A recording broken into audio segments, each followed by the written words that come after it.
bit of contact between the two of them. Oh, there's contact. There's contact. And there's contact between Tristan Powell and Campbell Pilling.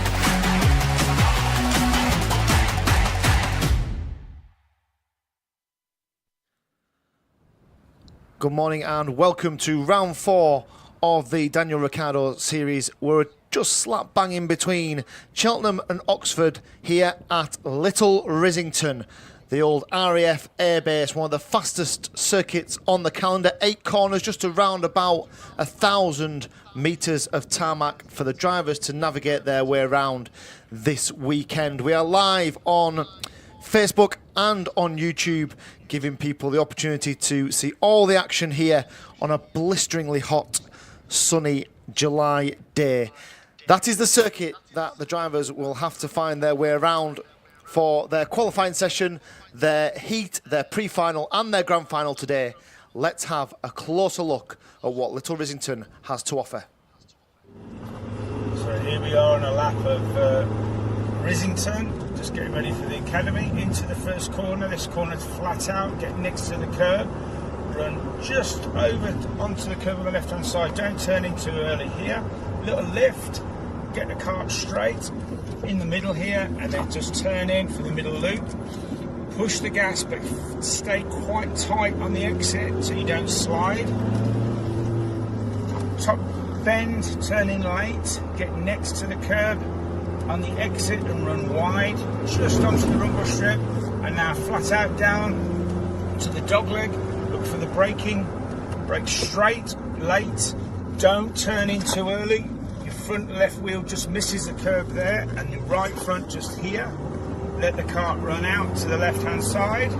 Now these two corners flat out, absolutely flat out, keep it smooth on the wheel, one turn all the way through here, get next to the curb, don't run too wide onto the rumble strip, look for the braking cone, late turn in here, a little bit dab on the brakes, turn in late, don't hit this curb and don't hit that curb, let the kart just straighten up, follow round and on to another lap, absolutely flat out.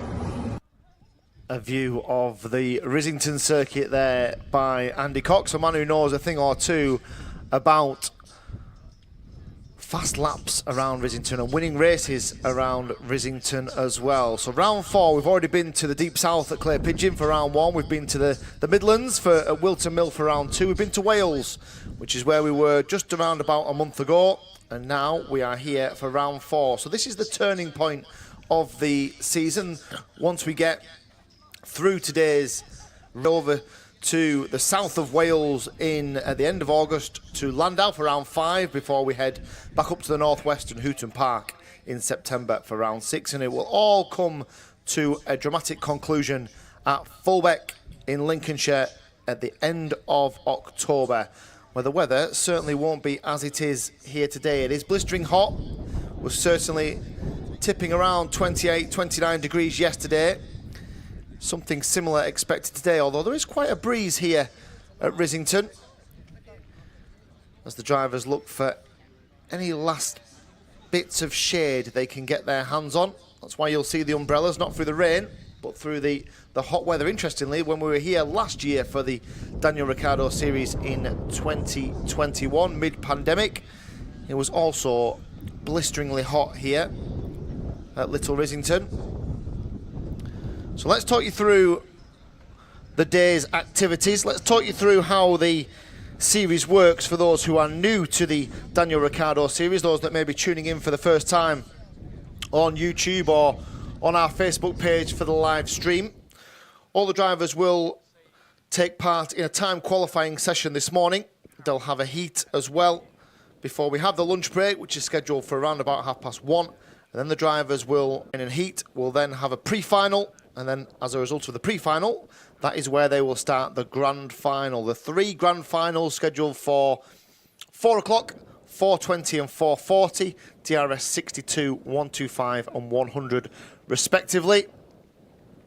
Our first drivers on circuit are the DRS 100, and this is where we have a slight point of difference, just because of the sheer volume of drivers, the sheer numbers that we have in DRS 100. The drivers are split into an A and a B group, randomly generated by Alpha Timing.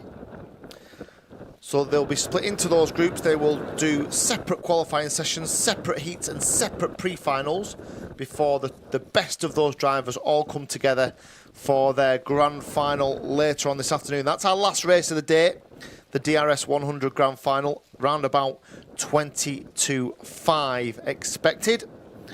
And we are particularly good at keeping to our schedule as well. So as you can see there, time qualifying 12.05 for the DRS 125s. They're our senior class, but we'll be turning our attention to the DRS 100s, the junior category.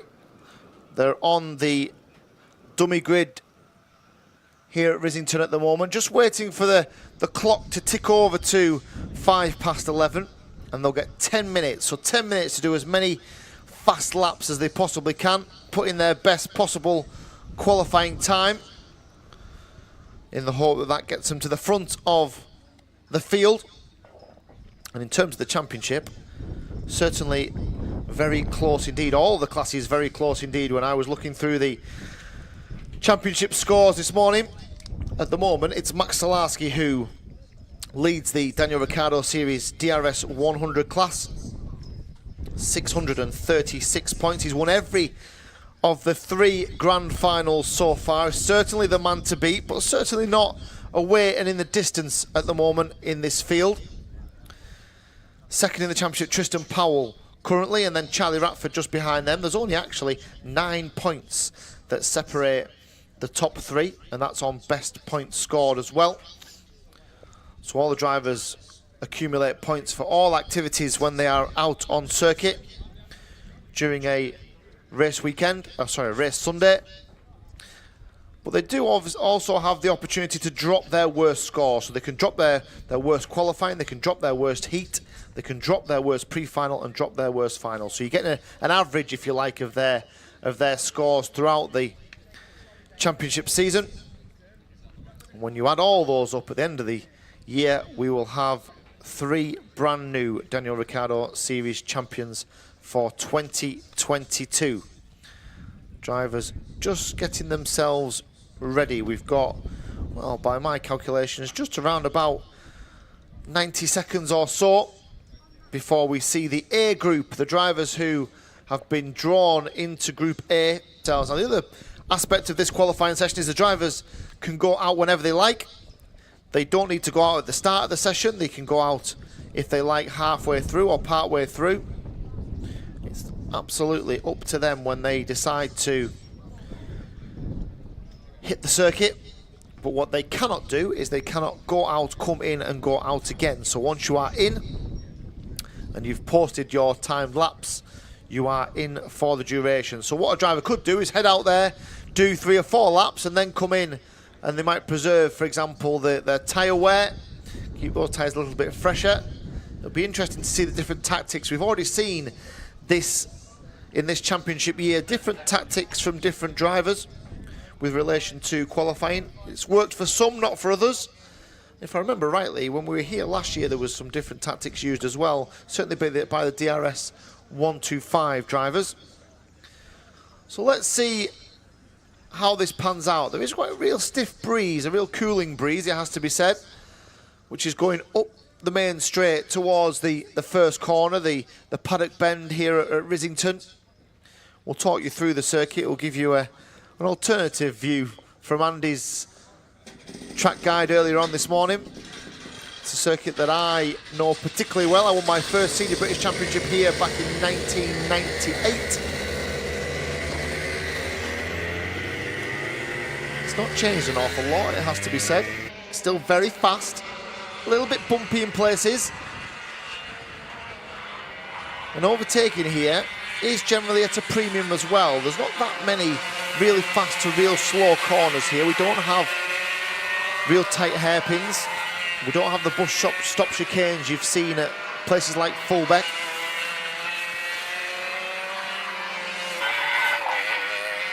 So overtaking has to be done precisely, it has to be done accurately.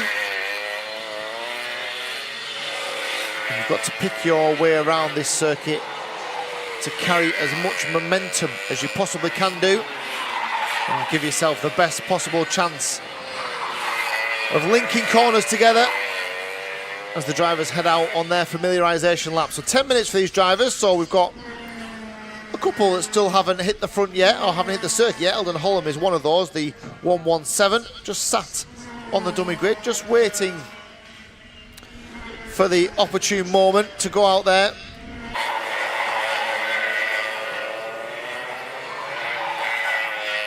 Those that are joining us on the live stream can also log on to Alpha Timing, alphatiming.co.uk. You can also see all the live times as they happen there. Follow the race from a numerical perspective. And we start to see who the early pace setters are here in this DRS 100 qualifying for Group A. So we've got Freddie Cox in this group. We've got the DRS plate holder. The drivers, a lot of the drivers took part in a one-off DRS, almost an open championship here at Rissington before the season started. And he was the winner of that race there. So he's got some previous as Freddie Cox around here.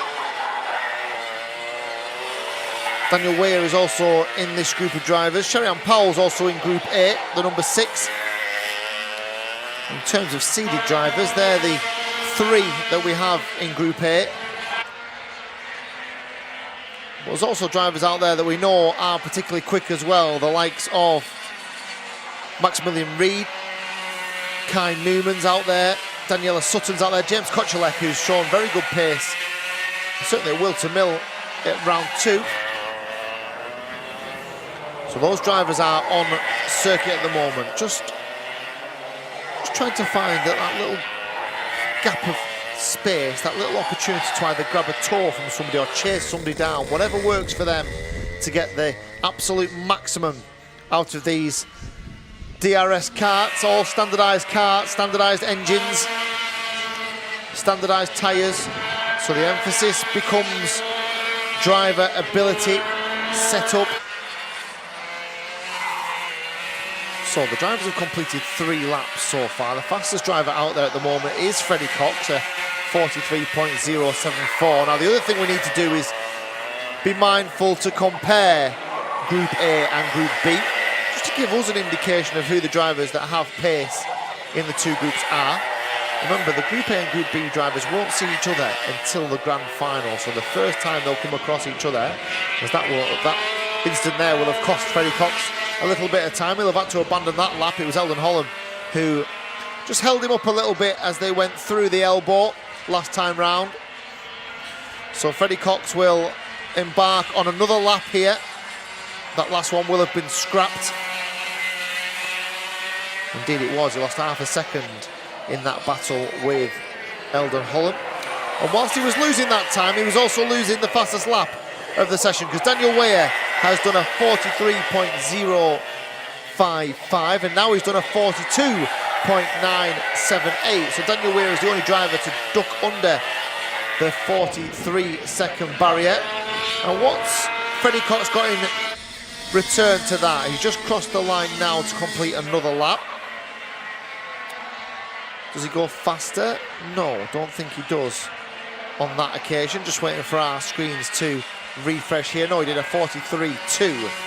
Still a couple of tenths slower than Daniel Weir's last lap round. Maximilian Reed, 3rd fastest. Kai Newman, 4th fastest. Castis Southall, 5th fastest, and the top rookie driver, top academy driver in the field, James Kochalek, is 6th fastest. Tristan Powell, she's done a 43.4, around about half a second behind Daniel Weir in terms of pace at the moment, as Cox comes past our commentary position to start another lap.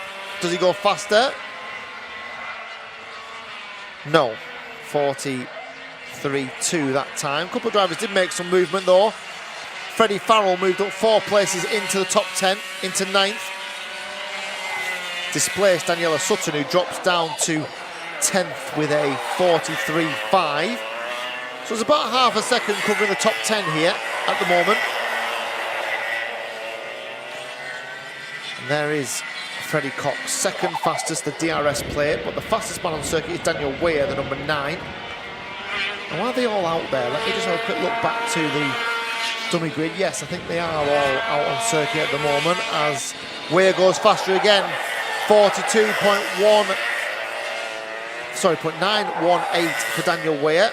So another fastest lap from him. And he is the pace setter at the moment. Goes through the elbow. He's going to come round to complete another lap. They've got a decent tour off the 131 of Isaac Kite as well. Kite down in 11th at the moment. And does he go faster? No, but Kotchalek moves up to 3rd.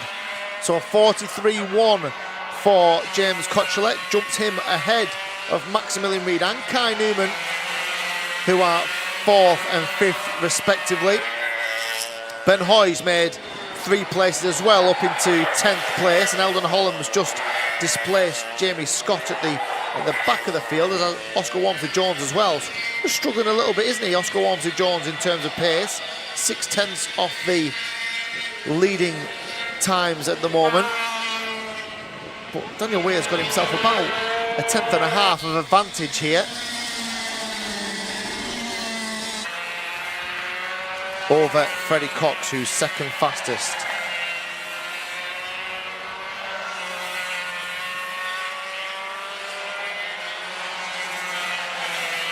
Sherry-Ann Powell did her fastest lap of the session so far on the last lap of 43.3. Moves her up to 6th place ahead of Cassidy Southall. And they've all done 8 laps. We've got about 2.5 minutes to go here. But they are still improving. There is still some signs of life from the tyres. They're still showing us that there is some pace to be had out there. Although Daniel Weir's dropped off about 2 or 3 tenths of a second. I wonder if they'll just abandon. I wonder at what point Daniel Weir might think, right, well, he's now slowed right down. I'm just watching him go through the loop and top bend at the moment. He's slowed right down and almost abandoned that lap. I wonder if he'll abandon the session because he's not gone any faster for 3 or 4 laps. I wonder if the tyres have just got to their optimum. He's having a little look around at the moment. Now, is this a tactic just to put him in a group with someone else, or is he going to abandon his qualifying session here? His hand in the air, is it? Yeah, I think that's quite clever, quite cute from Daniel Weir. Worked out that he wasn't going any faster. Tyres he's probably got as much as he was going to get out of those tyres. You look at everybody now who's dropped off the pace a little bit. Freddie Cox, who's out there on his own in terms of track position. He's not going any faster either, and they're all 2 or 3 tenths slower. So certainly from a tyre wear perspective, I don't really see the point of them just circling round at the moment. I would be tempted to just head into Parc Fermé. Nobody has gone, other than Daniela Sutton, who's just on her fastest lap, 43.381. Only good enough for 9th at the moment. Nobody's gone any faster for a while. Now, this also gives indication to the Group B drivers who are sat on the dummy grid. Okay, we think these tyres are good for about 8 laps. You can probably show improvement for about 8 laps, and then I think you're probably done. So maybe don't put 9, 10, 11, 12, 13 laps into the tyres if you don't need to. Because again, Cox now going 4 tenths slower than he has done previously. Now his tyres have already done 3 more laps than Daniel Weir's. Now that could come into play when we get to the end of the grand final later on this afternoon. Certainly fresher tyres for Daniel Weir. I wonder which drivers will look at this and think, right, we know that we're maybe going to get 6 or 7 laps to have a go at this. Maybe we just abandon the session at that point and preserve the life in those tyres. Different tactics, as we said, for different drivers. At the moment, nobody has shown the pace to dislodge Daniel Weir. We've got checker flag, so the end of the session. So they all did stay. I think James Kotchalek came in, didn't he? I think Kotchalek only did 8 laps. Daniel Weir did 9. That gives you an indication of the drivers who felt that it wasn't worth them just circling round for the sake of doing so. And again, so Kotchalek and Cox, they're 2nd and 3rd. There's about half a tenth of a second between them. But now, Kotchalek has 5 laps less in his tyres than the likes of Freddie Cox and Maximilian Reed, who are 2nd and 4th. So Daniel Weir fastest in the first session. The time was 42.981.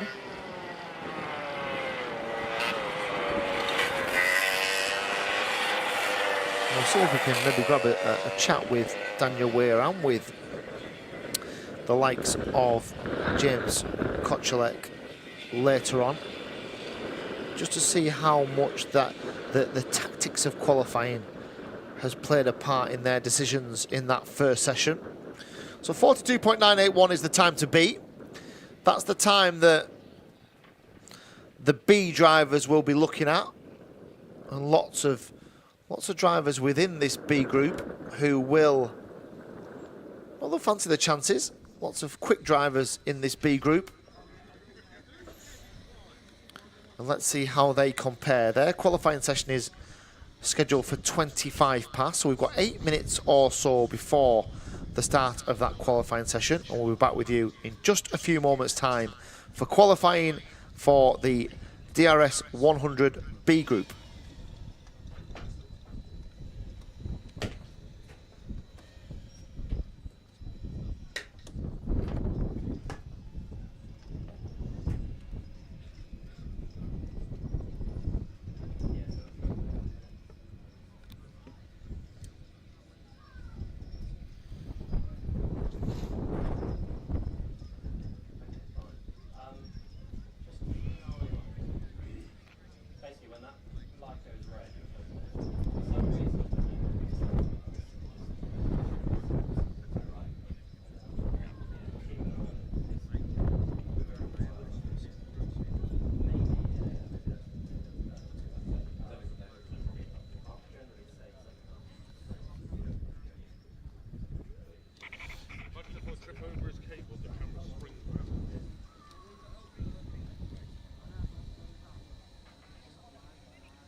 So our B group then, so the drivers who were drawn in Group B for the DRS 100 class, they're on the dummy grid now, just getting themselves ready for their qualifying session. 10 minutes to post their fastest possible lap. I wonder, having looked at the first session, how many of them will complete the first 10 minutes, because it certainly looks to me like these Vega tyres have around about an 6, 7, 8 lap shelf life. There they are. Certainly in this heat, to get the best out of them, to get the best possible lap time out of them. So I wonder how many will maybe just do 6, 7, 8 laps and then call it off, or how many will stay out there. There is obviously an advantage to staying out there as well. You get more track time, more learning time for a lot of these young drivers. But I'd imagine for the absolute maximum performance, there is certainly, it looks like there is a window of operating temperature for these tyres.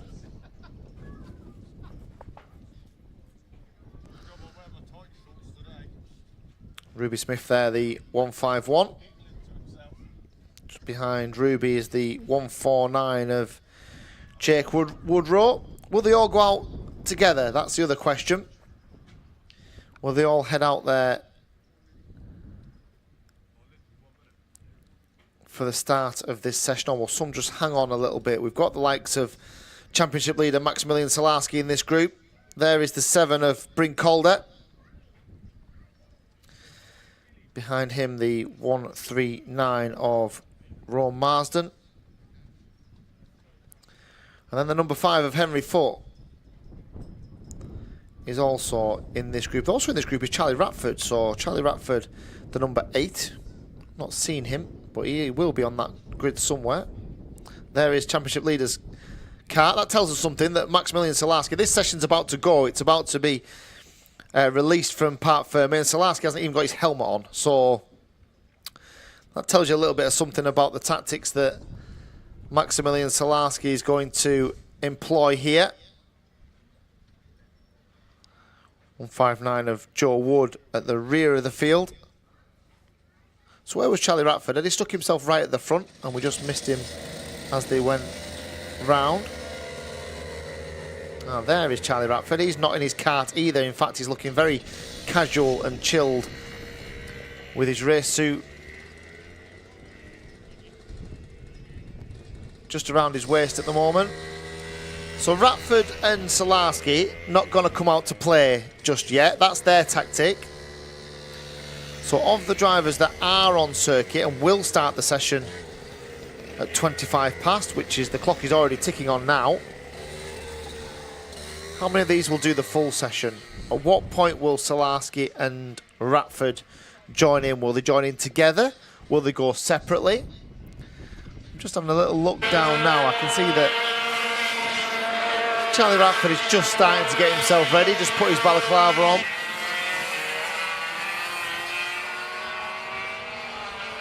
And they've just wheeled Salarski up to alongside him on the dummy grid.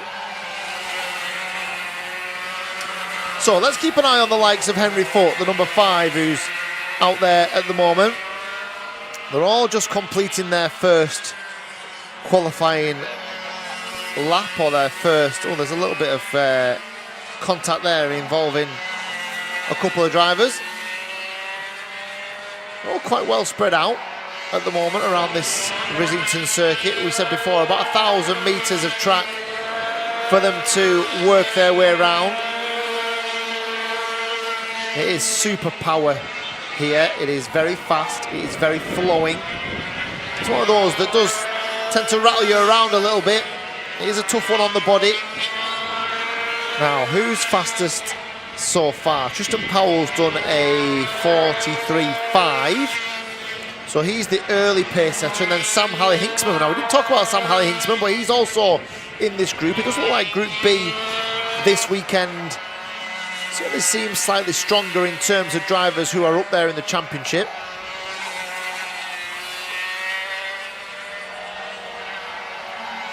As they complete a couple more laps. Remember, we've still not got Ratford out there. We've still not got championship leader Maximilian Salarski out there. So Sam Halley-Hinksman fastest, 43.4 for Sam, the 140.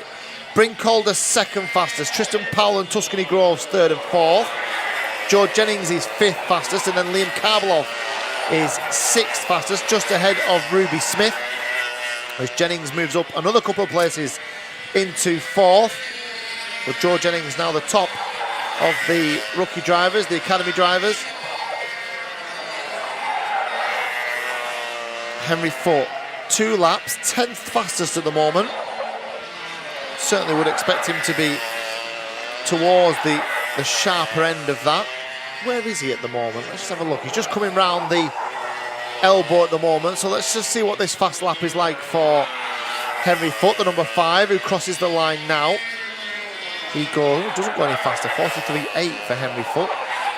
He's got some sort of problem out there at the moment. He's done 3 laps and he's some distance off the pace, really. Here comes, is that Ratford who's just left the paddock? I think it is. So Charlie Ratford is on circuit. Where is Salarski? Right, so Max Salarski is still on the dummy grid. Not involved just yet. There is, so Brinkholder now goes fastest, 43.2. So they're still 2.5 tenths slower than Daniel Weir was in the first session. But we do think that laps 6, 7, possibly 8 are the laps where the tyres are at their optimum. I'm just looking now, Ratford is on circuit. He's just about to come round and complete his first formation lap. So this will be his first flying lap. He's out there with Sam Halley-Hinksman just behind him at the moment. Where is Salarski? Must be just about to come on circuit. How long have we got left? We've got 5 minutes.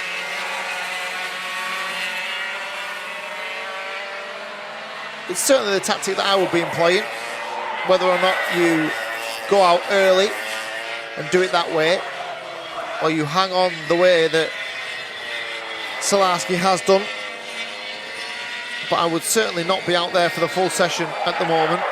Let's have a look at the times then. 5 laps completed. Brinkholder's fastest, 43.2 for Brinkholder. Charlie Ratford, first flying lap into second place, 43.2. So instantly on the pace, Charlie Ratford. Karbalov up to third. Tristan Powell up to fourth. Second in the championship, Tristan Powell. Sam Halley-Hinksman down to fifth. Joe Jennings is sixth. And Ruby Smith, good showing from Ruby, into seventh place, a 43.8. Group A, as an average, were quite a lot quicker than Group B. It's an interesting statistic to start us off.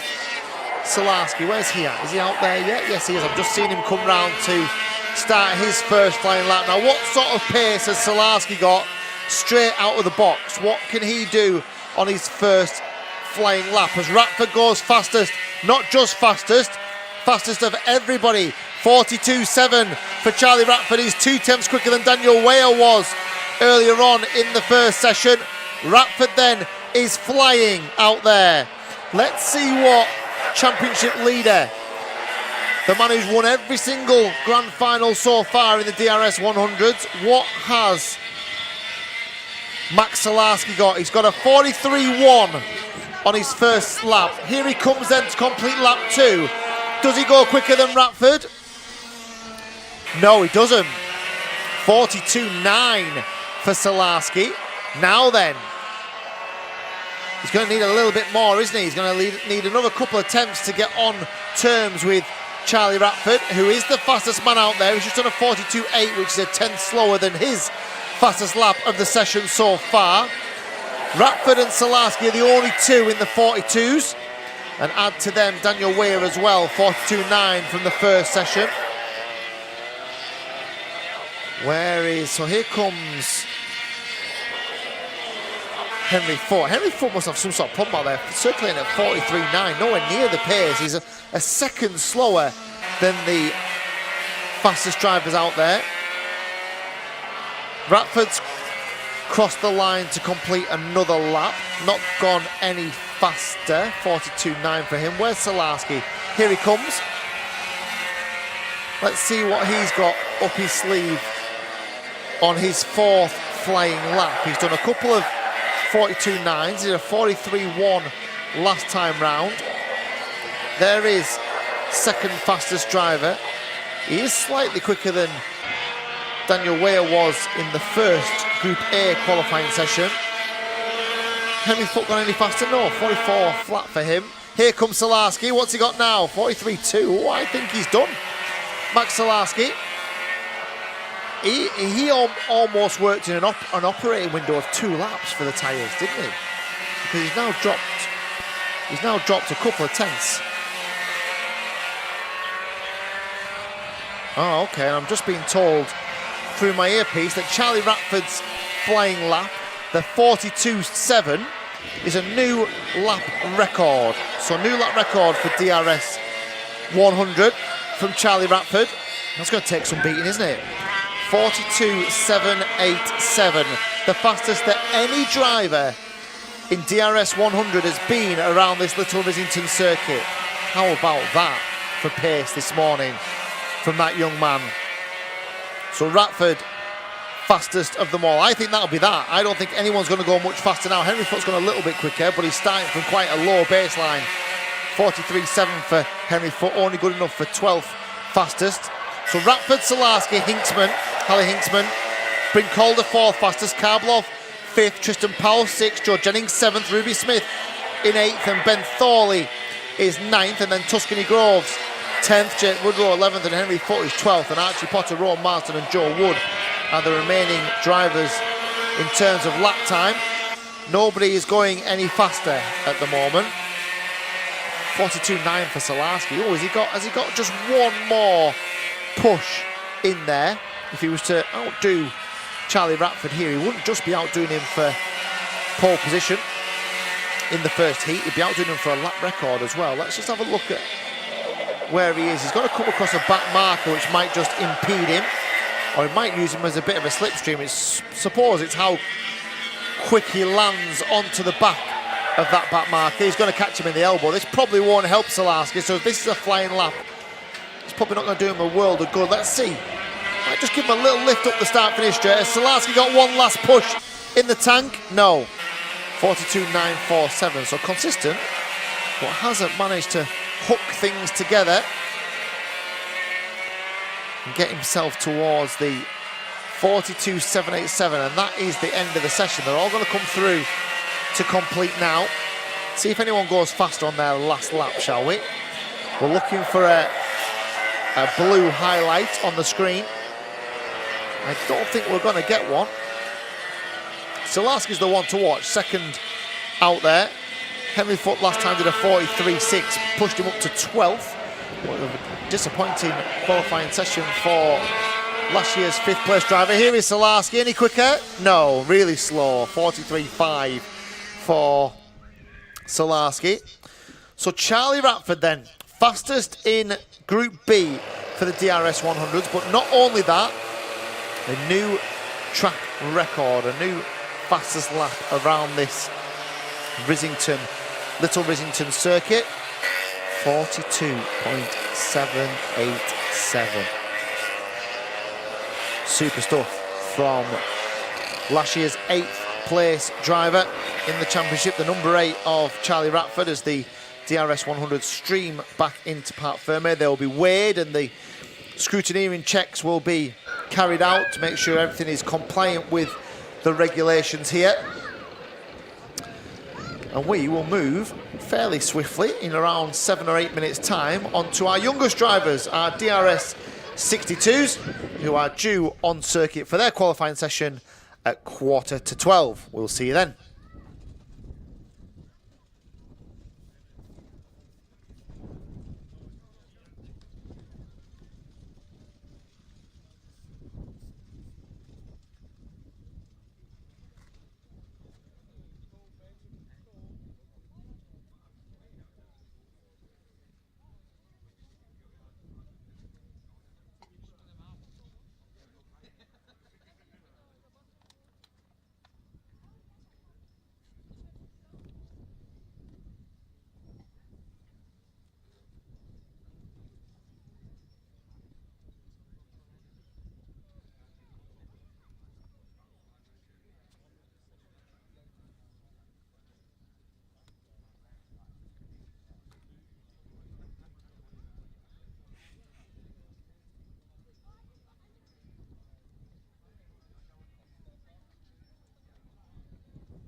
So the DRS 62, our youngest drivers, are on the dummy grid, about to start their qualifying session. 19 of them in the field this weekend, and a mixture of our DRS 62 drivers and our DRS Academy drivers, those in their first season of the championship. Those drivers are the ones with the black number plates, the white numbers. DRS 62 more experienced drivers with the yellow numbers, the yellow plates and the black numbers. In terms of the championship, two drivers fairly close to each other. Oscar Walsh on 647 points, then Jack Robinson, who was the winner last time out at Glenigors, on 638 points. So 9 points separating the front two. A further 33 points back to Ewan Scott, because there's so many points available at every opportunity. That sort of deficit can be fairly easily overturned or closed. Again, we've got a couple of the DRS 62 drivers just holding on and just waiting for the session to begin before they go out onto circuit. The rest of them are already well on their way around their first familiarization lap. Remember, you can interact with us today via the live streams on Facebook and on YouTube. Leave your comments to support your favourite drivers.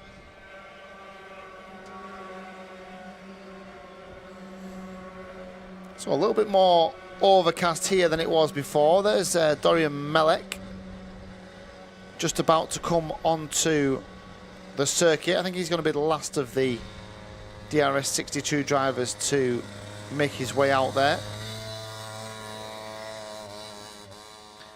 So he joins the circuit at the back of the field in loads of clear air for Dorian.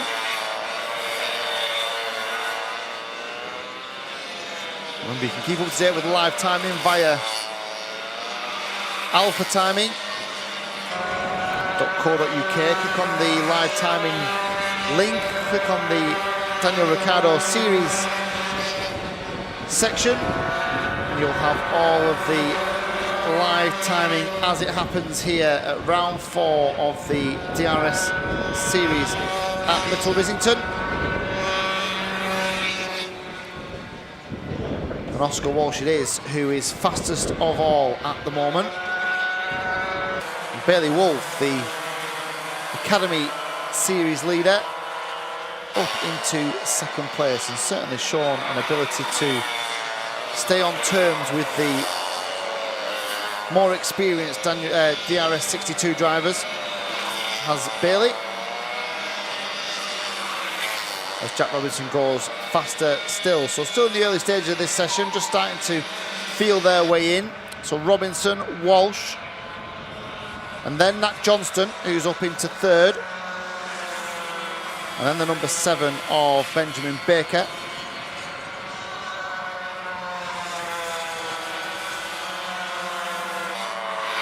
So expect the order to change in the opening stage, and they'll just settle into a routine and a rhythm. Interesting to see if they obviously different tyres on the DRS 62s. Let's just see if there is the same sort of tyre drop-off as we saw with the DRS 100s. Just looking at the 5 of Nat Johnston go past our commentary position here. A great elevated commentary position at Rissington, right over the start-finish line, right in line with the checkered flag as the drivers come out of the pit bend. And there is the number 3 of Oscar Walsh, the championship leader, second fastest out there at the moment. He's heading down now to the dogleg, this left-right section of the circuit that brings them down now through bottom bend and middle bend and up to the elbow, which is one of the most iconic corners. There's generally a list of iconic corners. If there was one, this would probably be in the top 10 of UK kart track iconic corners. The elbow, fast left-hander, tightens on the exit as well. There's not an awful lot of room to work with as they come out of that corner. It is an overtaking opportunity, not a great one, but it's probably a better opportunity to try and get a slingshot around the pit corner and up the main straight and try and have a go into Paddock Bend. That's the place to do your overtaking here. Get a slipstream up the short start-finish straight and find a way past into Paddock Bend. So let's run you through the drivers so far with 4 laps completed. The DRS plate of Jack Robinson is fastest, a 48.158 is the lap time, 48.366, couple of tenths slower for Oscar Walsh, and then Bailey Wolf moves back up into third place, 48.708 for Bailey Wolf last time round. Then Benjamin Baker is 4th, and Harley Drake is 5th, and Nat Johnston 6th, and Ewan Scott is now in 7th. Lucas Esser just made up 3 places up into 8th. He's 2nd of the academy drivers out there at the moment. And then Oliver Harrison is 9th, and Aston Redpath is 10th.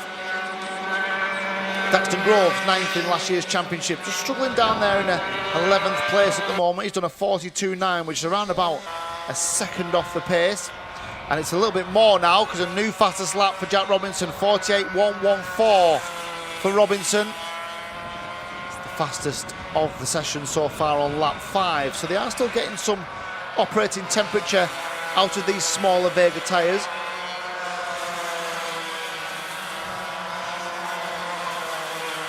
.48.1 for Robinson, 48.3 for Walsh, 48.7, a 4/10 drop off then from Walsh to Wolf, second to third.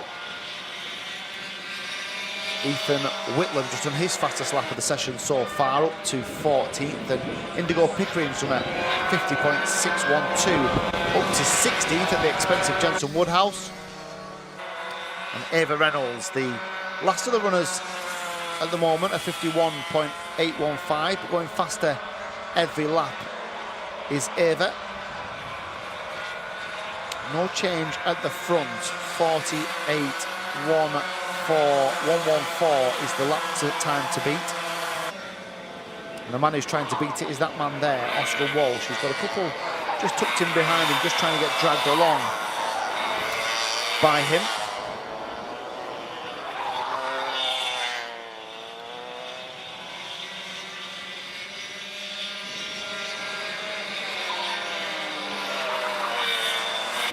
A little look at what Walsh can do in terms of lap times next time round.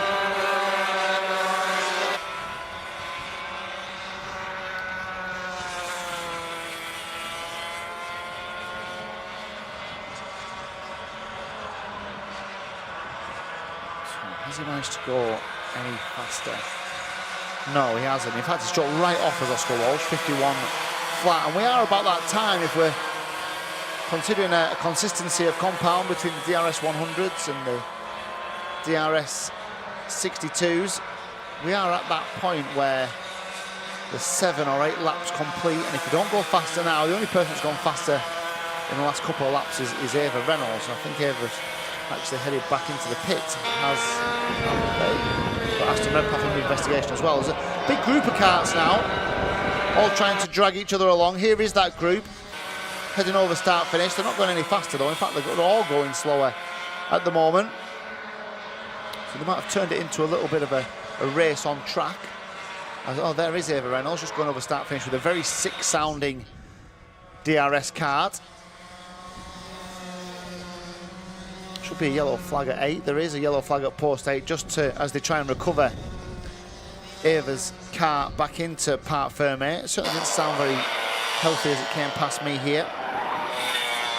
So Robinson, Walsh, Wolf, Baker, Harley Drake is 5th fastest, Nat Johnson 6th, Ewan Scott is 7th, and then Lucas Esser, Oliver Harrison and Aston Redpath. They're the top 10. 3 academy drivers in the top 10 with Wolf, Esser and Redpath.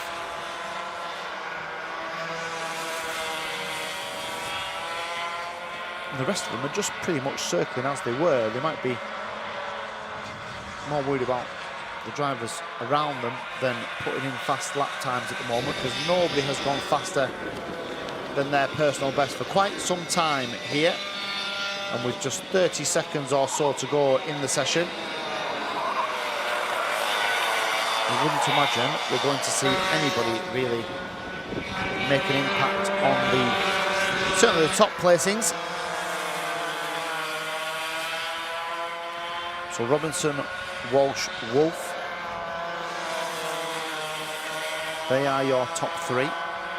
48.114 fastest lap. Second fastest 48.366, another 0.3 of a second back to the 48.708 of Bailey Wolf.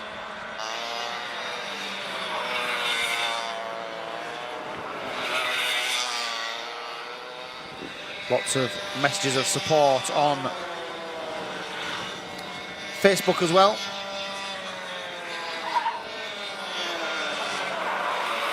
People rooting for Dorian Millett, 12th fastest at the moment. Oscar Walsh, who's 2nd fastest.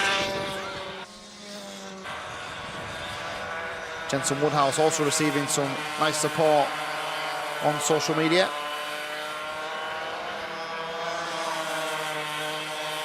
And some support for some of the DRS 100 drivers as well. Joe Jennings and Brink Calder, Maximilian Salarski, all getting a shout on social media. You can join in as well by sending your messages of support onto Facebook or indeed onto the YouTube channel, the DRS Series YouTube channel.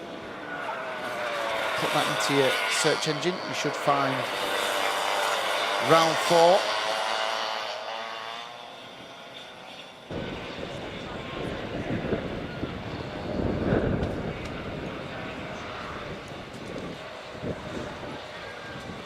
So that's the end of the session then. There was nobody went any faster at the end, as we sort of have come to expect now, and I expect the DRS 125 to completely take that into account when they plan their qualifying session. So Jack Robinson fastest, 48.114.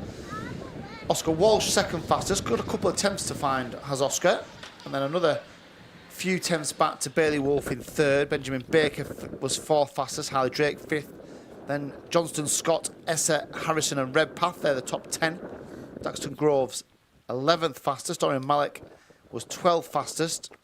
Ethan Whitlam, Cruz Dalton, Oscar Roach, Indigo Pickering, Jensen Woodhouse and Ava Reynolds. In that order with the remainder of the runners. So that was our youngest. We're now heading to our oldest, the senior class, the DRS 125s, due on circuit in just about 6 or 7 minutes time at 12:05.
So our senior drivers are just around about a minute or so away from the start of their session. Let's see what qualifying tactics are in force from our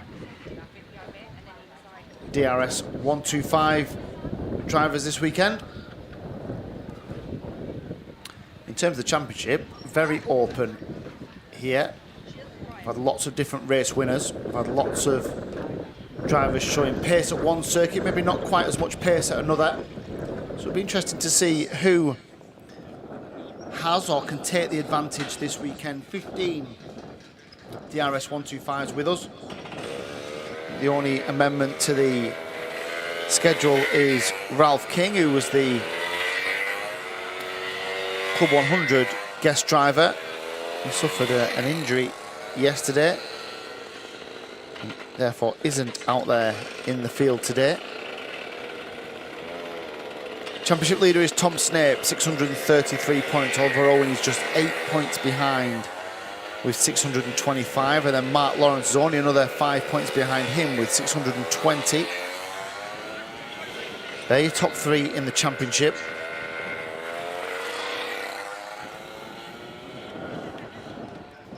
But lots of drivers with an ability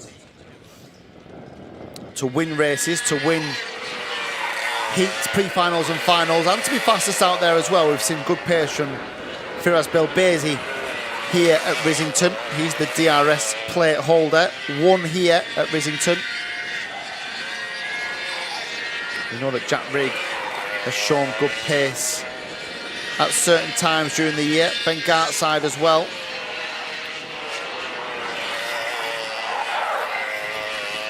So plenty of drivers to take note of, and we'll see how many of them can be the early pace setters here for the qualifying session for the DRS 125s. From here we go into a heat for each of the classes. The DRS 100 Group A heat is 12:25, 12:45 for the Group B, 5 past 1 for the DRS 62 heat 1s, and then 25 past 1 for the heat 2s. And then we'll have a short 25-minute lunch break before all the pre-finals. And of course, the main finals get underway this afternoon. So Kurt Foundry is the early pace setter. He did the fastest out lap of 42.9. Ben Gartside and Firas Belbezi. Let's see who has pace. Once they've just settled into a routine here, I would say the temperature's probably just dropped a little bit. It has become rather overcast now. Who is that? So JJ McGinn with a problem. Where is he? He stood on the exit of the dogleg at the moment, on the way down to Bottom Bend. But that doesn't look like it. Oh, and this is a driver just going out for the session, which is Tom Snape. Elliot Stanley still to go out as well.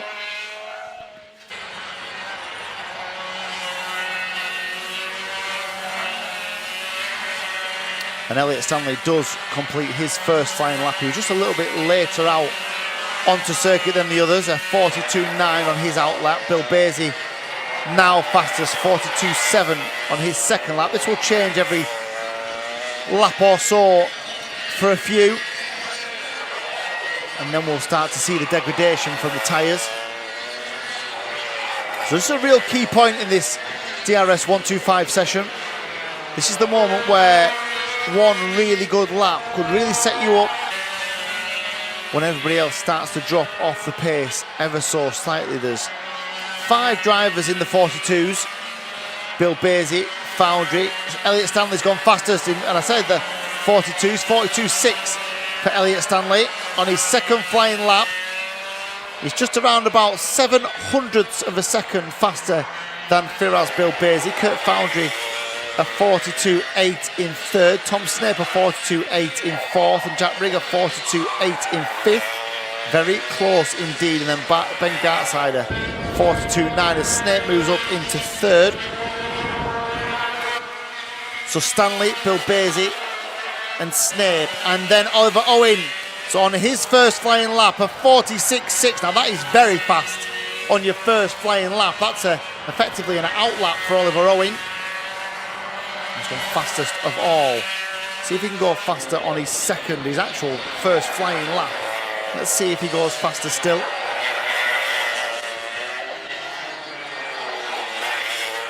No, you would suggest he's not going to, because he's had to dispatch of a slower runner there.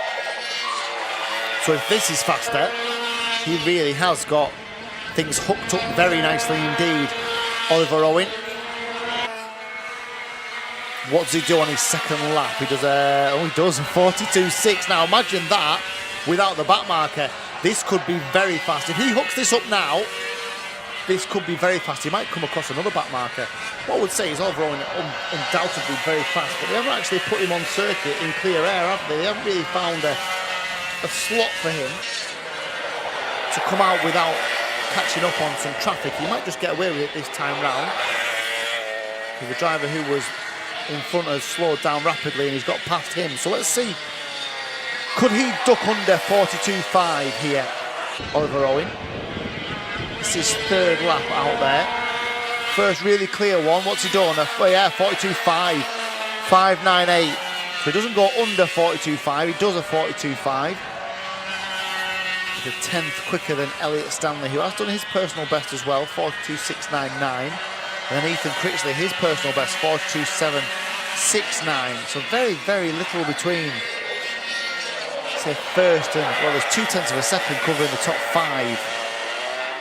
So if that's anything to go off, it could be in for something very interesting indeed in the DRS 125 first heat.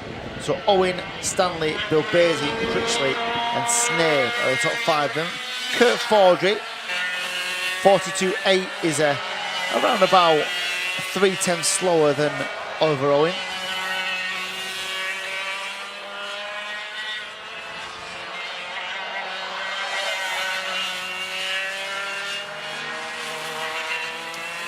As the rest of them all stream through. Now then, there's been 4 laps complete. Well, so what does the likes of Oliver Owen do now? He's done a 42.6 last time. He's just dropped off the pace a little bit. Does he say, right, 4 laps, I've had my go? He's going to come round again and try and complete another lap. Can he go any faster? I think they're just getting to that point where the tyres are just starting to drift away from them. What's he done this time? 42.6, yeah, he's not going any faster in clear air. So I think Elliot Stanley's also coming to the pits now. I think Ethan Critchley's done the same, so there's no real point in circulating out there at the moment unless you have evidence or a feeling that you are going faster and you can make inroads on those top times.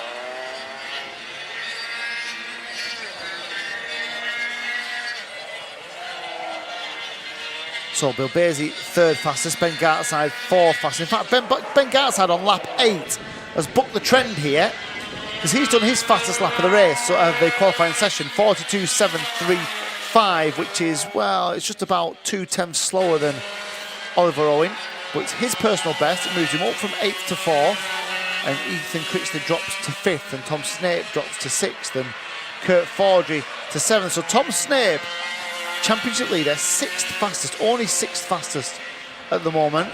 They're going to have to go back to the drawing board, just find a little bit more time for Tom Snape.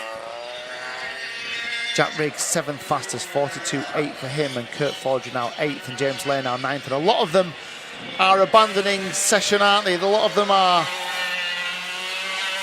not attempting to put in any more flying laps. We've still got 2 minutes of the session left, so they can keep going out there, but there's only 5 or 6 of them of the 15 runners who are choosing to remain on circuit.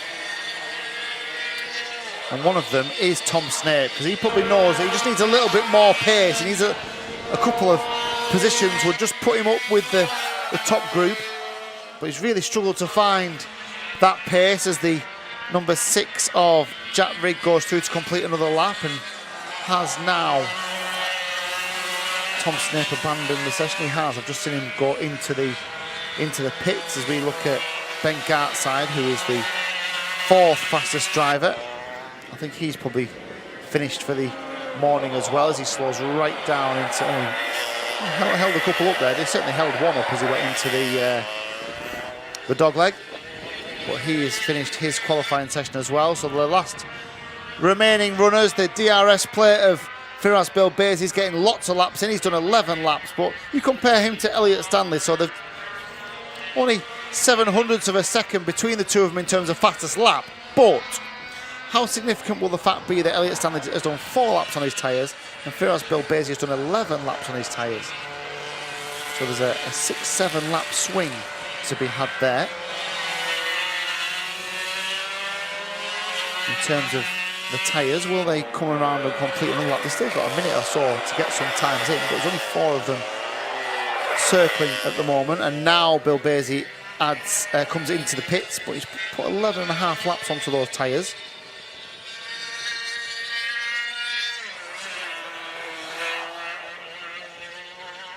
Be interesting to see how significant that may be as we get only now the number 6 of Jack Riggs still circulating out there. He's done 12 laps on his tyres.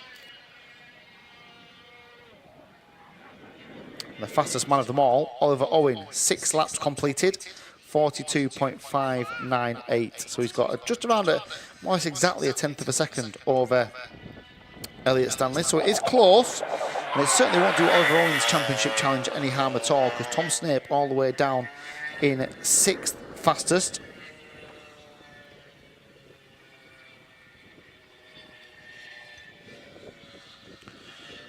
So immediately, Oliver Owen will have taken some of those points back in terms of the championship. So that's our 4 qualifying sessions done. Our 3 classes have all qualified. We now turn our attention to the first race of the day, Heat 1 for the DRS 100s, Group A. We're led by Daniel Weir, who was fastest in their qualifying session earlier on today. That race is due off at around about 25 past, so 8 or 9 minutes to go until the start of that first heat for the DRS 100s. And we'll be back in a few moments' time with all the information leading into our first race of the day.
Get you a shot of the cart being rolled off if you want.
So the first of our two DRS 100 groups, Group A, they are on the dummy grid and ready to go. The races themselves, 8 minutes plus one final flying lap for these drivers to sort themselves out into some sort of order. The result of this heat will contribute towards their start position in the pre-final. The pre-final for the DRS 100 Group A is 1:20 this afternoon. The main final for the DRS 100s is the last final of the day. That's the top drivers, the drivers that make it through to the grand final. Those that don't will take part in the B final, which is 20:04 this afternoon. So plenty of track time for these young drivers, but also points at stake in terms of the championship.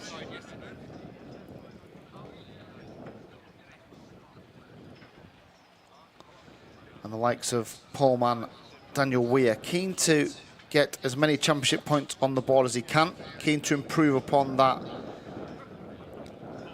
9th place finish in last year's championship. So our first competitive wheel-to-wheel action of the weekend is here. Daniel Weir starts on the inside the front row. Freddie Cox is alongside him.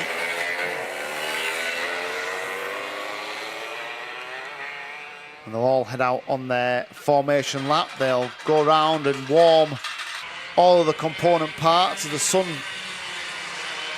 breaks through the clouds once more. It's a little overcast, but the sun is shining here. It's very, very warm, very, very humid. It's the track temperature is getting warmer, and what you tend to see is that the rubber gets laid down from the Vega tyres. The track will get grippier as the day goes on, and the DRS 100s head through the first couple of corners. A little look round this circuit. Paddock Bend, they go down into the loop, which is the left-hander now that they are on. Comes back on itself, they shift the carts to the left-hand side for Top Bend. Long right-hander, open slightly on exit, there's a curb on the way out. And then they head down this straight, there's a little left kink in it. And then into the dogleg, the hardest braking zone on the circuit, this tight left-hander. But because it's downhill, because it's off camber, it is tough to overtake in there. It'll be a brave move under brakes into the dogleg. Then they come round bottom bend, the elbow and paddock bend. They don't do that on the formation lap. They effectively go right round the outside of this Rissington circuit, and then they get to where they are now, the long stretch of straight up towards the start finish line. The front two eyeball each other. Weir, has he got the best? Oh, there's a little bit of hesitation between Weir and Cox at the front. I think Weir has got into the first corner first, he has, and Cox just slots into second place as well. There was almost a little bit of hesitation as they looked towards the lights, which were yet to change. Then the lights did change and they all jumped back towards the accelerator, and they have all managed to get through the first 3 or 4 corners. So down they come into the dogleg for the first time. A little bit of a gap between Weir and Cox has developed already. They have all streamed through the left and right of the dogleg and into middle bend, and now towards the elbow for the first time. Daniel Weir is who leads. Freddie Cox is in second place, a little bit wide on the exit as they came through the elbow, and that is lap 1 complete here, and Cox has got a good run up the start finish straight, and over the rumble strip and over the grass goes the 4th place of Kai Newman. Kochelek is up into 3rd and Mentor is 4th, then Tristan Powell is in 6th place. Eldon Hullum is the top rookie driver in 7th. Maximilian Reed came through in 8th, and then Oscar Walmsley-Jones and Daniela Sutton. Here are the leaders then. And already we can start to see where drivers are. So this was into the dogleg for the first time. Was there a little bit of contact there between the front of Kochelek? Oh, there was the driver who just caught the inside rumble strip. And this is the moment where I think Kai Newman went very wide on the exit of turn 1, pushing a little bit too hard too early, and there is a move for the lead. So as we came back to the live action, it was Freddie Cox who dived down the inside into Top Bend. Got a great run out of the loop, didn't he? Took right up in behind Daniel Weir, and as Weir moved out, there's a little mistake from Daniel Weir. He was a little bit wide coming out of the loop, cost him a little bit of time, and ever the opportunist, Freddie Cox, down the inside into Top Bend, and he's managed to make it stick as our new race leader. We've still got nearly 6 minutes to go here, very early on in the stage of the race. Cox, Weir, Kochelek, not a million miles behind either, is he? Only a kart length or so away from these front two. Then there's a little gap back to Aaron Mentor and Kai Newman, and where's Sherry-Ann Powell in relation to these? She's a little bit further back in 6th place, so Sherry-Ann needs to try and close this gap to the 5th place of Kai Newman in front of her. That'll be interesting to see what the lap times are comparatively between those two. But at the front, Freddie Cox doing a good job of just keeping Daniel Weir at arm's length. He's got a kart length or so advantage over the 2nd place driver. 43.1 is fastest lap of the race so far from Freddie Cox. As they stream down the long back straight here into the dogleg, under braking. Left-hander close to the apex, a little bit wide from Weir again. He's going to lose a little bit of time. He knows it. Had a little look over his right shoulder, so just a little bit ragged here from Daniel Weir at the moment. Just got to be careful he doesn't come under significant pressure now from James Kotchalek, who's had a nice little watching brief over the front two, squabbling over the lead. Then there's a battle between Mensah and Newman for 4th and 5th. Now, has Sherry-Ann Powell managed to close this gap? Well, she's just done her fastest lap of the race, a 43.5. Still a couple of tenths slower than the group of drivers in front of her for 1st, 2nd, 3rd and 4th. So she is not making any inroads as yet, but has done her personal best, a 43.579. Oh, contact a little bit further. We lost a nose cone as well, so the contact was certainly Eldon Holland's involved there. Who was the other driver? Now, Eldon Holland's got a broken back bumper, or certainly a bent back bumper. We've got one going round now without a front nose cone, who we should be able to find. I see them as they come round over start finish now. So the 136 then of Maximilian Reid. So Reid is going to have to come into Parc Ferme. He's off the track as well at the top of the circuit.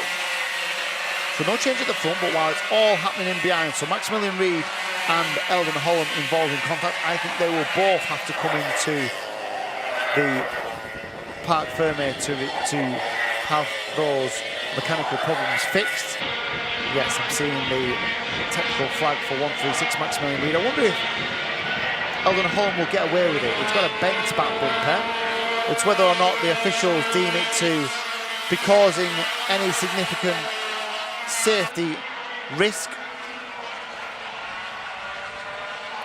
I think they'll be okay at the moment. And there's Newman. Oh, there's contact between Newman and Mensah. Well, how far down the inside was he? He was certainly thereabouts as Mensah re-attacks or comes back at him through the right-hander at top bend. This is the battle for 4th and 5th, remember, and that will help Sherry-Ann Powell. Just give her the bit between the teeth just to come back at these two as they slow each other down in that battle for 4th and 5th. Here's the move then.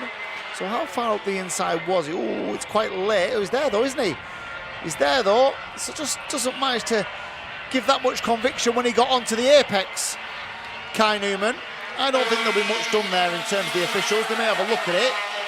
But now, Sherry-Ann Powell is on the attack, trying to find a way past Kai Newman and dives down the inside and puts the exact move on, or puts a better version of the exact same move on that Kai Newman put on Aaron Mensah. Newman's got some sort of problem, hasn't he? Really struggling to keep the thing, or point the thing in the direction that he wants it to be. What a move from Sherry-Ann Powell. So she just had that little bit more conviction under brakes. So by the time she got to the apex, she was fully alongside Kai Newman. It means that Newman drops to 6th and Sherry-Ann Powell on her merry way up into the top 5 then. Next target for Sherry-Ann is Aaron Mensah in 4th place. No change at the front. The gap between Cox and Weir is now, well, it's now up to 0.8 of a second. So what a good job Freddie Cox is doing at driving away at the front of this field. There's a similar gap back to James Kotchalek now in 3rd place.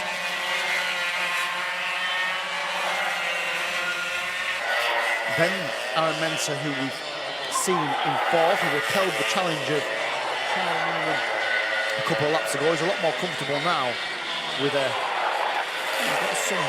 second or so's advantage back to Sherry-Ann Powell, who is in 5th.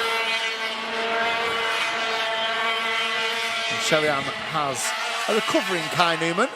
Just managed to get things a little bit straighter, a little bit more sorted. And we'll be hoping to really come back at Sherry-Ann, who just misses the apex on the way into top bend. Just a little bit of oversteer as she went through the corner. through the dogleg once more. That's our 5th place driver. Fastest lap so far for Sherian is a 43.6. Fastest lap of the race so far is Daniel Weir's 43.1. Now, interestingly, Weir has just taken 2/10 out of Freddie Cox. Now, I wonder if they've set that up to come on late. I wonder if they've really dropped tyre pressures. The lower the tyre pressure, the longer the tyre takes to work, but it does give you an advantage come the end of the race. The higher the tyre pressure, the quicker they generally work. Just keep an eye on this gap. It's half a second between Cox and Weir, but on the last lap, Weir took a good 2.5 tenths out of the race leader. Now, could Cox come under some pressure in the closing stages here? It is the closing stages because it's got to be the last lap of the race. It is the last lap of the race. The time is up. So Cox just needs to navigate another 43 seconds or so. What's the gap now? Oh, he didn't take anything that lap, did he? So good response from Freddie Cox. Just said, right, okay, if you're going to come back at me, I have the capacity to turn the screw a little bit. I can give a little bit more. Just managing his tyres, you would expect, Freddie Cox. 2nd place is Weir. 3rd place is Cotswolds. They've been fairly possessional, haven't they, for the last few laps. So Cox is going to come through and he's going to win this first heat. He does. Crosses the line now. Weir in 2nd place. Kotchalek in 3rd. 4th is Mensah. It's a 5th place finish for Tristan Powell with Kai Newman in 6th. And then I think Daniela Sutton's going to come through into 7th. So good recovery drive for her. Did her personal best on the last lap as well. 43.2 from Daniela Sutton, which was faster than 2nd place Daniel Weir on the last lap. Oscar Walmsley-Jones was 8th. Cassie Southall 9th. Top rookie as well. Jamie Scott into 10th, and then Freddie Fowle, Ben Hoy, Isaac Kite, and then Eldon Holland was a lap down, and Maximilian Reed did not finish. I assume that's due to the technical that he had in the earlier stages, due to that incident with Eldon Holland partway through the race.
Certainly not a walk in the park out there. They will sweat a lot. They'll lose a lot of weight in water. They'll have to rehydrate between sessions. But it's certainly not a day where the sun is beating down and causing the problem. It's more the humidity and the ambient temperature, which will be something that the drivers need to manage and deal with.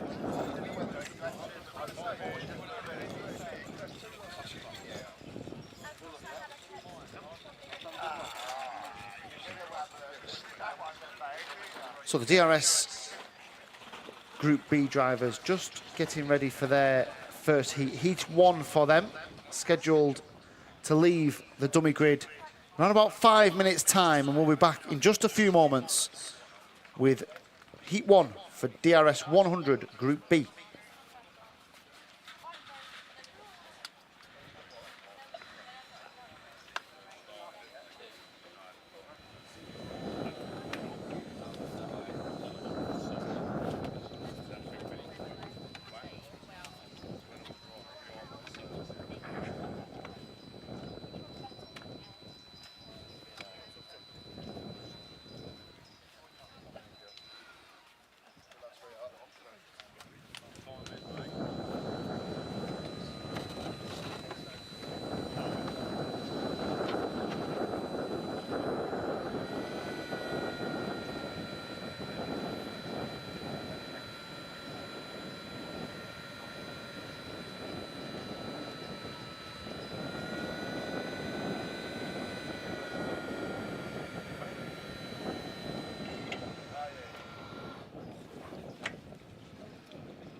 1.5 minutes.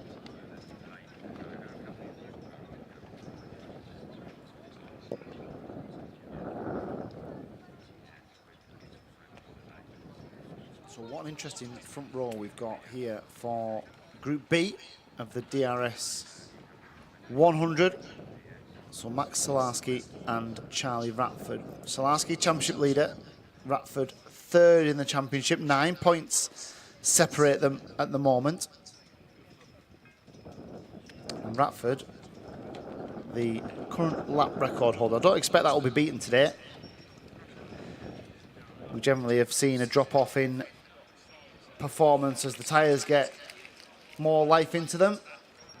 We've very rarely seen an improvement in fastest laps in the heats or the finals compared to qualifying.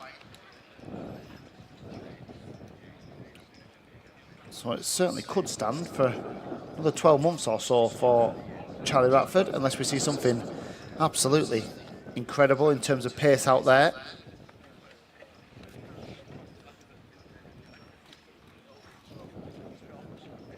So there your front two for this second heat. Just in about less than a minute now before we get underway.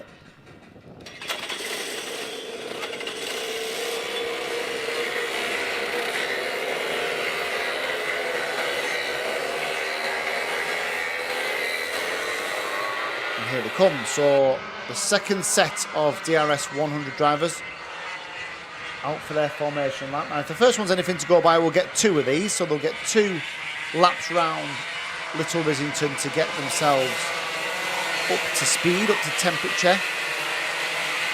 Make sure everything is how they want it to be.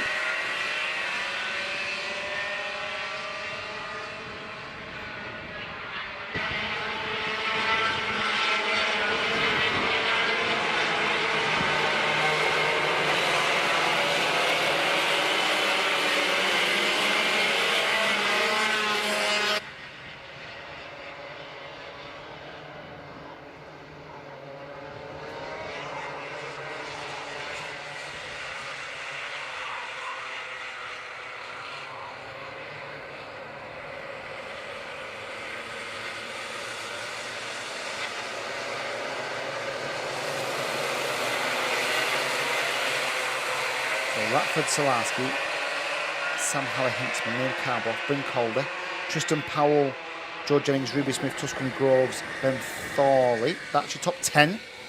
I expect to see Henry Foote come through this field. He's starting 11th. Certainly looked to have a fairly torrid qualifying session. But he's a driver that we expect usually to have good pace. So, all eyes on the front two. As they look towards the lights, they head up, they're going to go around again. So they all squeeze the accelerator, stretch their legs up, start, finish straight. Another lap on the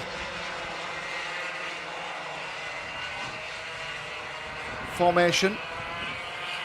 Just a minute, I wonder if they're just a little bit quick coming off the bottom corner. This is a strange experience for some of these drivers because they don't go around the normal circuit, so they're on their formation laps. They go all the way around the outside. They miss out the dog leg, they miss out middle bend, they miss the elbow out. They go all the way around the outside, which is where the gearbox karts used to go here at Rissington.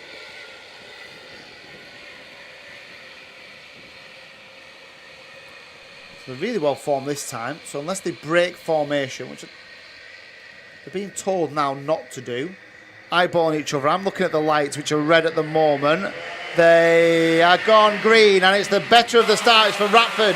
Can Salarski hang it around the outside and just make sure that Halley-Hintzman, in fact, he's gone all the way around the outside, and he goes a little bit wide. So wide from Salarski. He tried to go all the way around the outside initially of Sam Halley-Hintzman just to hold off the threat from him for second place. In the end, that led to him going around the outside of Charlie Ratford as well, and then losing a whole host of places. Now, where has he come back into the field? I think he's probably 4th or 5th as they come round. They're just out of our view at the moment, but when they come back towards the start-finish, we'll get a good indication of where Salarski is. I think he's 6th at the moment. He's just dived down the inside of somebody into the elbow. Here they are then. Sam Hinksman down the inside. Is he? Yes, he is. So we have a new race leader in the form of Hallie Hinksman. We did very momentarily, because back down the inside went Charlie Ratford and held off the advances of Hallie Hinksman into second. What a good start to this race it has been. Ratford, Hallie Hinksman, Ruby Smith all the way up into third. What a start from Ruby Smith to this race. Bryn Calder fourth. Solarski came through in fifth. He got past Liam Karbalov in the elbow last time round. Now then, where do they come back round? Where's Ruby Smith? Is that Ruby Smith on the grass? I think it is Ruby Smith on the grass. So she's come to a halt on the inside between middle and top bend. So an outstanding start to this race. But she is now out of this race and rips off the glove in disgust at not being in the pack anymore. So Ruby Smith, a retirement after such a strong start as well. Interesting to see what actually happened as she went through middle bend, right in the middle of the pack. And she was bundled out of what was third place a lap or so ago. I don't think she was in third when she came to a halt. One for the officials potentially to pick out. Now then, as all that's been happening, Charlie Ratford's just been stretching his legs a little bit, and Sam Hinksman has now got a job on to keep championship leader, race winner, Maximilian Solarski behind him. Will he have a look into the left? He will have a look into the left. Oh, it's very, very tight. He has found a way through, and to be fair to Sam Hinksman, he saw the nose of Maximilian Solarski. He jumped out the way, because if he hadn't done, there would have been some contact, I think, between the two of them.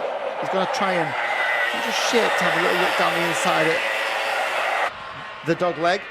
Didn't manage to do it. Here is the move then. Oh, he's not quite there, is he, as they get onto the apex? It's mature driving from Sam Hinksman, because if he had just cut the apex, he probably would have got the front left of Max Solarski into his rear left as they went into the loop. Probably would have turfed at least one of them out of contention here. As it happens, they're both still going, and Hallie Hinksman misses the apex quite significantly in the loop last time round. So now then into the dogleg they go once more. Ratford now has a different challenge, a different proposition behind him. It's the challenge of a championship leader. It's the challenge of the number 3 of Maximilian Solarski, who is looming, isn't he? He's getting there. He is closing in on the race leaders. A good battle again between Hallie Hinksman and Calder for third and fourth more. And just behind those two is Liam Karbalov. There's a gap back again to the 154 of Tristan Powell, and then a longer gap back to Henry Foote. So Henry Foote up to 7th. So what sort of pace has Henry Foote got? A 43.9. 43.2 is the fastest lap of the race so far. Now compare that to the 43 flat from Freddie Cox. Group A slightly quicker at the moment than Group B. That'd be an interesting front row, wouldn't it? Maybe Cox and Ratford, or Cox and Solarski, or even Daniel Weir and one of those two. It'd be a really interesting proposition for the grand final, which is when the two groups of DRS 100s will come together. We've still got 4 minutes of this race to go, and this could very quickly become a 4-car battle for the lead, couldn't it? Because Calder is pushing Sam Hinksman up towards Max Solarski and Charlie Ratford, who are our leaders. So down the hill they go once more, and the race leader is Solarski. He's not managed to get on terms with Ratford. He managed to dispatch him all in very quick measure as well. He's actually just edging away, isn't he? So all that pace that Charlie Ratford had in qualifying, 2 tenths, a clear 2 tenths on Maximilian Solarski. Where's that pace now then? Where's that pace gone for Ratford? At the moment it's looking like more dominance from the number 3 as he leads this race. He's very neat and tidy through the loop again, although Ratford was quick in sector 1 and just managed to close back a tenth or so. 43.1 from Solarski last time round. As they head down to the dogleg into the left-hander, they'll swing right and then head down the hill. Everything's off camber here through bottom bend. Slopes away from you. You've got to hold on to it on the inside. Then a little climb up to the elbow. And now it's all uphill until they get over start-finish line. And Ratford just starting to come back at him, isn't he? Just Charlie Ratford maybe saying, no, I'm not done here. I've got a little bit more up my sleeve. Not going to have this all your own way this weekend. Max Salarski. Can Ratford get back on terms? Every time he looks to get within a kart length or so, it's almost like Salarski just turns the screw a little bit more and just edges away a little bit more and just gives him that little bit more comfort that he so needs at the front of this field. There's only a minute and a half or so to go here, plus the one final lap. Calder 4th. Then there's a gap back to Karloff, Powell, Henry Foote, 5th, 6th, 7th. Ben Thorley is 8th, Tuscany Groves is 9th, and Archie Potter is 10th. Just the one retirement, which is Ruby Smith, who was up into 3rd. She made a super start to this race. She was one of the benefactors to Salarski going around the outside and getting slowed on the first lap. What kind of pressure can Bryn Calder put onto Sam Hinksman? As we say, that is shaped to the inside. Oh, he does. There's contact there between the two of them. He has gone past as Hallie Hinksman tries to go back at him on the inside, but the run is with Calder. And there was a little bit of contact there as they went into the dog leg. Did Hallie Hinksman just shut the door a little bit too aggressively, or was it over exuberance in trying to make the move? Here, this will give us a good indication. Here they come then. Down the hill, Calder looks over his right shoulder. You'll see there's no real pressure from behind. He pulls out to go to the inside. Oh, he hasn't made the move there, has he? Oh, and then there's contact. Oh. I wouldn't imagine that's going to be looked at too favourably by the officials, because he wasn't alongside. He has caught the rear bumper, the rear tyre. Just sort of turfed Sam Hinksman. I would not be surprised if that's gaining advantage by contact and those places are put back to where they were. But we will see. Clearly not my decision, it's just my opinion. Let's be really clear with that. Absolutely my opinion, and the officials can certainly see things differently, and it's their opinion that matters, not mine. Through the left-hander of the loop goes Salarski. Ratford 2nd place, 42.9 from Salarski. That's only 2/10 slower than the fastest lap of the weekend so far from Charlie Ratford. Ratford just can't get on terms, he just can't get close enough, and been called a 43.3 last time round. Hallie Hinksman is 4th. A little bit of pressure to him from Liam Karloff now. Behind the pair of them is Tristan Powell. 2nd in the championship, Powell. 6th on the road in Group B at the moment. So we're on the last lap.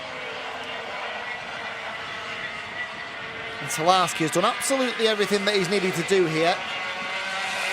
Just held Charlie Ratford at arm's length, and Ratford will need to go back to the drawing board here. Needs to find some of that pace from qualifying this morning. Needs to find a 10 for 2. His fastest lap of 43.1, so he's dropped 0.4 of a second, Charlie Ratford. I understand that setup will have changed between qualifying and Heat 1. Track conditions will have changed as well, but at the moment, it's Salarski who has the upper hand. He's going to come through and win then. The first heat for the DRS Group B. Ratford comes home in 2nd place. Bryn Calder 3rd. We'll see if there's any repercussions there from that move on Hallie Hinksman earlier on. Hallie Hinksman just giving a little wave there. Less than impressed, I think, Sam Hallie Hinksman. Karloff finished 4th. Tristan Powell 5th. Henry Foote, good recovery drive from Henry Foote. Back up into 7th, and then Tuscany Groves, Ben Thornley and Archie Potter. That is your top 10. Just the one retirement, which was Ruby Smith earlier on in this race. Just seen a replay of the move with Calder and Hallie Hinksman. I can't see any way that those places will not be reversed due to that move. And that is our 2 DRS 100 Heat 1s complete. We now move to our youngsters, 8 and overs, DRS 62s, 1:05. We expect them on track, and after the recovery of Ruby Smith's car, we'll be back with you for the first heat for the DRS 62s.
when you get to the acceleration line where you're accelerating, if Sam throws the lights, at that point you can move. Okay?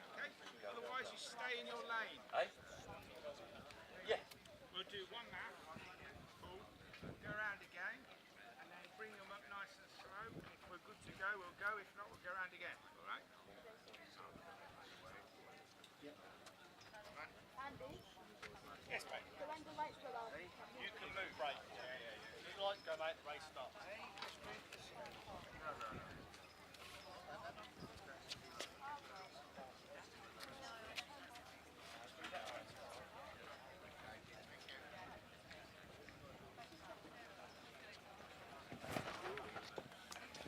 So shading from the sun, which is just reappeared through the thick cloud, but the temperature certainly not wavering here. Up into the top end of 20s. 27 degrees currently out there.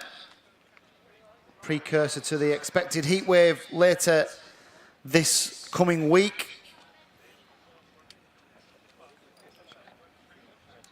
There's more cloud forecast, but the temperature certainly isn't expected to drop. So it's tough going out there for these young drivers, and they're just trying to shade themselves as best they possibly can in preparation for this first heat of the day for the DRS 62s.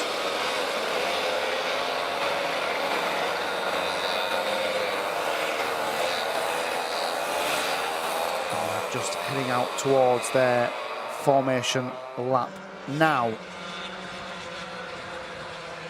Could be close this. The championship's certainly close. Two of them at it at the moment, but we know there is still opportunities for the likes of Ewan Scott, third in the championship, the likes of Matt Johnston, all within touching distance just about. But Oscar Walsh it is who leads the championship, but he won't be on pole position. That will be Jack Robinson, second in the championship, 9 points behind Oscar Walsh.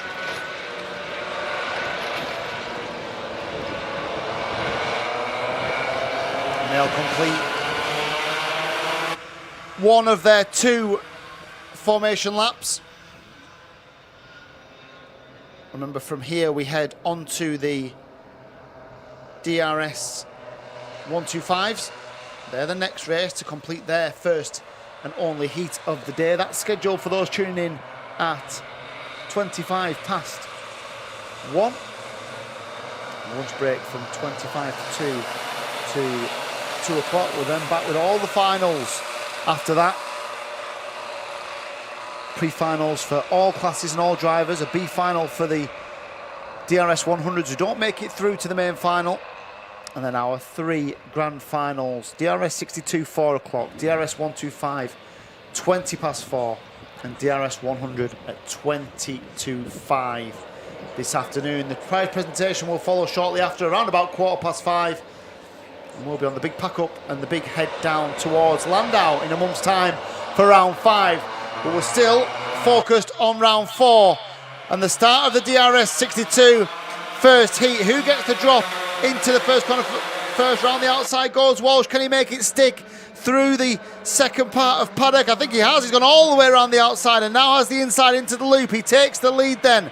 So Oscar Walsh then, it is who leads at the start of this first heat. Second on the road now is Jack Robinson. So first and second in the championship, first and second in the road. And it was brave to go round the outside by Oscar Walsh. And very shortly we'll get the full rundown of who's made the most of the first lap here at Rissington. It was certainly Walsh who made the most of the first corner. Round they come then. They've all managed to get through the first lap. And now they head over start-finish line. Will Robinson have a look into paddock? No. Decides better of it. Already a gap back to Bailey Wolf in third. He's got Benjamin Baker, Nat Johnston, Harley Drake, all close attention. There wasn't actually that much movement on lap 1. There was a change for the lead. Nat Johnston made a place up to 5th. Dorian Millett made a place up to 11th, and Ethan Whitlam also up to 12th. That was at the expense of Daxton Groves, who dropped down to 13th place. As we all head through the elbow once more.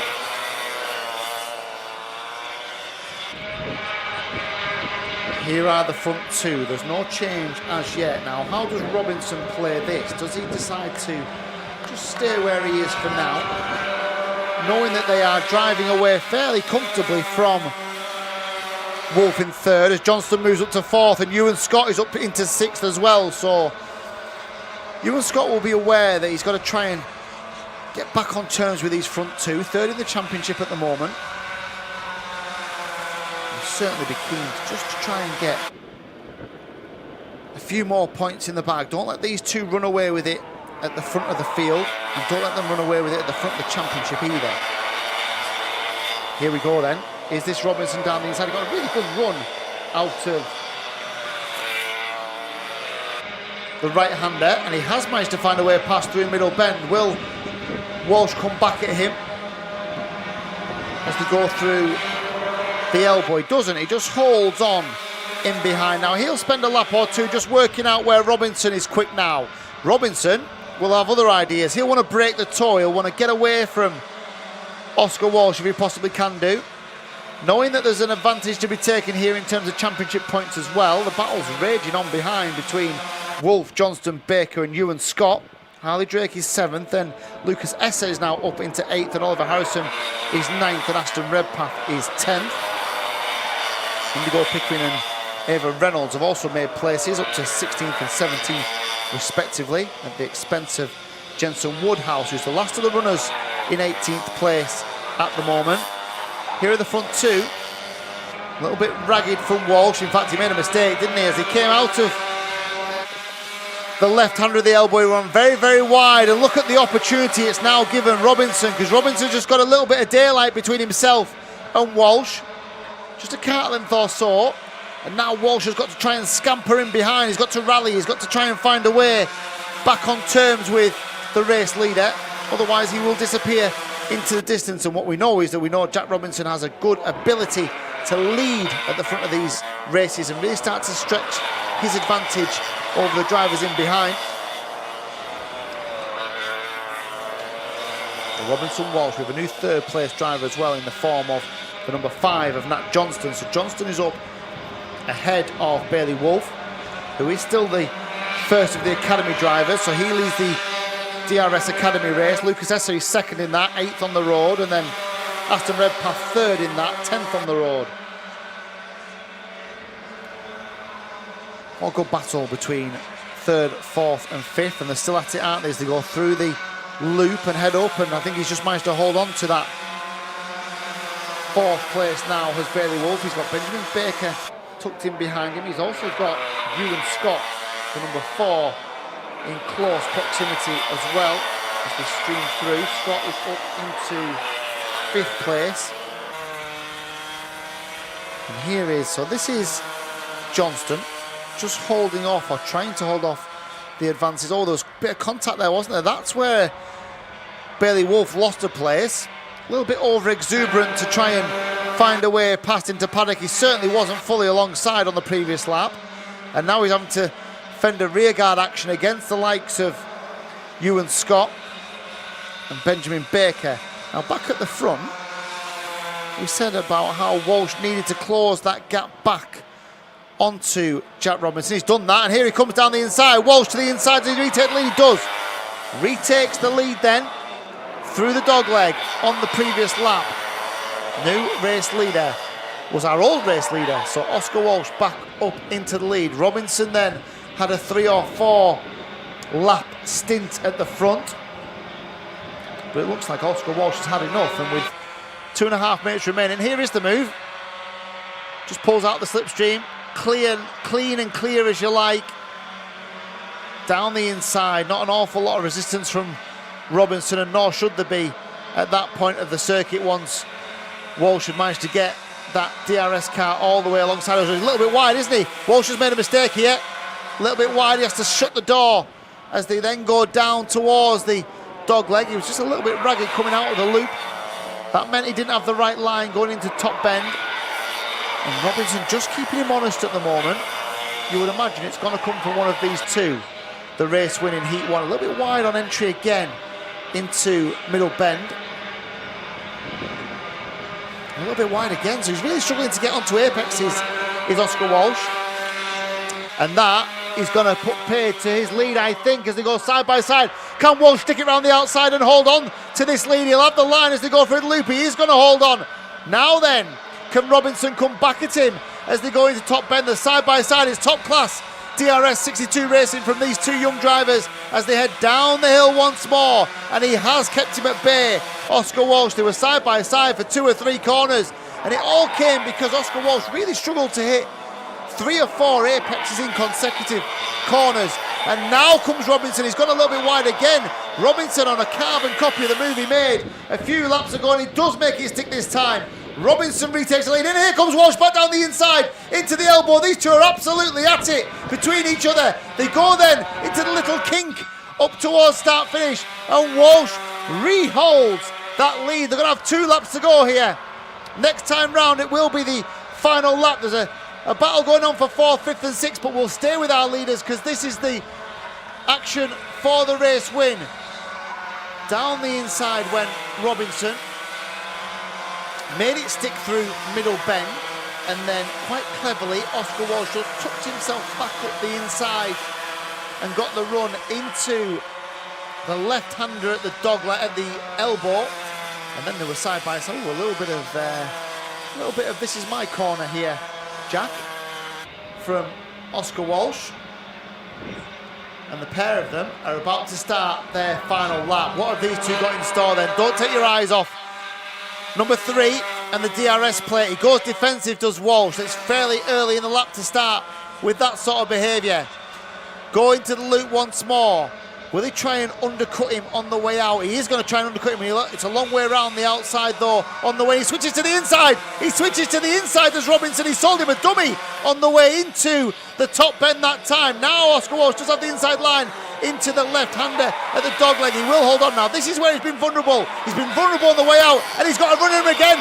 Robinson's got to run him again. This is where he's been vulnerable for 3 or 4 laps, and Robinson retakes the lead. Is he timed this to perfection? He's got 3 cars, hold on, and Walsh goes back to the inside. Will he manage to get him through the left-hander? He doesn't. They're going to come side by side through the final corner. Will he try and stick it around the outside? He's going to try. He doesn't quite get there. Over the line, almost together.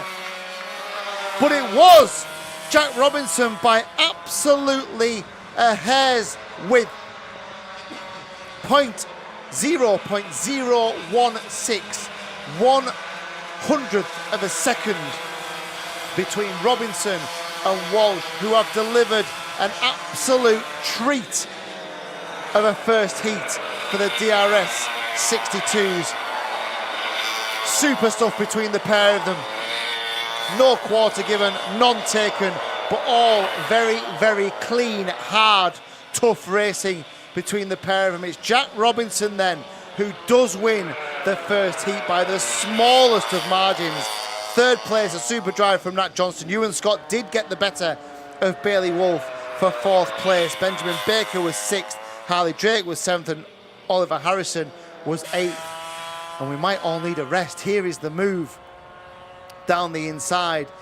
They'd sort of worked each other out with 3 or 4 laps to go, and they knew where they could attack each other. And this time Walsh had to go to the outside into the elbow, which is a tough way. It's a long way to go around the outside, and Robinson just managed to hold him off. They came side by side. We'll see if we can get a shot of them coming over the line, because they were pretty much absolutely together as they came over the line. Well, we know they were, because they were just about 100th of a second between the two drivers. Brilliant stuff from the pair of them. And if that's anything to go by, we will be looking forward to the DRS 62 pre-final and final later on this afternoon. Oh, we're going to get it now, are we? This is as they come round the final corner. Look at them as they go over the line. There is absolutely nothing between them. Nothing between them. Fabulous stuff. Fantastic from these young drivers. Maturity beyond their young years. Right, on to our final heat of the day before we go into the lunch break, before we go into the pre-finals. It's a 25 past start for the DRS 125s, and we'll be with them in just a few moments time. Let's hope they can replicate some of that DRS 62 drama as well. For our final heat of the day, we'll be back with you in just a few moments time.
turned in and I was like, oh god, this turns. Pulls in, just grabs hold of the floor, doesn't it?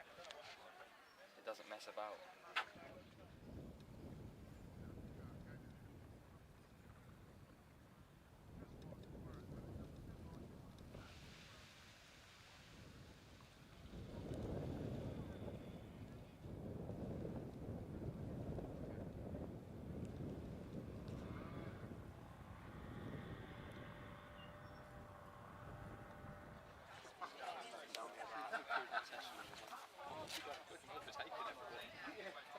This is weird.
flag, guys. So the DRS 125s, our senior drivers, with our final race before we break for lunch here. And they're led out by Oliver Owen. Courtesy of him being the fastest driver in the qualifying session this morning. He was very fast as well. Only did 4 laps on his tyres. Elliot Stanley second in qualifying. He'll line up alongside Oliver Owen on the grid.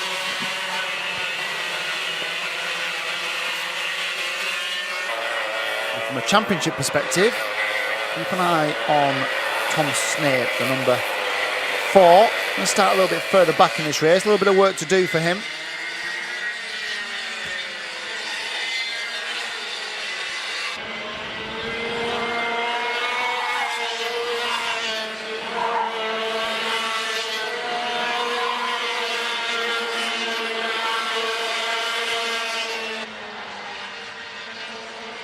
So 2 formation laps, as there has been for every other driver.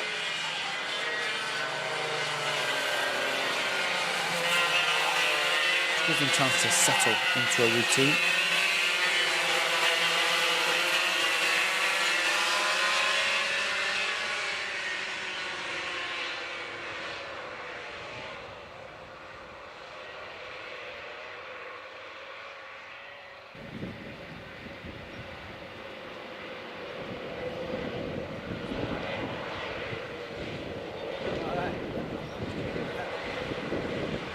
So front 2 then. Owen and Stanley. Who will get into that first corner first? Will it be somebody from a little bit worse? It's not the best of starts. It's a very straightforward start for Oliver Owen. I wonder if he just didn't get the group. Oh, he's under some pressure though, isn't he? Oliver Owen made a great start, and then Bill Basie from nowhere just tucked up the inside, and all of a sudden has kept Oliver Owen very honest on the first couple of corners. It looked like he got a really straightforward start. It certainly looked as if Elliot Stanley just hadn't got anywhere near the drop of the lights and lost a couple of places, and all of a sudden, from being really comfortable, Oliver Owen all of a sudden was under loads of pressure and has lost the lead. So here they come then. We've got a couple that are involved in incidents around the circuit as well, so we'll sort them all out as they come round to complete their first lap. And it is indeed the DRS of Firaz Bill Basie, who was ever the opportunist, wasn't he?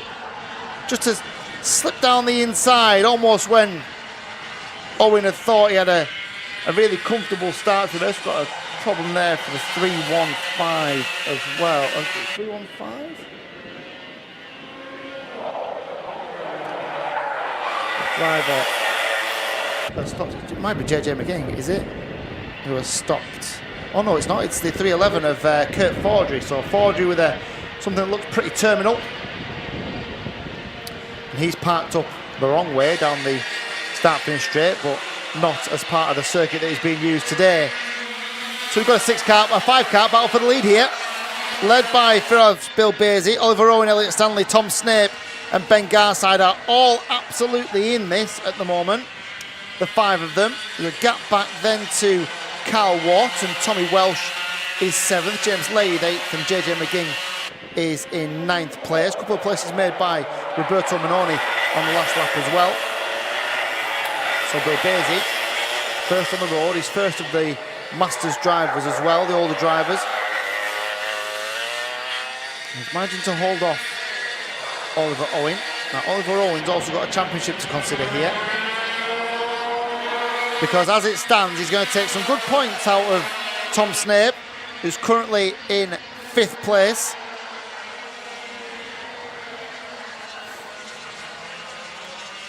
Absolutely together, the 3 of them. Just keep an eye on Elliot Stanley. Just a little look down the inside. Didn't make it stick and might lose that place now to Ben Garside. He's going to. Now that's the danger here. If you make a move and don't make it stick, you lose quite a lot of momentum around this Rissington circuit. It does cost you time. And that has led to Elliot Stanley losing that 2nd place, and now he's under pressure from championship leader Tom Snape, who's back in 5th. Bill Basie is who leads. Owen is 2nd. Garside going very well in 3rd place.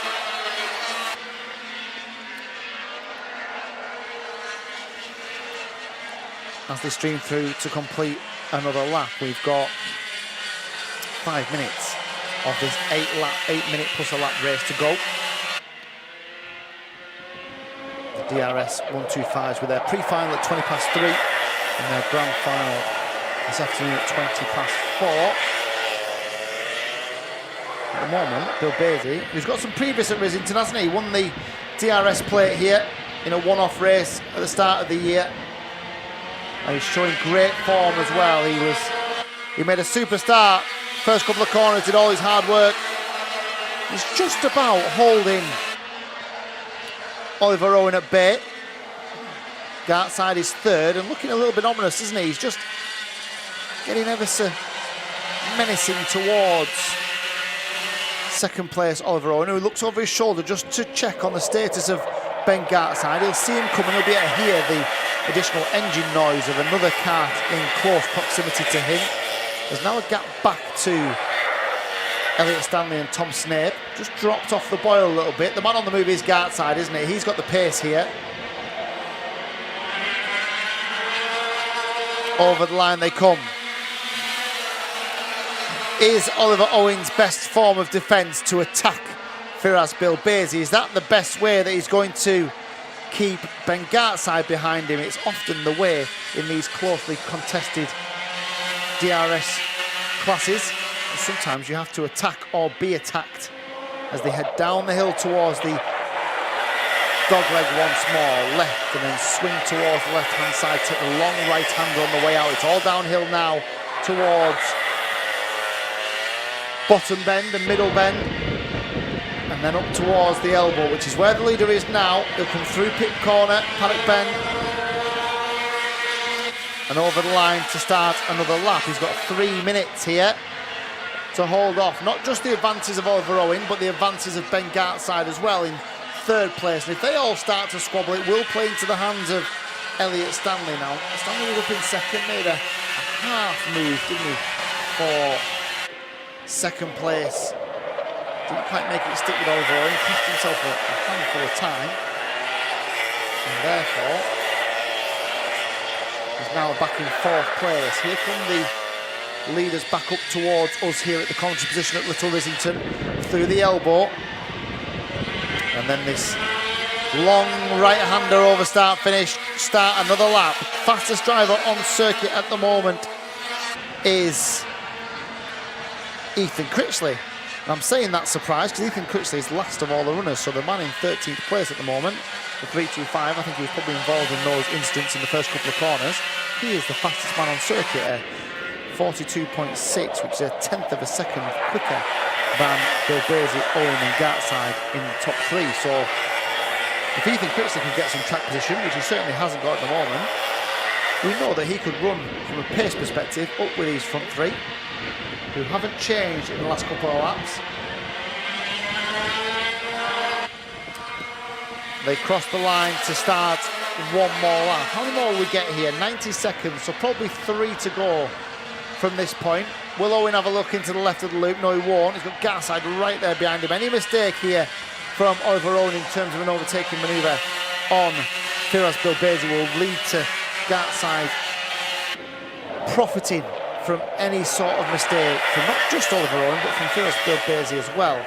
As the three of them absolutely together. Oh, a little bit slow off the dogleg from Owen, and then Gartside makes a real hash of the long left-hander at bottom bend. He got all kinds of out of shape. You can just see how much that's cost him. It's cost him 2 or 3 kart lengths. That one little mistake, it just shows you how accurate these drivers need to be, how much they need to ensure they are pinpoint perfect in terms of their accuracy, in terms of their racing lines, in terms of braking points.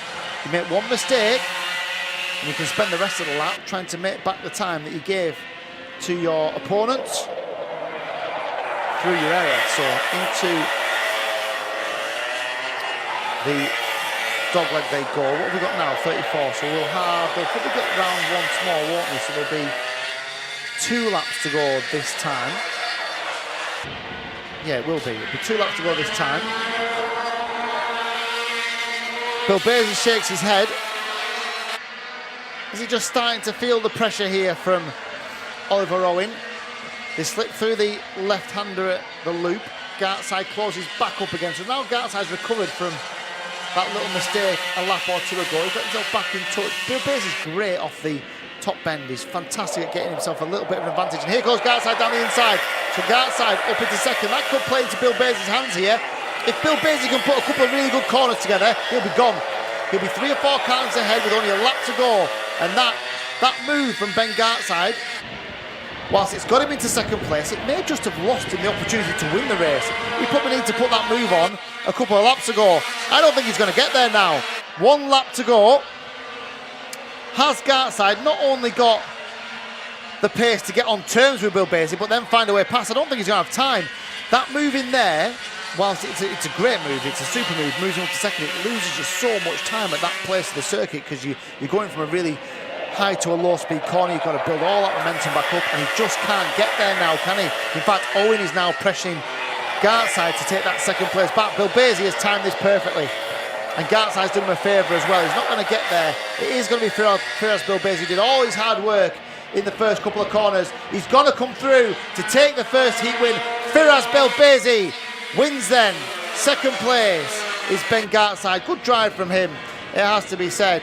Third then on the road is Oliver Owen. Another handful of championship points for him, but not what he will have wanted from pole position, I'm sure. 4th, Elliot Stanley. 5th, Tom Snape. 6th, Carl Watt.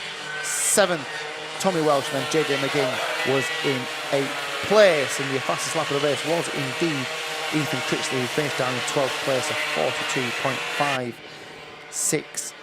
42.565. Fastest lap of the last race. So then, that is all of our heats complete. We will now take a short break, and we'll be back with everybody just around about 20 past 2 this afternoon, in 40 minutes or so, to bring you the pre-finals and the grand final here at round 4 of the Daniel Ricciardo Series here at Little Rissington.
goes. There's a little bit of contact between the two of them. Oh, it's contact. There's contact.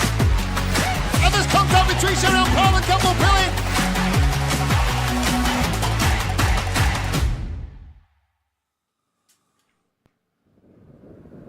Welcome back to round 4 of the Daniel Ricciardo Series here at Little Rissington. It's pre-final time, the first of those pre-finals being for the DRS 100 Group A. And they are just about getting themselves sorted on the dummy grid. Drivers putting helmets on, getting themselves prepared for battle here. Remember, the result of the pre-final goes towards their start position for the grand final. The difference with the DRS 100s is there's 2 groups that need to come together to be arranged into one main final this afternoon. This is how the pre-final for the A group looks. It's Freddie Cox on pole position with Daniel Weir alongside him. Row 2 is James Kochelek and Aaron Mensah with Sherry-Ann Powell and Kai Newman on row 3. Row 4 sees Daniela Sutton alongside Oscar Walmsley-Jones. That's your top 8. Looking further down the field then, Cassidy Southall on the inside of row 5 alongside Jamie Scott, and then Freddie Farrell and Ben Hoy 11th and 12th. Isaac Kite and Eldon Holland on row number 8 with Maximilian Reed at the back of the field. But we'd expect Maximilian to make some progress here. He was one of the drivers that received a technical flag in the first heat. That's why he's at the back of the field, but certainly shown good pace earlier on today to give us an idea of where his progress may lie in this pre-final. So 20 past the hour, we are expecting the grid marshal to release these DRS 100A drivers. And the Rissington circuit looking resplendent in the sunshine here. A really hot day. It's quite a windy day, actually. There's a real stiff breeze heading up the start-finish straight. But it is a warm and humid day for the drivers, with more to consider than just navigating their Daniel Ricciardo kart around these 1,000 metres of racetrack.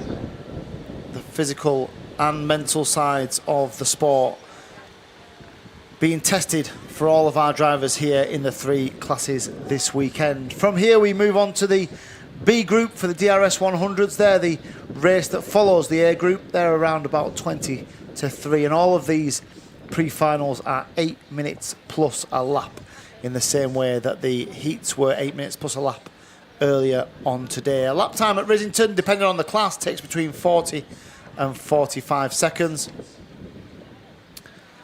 It's a fast flowing circuit where top speed, probably the top speed of any circuit that we head to this year, is here.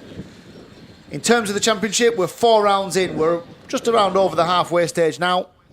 We head off to Landau in Wales for round 5 in August, towards the end of August. We then head to Houghton Park in the northwest at Cheshire for round 6 in September, before the championship finishes at Fulbeck. Round number 7 in late October. It'd be lovely to have some of this sunshine reserved for Fulbeck. Those that remember the final round last year was, well, it was a wet affair. There was some delays due to the just amount of standing water we had on the Fulbeck circuit that day.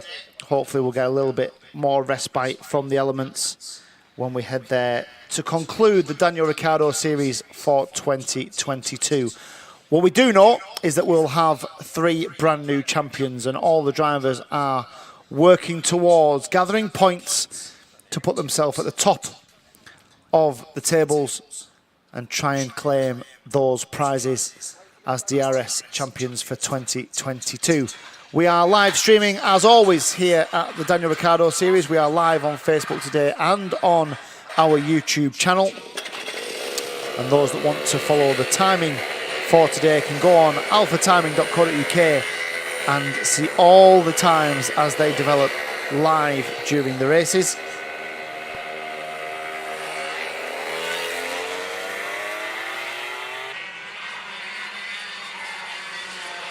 Lots of good luck messages for these drivers.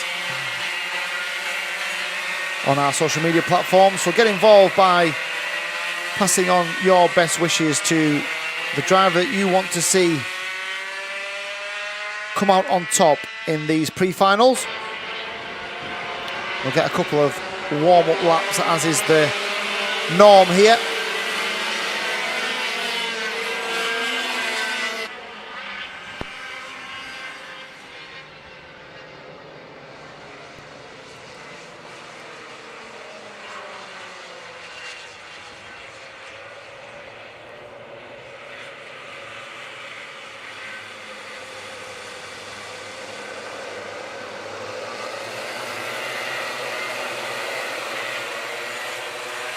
So the DRS 100s. Group A, remember they are randomly split into two groups at the start of every race weekend.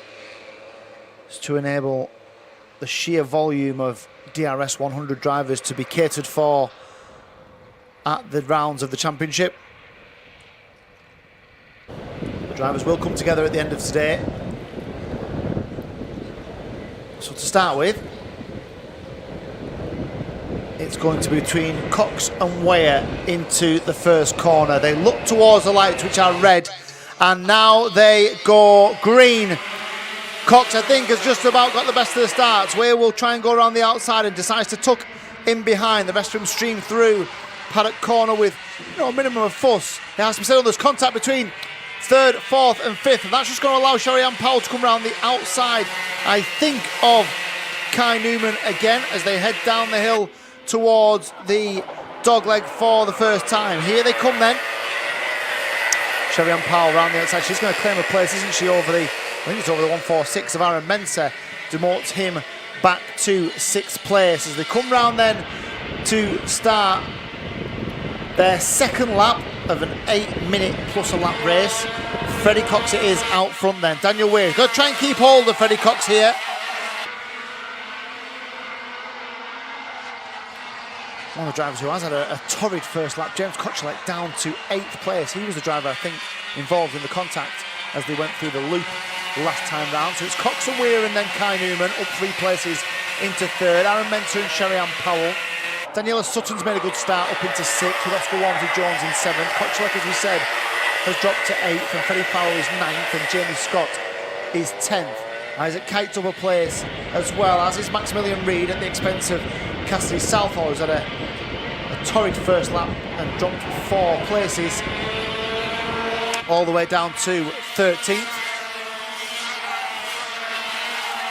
So round they go again. Now Weir is just managing to hold on, isn't he? He's just managing to keep a tag onto the back of Freddie Cox. Their last lap times for lap 2 were fairly comparable. It was a 43.6 for Freddie Cox.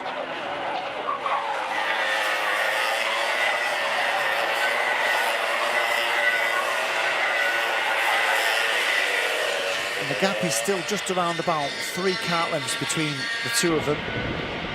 Comfortable enough for Freddie at the moment as we look back towards Sherry-Ann Powell. So 5th place at the moment, under a little bit of pressure now, Sherry-Ann from the 1-4-3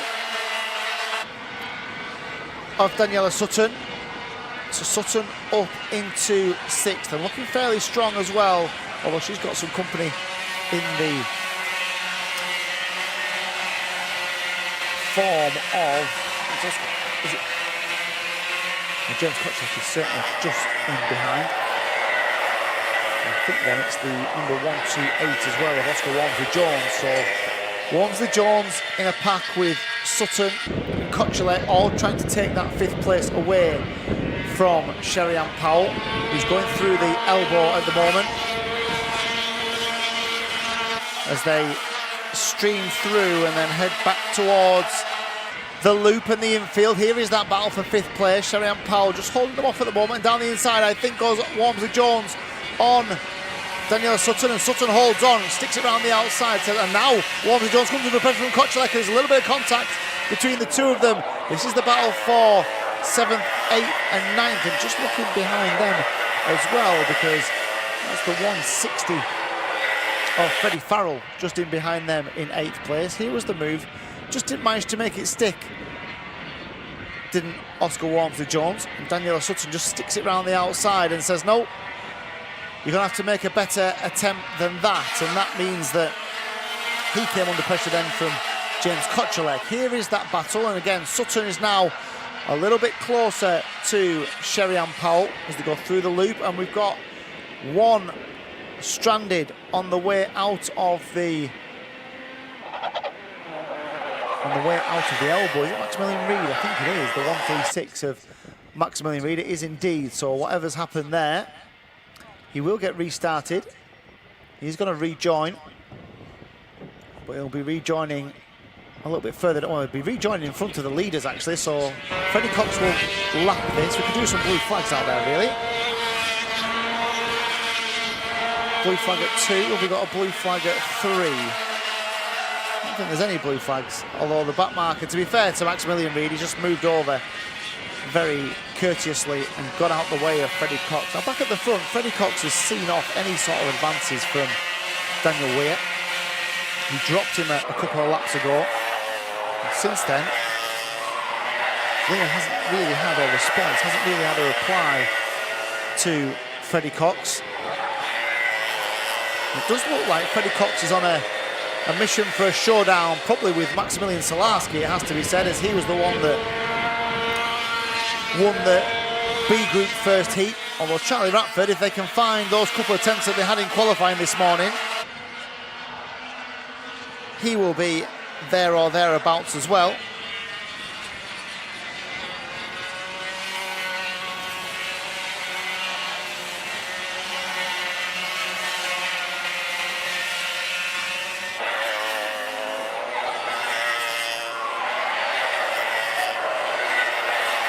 No change at the front of this field. Freddie Cox still in the lead. Second place is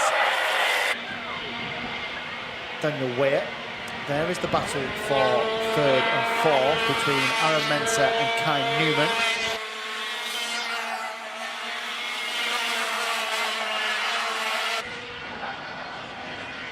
Behind them, Sherry-Ann Powell still holds that 5th place, still minded to hold off the advances of Daniela Sutton.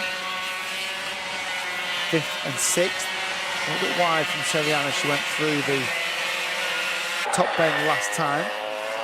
But has maintained the gap between herself and if anything, I wonder if Sherry-Ann's just starting to come back a little bit towards Kai Newman. So she got the better of Kai in the first heat earlier on today. I wonder if that gap's just starting to close ever so slightly.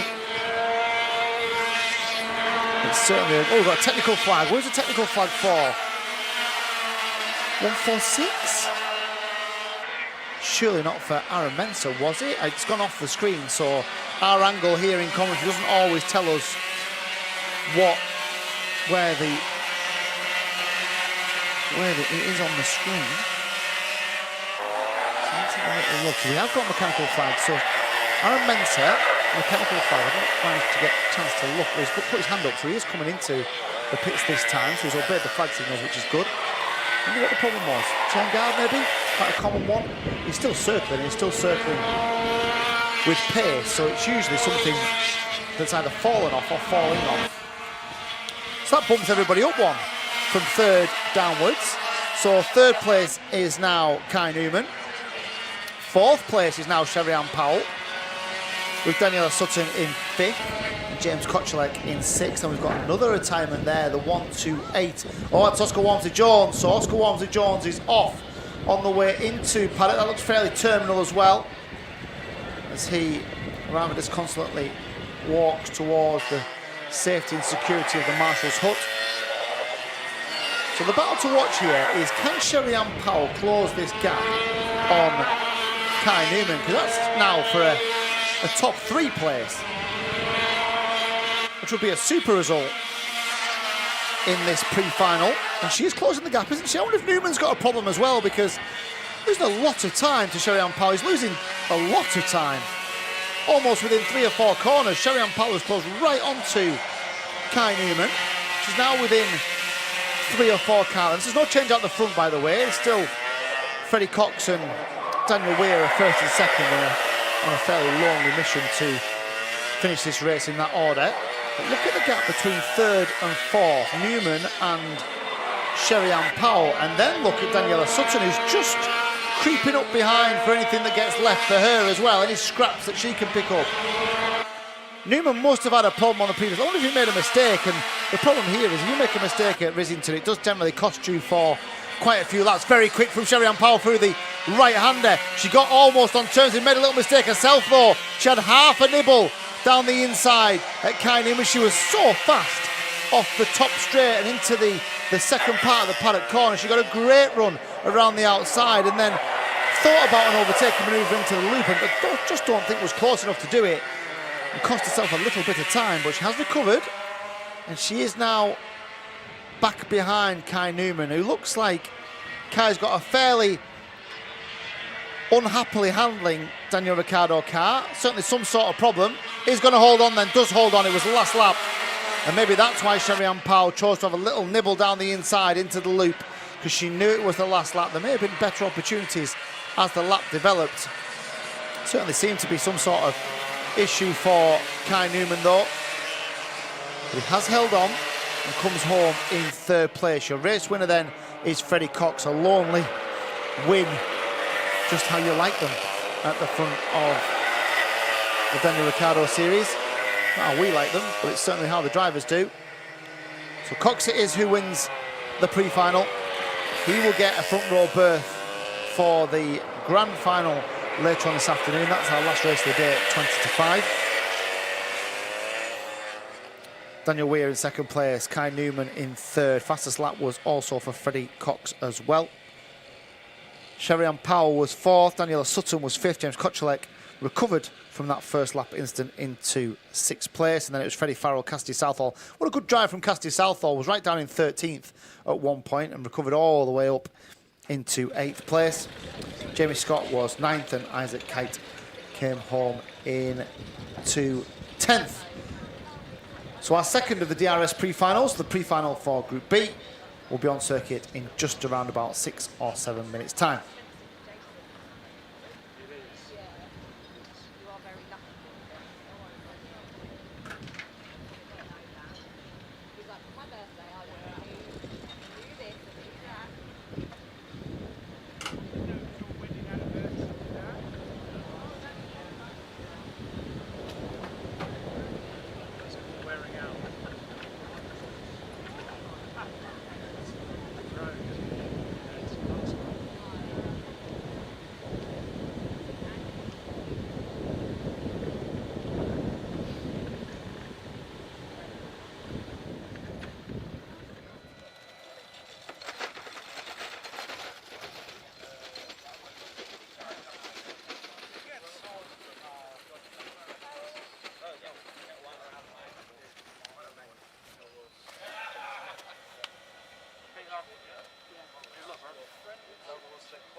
It wasn't cold in Spain. Last week it was alright for us, but the Spanish guys, they wear the hats and the winter jackets, and we was like that on the beach.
So the B group then, having seen what the A group have to offer, can now get out there and do their best to give themselves the best possible place for the grand final. And it's the championship leader, the man who's won all of the main finals so far this season. The target for everybody to beat is Maximilian Salarski. He starts on the inside of the front row with Charlie Ratford alongside. He was the fastest in the qualifying session this morning. Row 2 is Sam Halley-Hinksman, the 140 kart, and Liam Carveloff, the 130.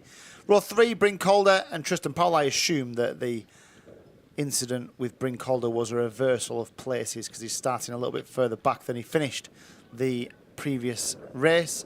Row 4, Henry Foote and Tuscany Groves. Good drive from Henry Foote, considering he had no pace at all this morning and has managed to get himself up into the top 8. Row number 5 then, 9th for Ben Thorley, and then Archie Potter alongside him. Behind them in 11th is Jake Woodrow, and Ron Marsden is 12th. 13th is Joe Jennings, with Joe Wood in 14th, and Ruby Smith. Just keep an eye out for Ruby Smith, because she made a super start. She was up to 3rd at the start of the first heat for the DRS 100s. Unfortunately, was involved in an incident and didn't finish the race itself. Certainly shown some pace, in particular in the early stages of these heats and these finals. So it's the pre-final. So every one of these DRS 100 drivers will take part in one more race, whether that's the B final for those who don't quite make it into the main final or the main final itself. Just keeping themselves nice and cool in the warm weather.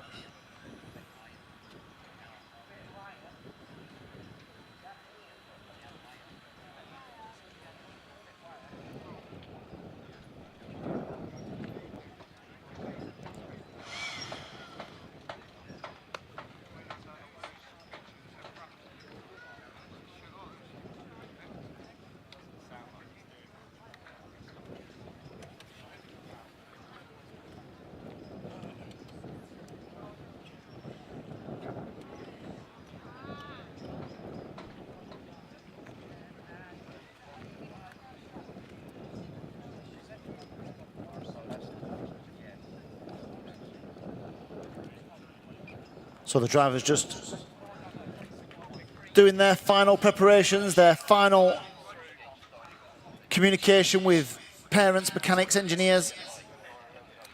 Wait for the flag, guys. And the start grid marshal goes over just to check that everyone's where they should be. He'll then open the gate, they'll start the engines. He will wave them out onto circuit. And away they go then. So have they all got out first time? It was just a little problem there for Sam Halley-Hinksman. I think he's got sorted now and he's back underway. It certainly looked like he had an issue just getting away and getting off the line initially.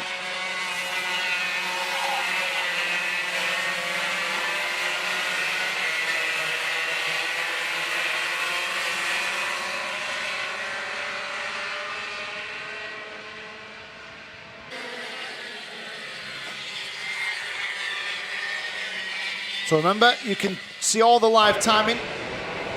see who's putting in the fastest laps as they happen at alphatiming.co.uk. Click on the live timing button.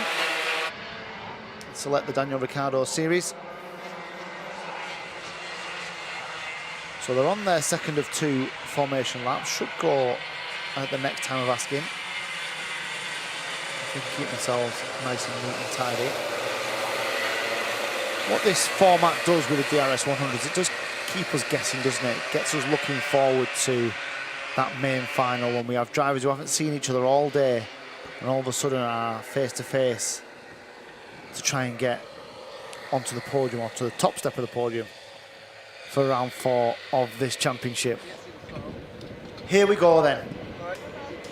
So Ratford on the outside, Salarski on the inside. Plenty of drivers in behind who could have a say as well. They're coming to the line now. They're quite slow. The lights go red, to go green, and Salarski's got the best time. Sam Hinksman's got a good start as well. Hinksman up into second. That's not what Ratford wanted. He wanted to be tucked in behind Salarski. He gets a handful of understeer as well, does Charlie Ratford, as he goes through the second part of Paddock Corner. They're all through the loop, and they're all on the way out of Top Bend and down this long straight here towards the dogleg for the first time. Salarski is in and out as quick as a flash. He drops down the hill towards bottom bend. Comes through mid-bend now. And then up to the elbow for the first time. This fast left-hander off camber. Slides away from you on the exit. He takes a lot of curb. Just about gets away with it, I think. And there's a little bit going on behind. And Henry Foot's been involved in something. The number 5 of Henry Foot drops quite a few places. He came through the timing beam, I think, in 12th, 11th or 12th place. Tristan Powell made a couple of places as well on that first lap, up into 6th. So Salarski, Hallie Hinksman, Ratford, Calder, Karbalov, Tristan Powell and Ben Thorley up into 7th, and Tuscany goes up into 8th, and Archie Potter up a couple into 9th as well. So then, Salarski is who leads. Hallie Hinksman is in second. Ratford is third. Look at Calder in 4th. Had plenty of pace, didn't he? Bryn Calder in the first heat, putting Charlie Ratford under all kinds of pressure here. Behind them is Liam Karbalov. And down the inside also Ratford. Very clever from Charlie Ratford. Knew that he was under pressure from Calder. Decided to attack. Decided to get after Sam Hallie Hinksman and forced his way through at the top of the circuit and up back into second place. The problem is, Salarski is already maybe 10 kart lengths away at the front of this field, so unless Ratford's got some super pace they didn't have earlier on, Salarski may be a tough task to challenge. The gap between them is 9/10 of a second, but Ratford is just on the fastest lap of the race so far, and that included an overtaking manoeuvre. So Ratford, can he just show that little bit of pace that he lost from qualifying as Hinksman and Calder squabble over 3rd and 4th? Calder should have the inside line, he does, and Hallie Hinksman has to relinquish that 4th place. Just needs to be careful regarding Karbalov in behind as well. He's going to have a go back at Bryn Calder into bottom bend. He's going to make that stick as well. So Hallie Hinksman demoted to 4th and back up to 3rd very quickly. Right, let's see the gap between the front two. It was 9/10 of a second. It's now 8/10 of a second. Hang on a minute.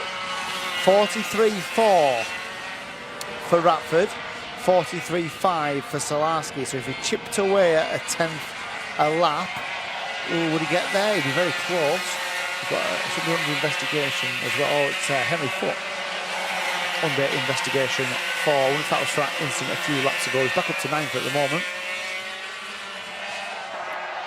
Here is Hallie Hinksman and Calder, who are still arguing over 3rd and 4th, with Karbalov behind them. Right, front two, this is closer, isn't it? It was 8/10 of a second. What is it now?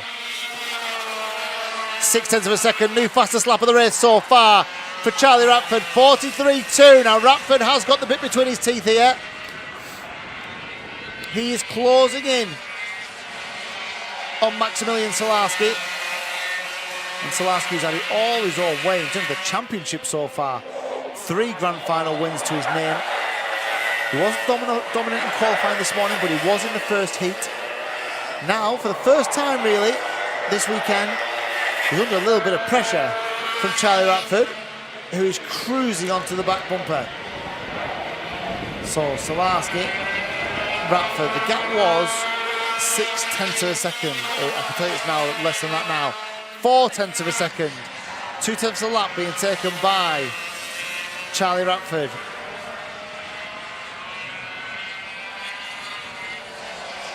And behind them, you've got this battle between Harry Hintzman, Karbeloff, and Bryn Calder. Tuscany Groves is behind them, and Henry Foot's made another couple of places up into 8. Here's your battle for the lead then. Selarski on the right of your picture for number 3. He's the race leader. Charlie Ratford in 2nd place. That was 0.4. What is it now? Still 0.4. A little bit of a response from Selarski. In fact, Selarski did his own personal private fastest lap.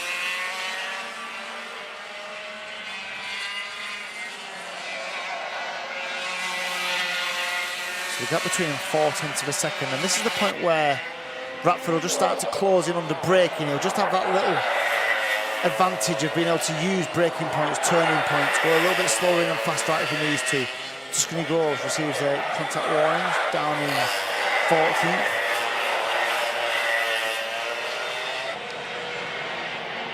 So here are the leaders then, and you can see visibly the gap is down at 2 kart lengths. And Ratford will start to smell blood here. Here is a pressure situation. He took another 10th that time, Charlie Ratford, from Max Selarski. Behind them, Calder, Hinksman, Karbeloff. Further back, Henry Foot now up to 6th. Good recovery drive again from him. Ben Thorley is 7th. Tristan Powell is 8th. Archie Potter is 9th. Joe Wood is up to 10th. Look at the 2 leaders then. That's the battle for 3rd, 4th and 5th. But as close as they are, is about as close as the front 2 are. At what point does Ratford have a look at Max Selarski? I wonder if they changed something from qualifying and then changed it back again. He's got that little bit of pace now, hasn't he? He's got that little bit of more vigour about him, Charlie Ratford. And I'm watching these 2 as they head up towards the right-hander at top end. Not quite close enough yet. These 3 are close enough though. Down to the dogleg comes Selarski and Ratford. How long have we got left? A minute to go here. Oh, he's had a go down the inside, has he? Charlie, no, he had a little look down the inside, did Charlie Ratford. Selarski holds him off. And the pair of them head up towards the elbow. Very similar coloured helmets. Oh, big mistake from Charlie Ratford. Clouted the curb. He's lost a kart length. He lost a little bit of that momentum. Is that a chance for Selarski just to get away? He absolutely lumped the curb on the way into the elbow. And now a little mistake from Selarski, a little bit wide through the elbow. These 2 are pushing. They really are pushing. Again, another mistake from Ratford. He goes wide on the entry into the right-hander at top bend. That's given Selarski that breathing space once more. Pushing and pushing these 2. That's when mistakes get made. You might run out of time here. Will they get round? They've got 10 seconds. Will they get round for another lap, or will this be the last lap after this one? It's going to be really tight. 6, 5, 4, 3, 2. Yes, they have. 2 to go then. 2 to go. That was really close. And it's helped Charlie Ratford, hasn't it? It's worked right into Charlie Ratford's hands. He's got an extra lap to try and mount a challenge and try and mount an assault onto Max Selarski. Selarski is quick where we are now. They're really quick through he's really quick through top bend. That carries that momentum down the hill into the dogleg. And now this is where Ratford closes ever so slightly.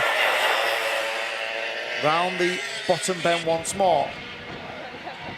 Middle bend and up the hill towards the elbow. There might be a marking play as well. Neater from Ratford that time. Last lap then. Okay. Doesn't need to defend Selarski. Ratford isn't close enough, but will he anyway? They go through the right-hander down towards the left of the loop. up towards top bend. He's not close enough yet, Ratford, and this is where he's a little bit closer than he was last time. Can he get a toe down the hill towards, or dive down the inside towards the dogleg? He can.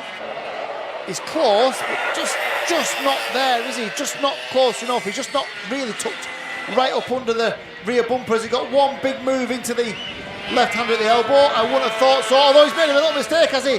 Almost came side by side. I think he's going to have enough. Yes, he has. Max Salarski goes through. Ratford just gives his head a little wobble in disappointment at not being able to mount that challenge. And we had a chain guard and a chain off as they went over the line. I think that's Karbalov. So I think that Liam Karbalov, who's certainly the chain guard, is just down below us over the start-finish, the plastic chain guard. So he's thrown a chain off. You heard it as he went past. So it was Brinkhold who did hold on for third. Hallie Hinksman was fourth. Karbalov fifth, but now needs a replacement chain. Henley Foot finished sixth. Ben Thorley seventh. Tristan Powell was eighth, and Archie Potter finished in ninth place. And that is your two DRS 100 pre-finals complete. We're likely to have a front row subject to any provisional scrutineering checks, of course. That includes Freddie Cox and Maximilian Salarski. That could be interesting. The second row will be interesting, won't it? That's likely to be Daniel Ware and Charlie Bradford. All doing very similar lap times as well. A 43.2 from Max Salarski in the last race. That was matched by Freddie Cox in the Group A pre-final. So that's lined up nicely. There'll be the drivers who didn't make it through to the A will take part in the B final first.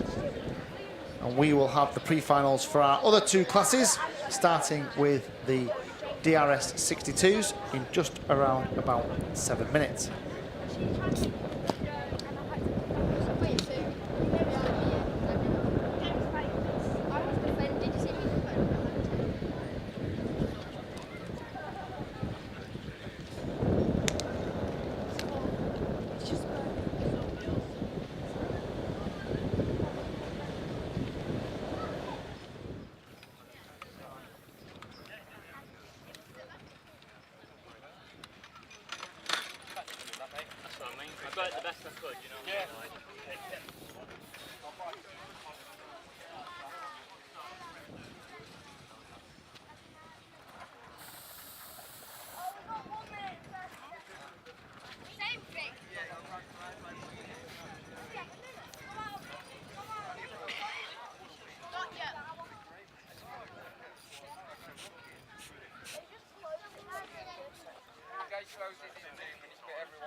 Rib protector.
I've got to drive home for 3 hours, isn't it?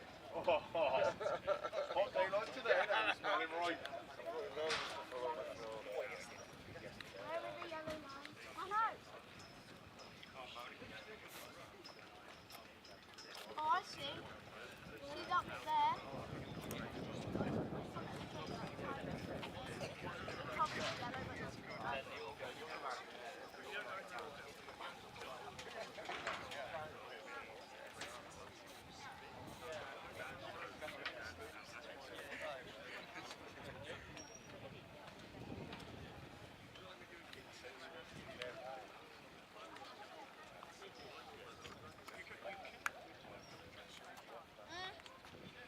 You had a good weekend then?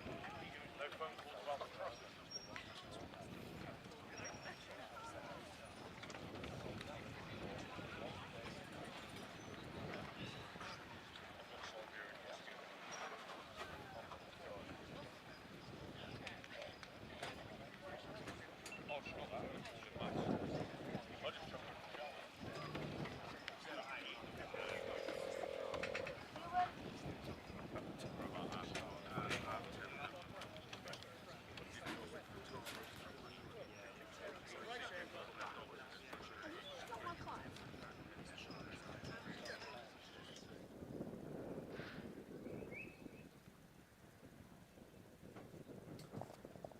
So the DRS 62 pre-final just about to make their way onto the circuit. Jack Robinson, courtesy of that absolute barnstormer with Oscar Walsh. And coming out on top of that means that he's on pole position alongside the old adversary, Oscar Walsh. Also the title rivals, these two, at the moment. And we're only 4 rounds in, plenty of time, plenty of points to be earned. But at the moment, the two of them, we hope, will give us a repeat performance of what we've just seen in the first heat. Nat Johnston lines up on the inside of row 2. Can he keep tabs on these two? Can he go with them in a breakaway and still be there come the end of this race? Alongside them, Ewan Scott, third in the championship at the moment. And the first of our academy drivers, Bailey Wolf, on the inside of row 3 with Benjamin Baker alongside him. And then Harley Drake and Oliver Harrison on row number 4. Row 5 sees Dorian Malek and Ashton Redpath.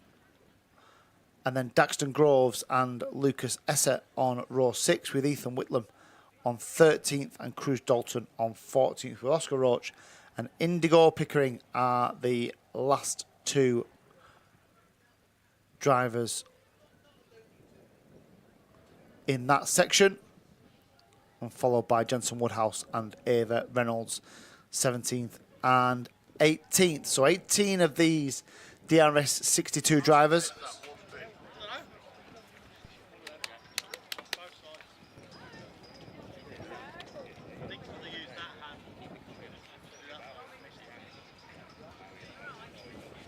Ready, guys? Trying to get the best possible start position for the main final. The main final for those tuning in at home for the DRS 62s is 4 o'clock this afternoon. About an hour's time before we see these DRS 62s once more.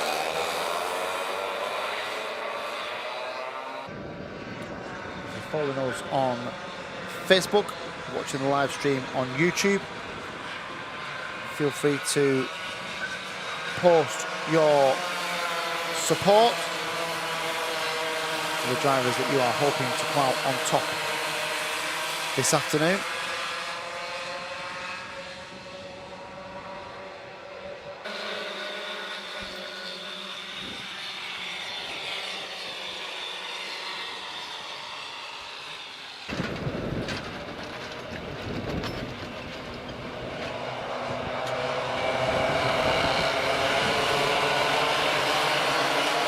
Remember, these are our youngest of all the drivers in the series.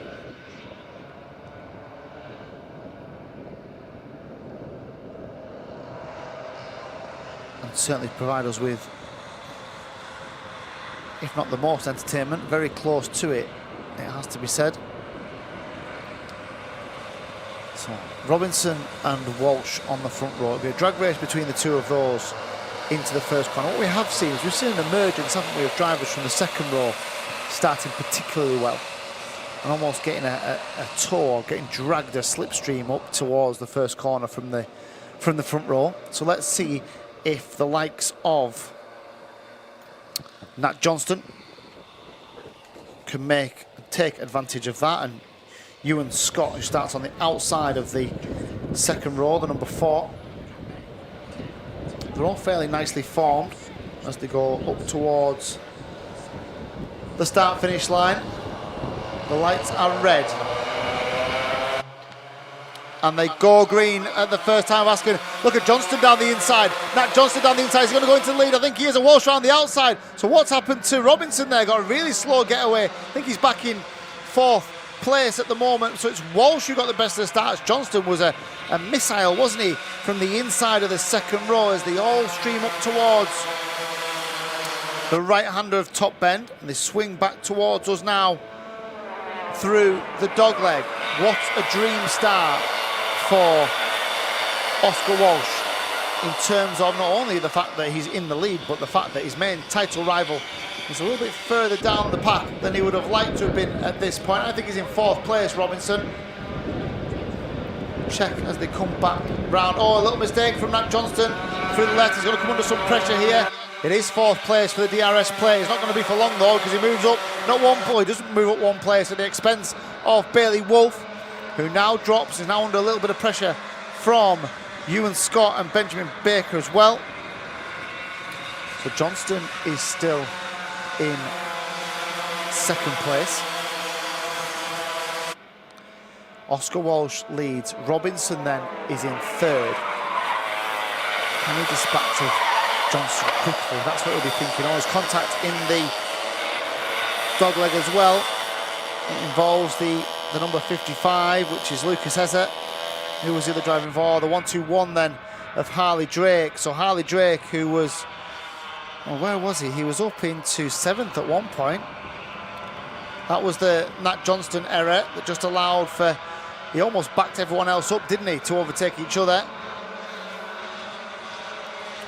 Here is the incident into the dogleg. Oh, it's just a mistake. Ah, okay. So not really anybody at fault. It was the 1-2-4 of Dorian Malek who just lost it. He just dropped it. He was almost too busy looking over his shoulder to see what had happened, to see what was happening with his own car, and then just spun round. And he was caught, wasn't he? He was tagged by the chasing pack, who all fell over each other into the dogleg. Now then, significant change here, because Robinson is up to 2nd, or he was up to 2nd, and Johnson says, no, thank you. I'll take that 2nd place back. And here comes the Robinson again, trying to retake that place. Just have a look at Bailey Wolfe in behind, and the number 7 as well of Benjamin Baker. Where is Walsh? So, sorry, Ewan Scott. So Ewan Scott down in 6th place at the moment. They're having a squabble, aren't they? 2nd, 3rd, 4th, 5th and 6th. What they might be better doing is getting their heads down and dragging themselves towards Oscar Walsh at the front of this field, giving them all a chance of being in the closing stages. Johnston would be well suited here, just sticking onto the back of Jack Robinson, trying to get dragged along towards Walsh, because Robinson will chase Walsh down, I'm sure, in the same way that Walsh chased Robinson down in the first heat this morning. Are we about to have a 3-car battle for the lead? Certainly looks like it, doesn't it? Could be even more than that. Over the line they go. Well, we didn't think the first heat could get any better, but this is warming up very, very nicely indeed as they go through the right-hander and into the left of the loop. And down the inside goes Robinson. Hits the front nice and early. So, Jack Robinson, new leader, has recovered all those places that he lost from a pretty terrible start, it has to be said. And all of a sudden finds himself back out front. Walsh demoted to 2nd. Johnston looking lively in 3rd place. Leader then, new leader, Jack Robinson. 2nd in the championship. Here's the move. I made a mistake. He made a mistake. He made a huge mistake, did Oscar Walsh. Ran very, very wide, and it was a gift in the end for Jack Robinson. And now Walsh is going to try and get back on terms, going to try and find a way through if he possibly can. There's nothing happening at the loop this time round. Just shows you how costly a small error, a small misjudgment, a little bit too fast into a corner, a little bit of not clipping an apex properly. Just shows you how important that can be. In the grand scheme of things, you lose so much momentum around this Rissington circuit when you don't get it right. And we've seen so many little mistakes again. Maybe it's the heat, maybe it's the way that the tyres are reacting with the surface. We've seen lots of little unforced errors from drivers. And that's given the opportunity to other people as the DRS 100 class streams through.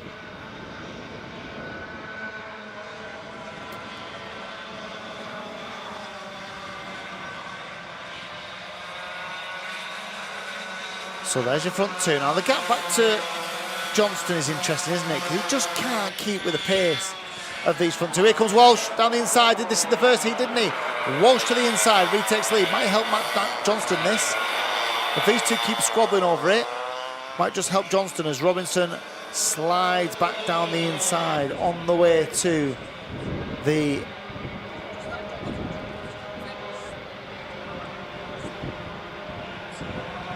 through to complete another lap. Over they come then. How many have we got left now? 2 minutes? Just over 2 minutes remaining here. Here was the move then for the lead. A lap or so ago.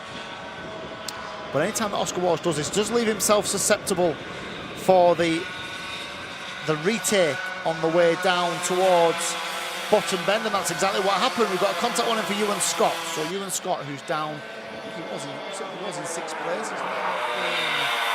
5th place at the expense of Bailey Wolf, which could well be why the contact warning is in place.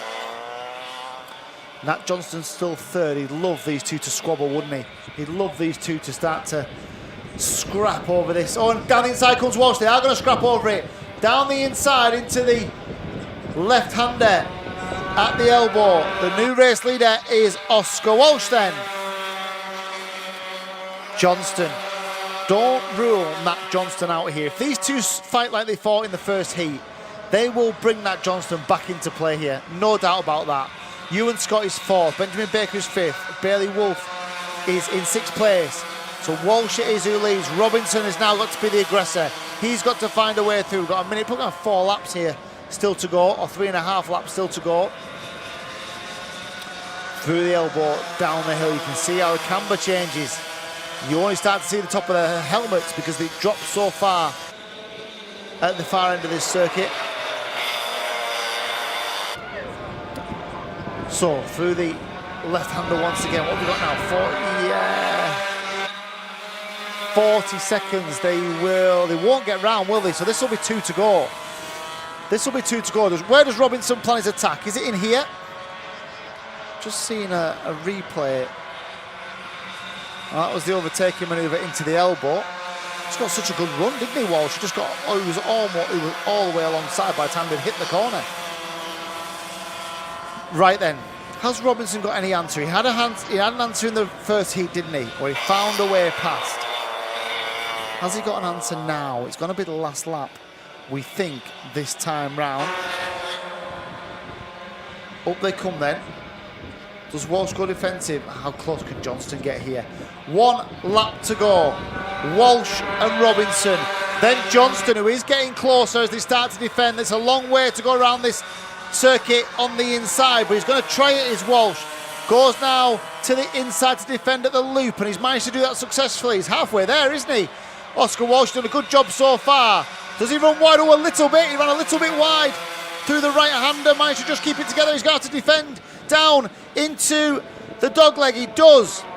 Robinson has been quick from here, though. This is where Robinson is quick, out of this corner, on the way down to the bottom bend. I think he's covered it off as Walsh. Look at Johnston, he's within 2 kart lengths now. He could upset the apple cart in a couple of corners to go. Here we go then, into the elbow. He defends, does Walsh. They might come side by side on the short run up towards start finish. I think he's covered it off. Oscar Walsh, he has covered it off. It's a super win for Oscar Walsh. 2nd place.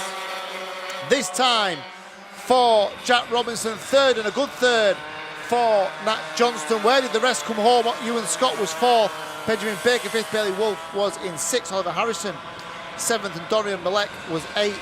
Cruz Dalton was ninth, Daxton Groves was 10th. That's so he turned around the heat, didn't he? So Oscar Walsh turned around the result from the heat. It was Jack Robinson who got the better of him in the first heat. This time it's Walsh who gets the better of Robinson in the pre-final. That could be a very entertaining final indeed come this afternoon. Keep your eyes peeled at 4 o'clock rather.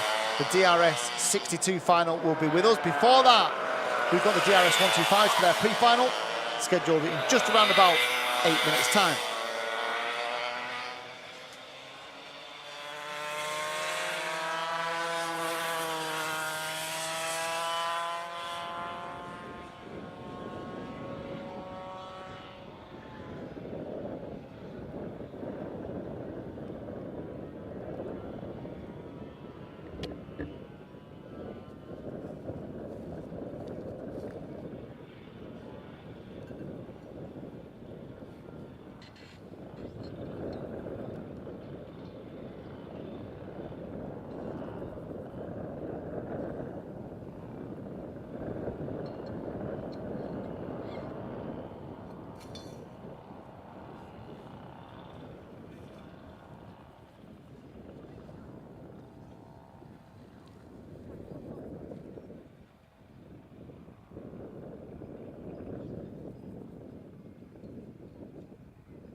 Oh yeah, you found us. A van. Okay.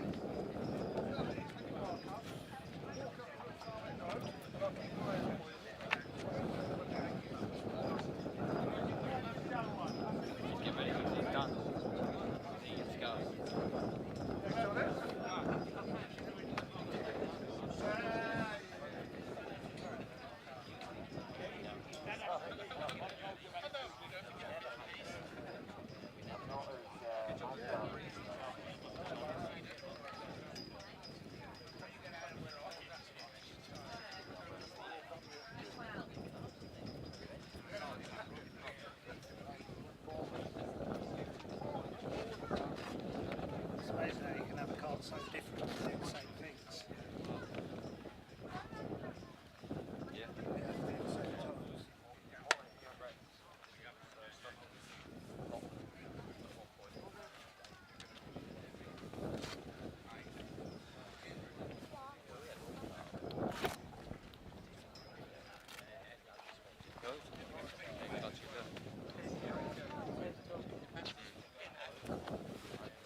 Yeah, sadly one didn't work for us.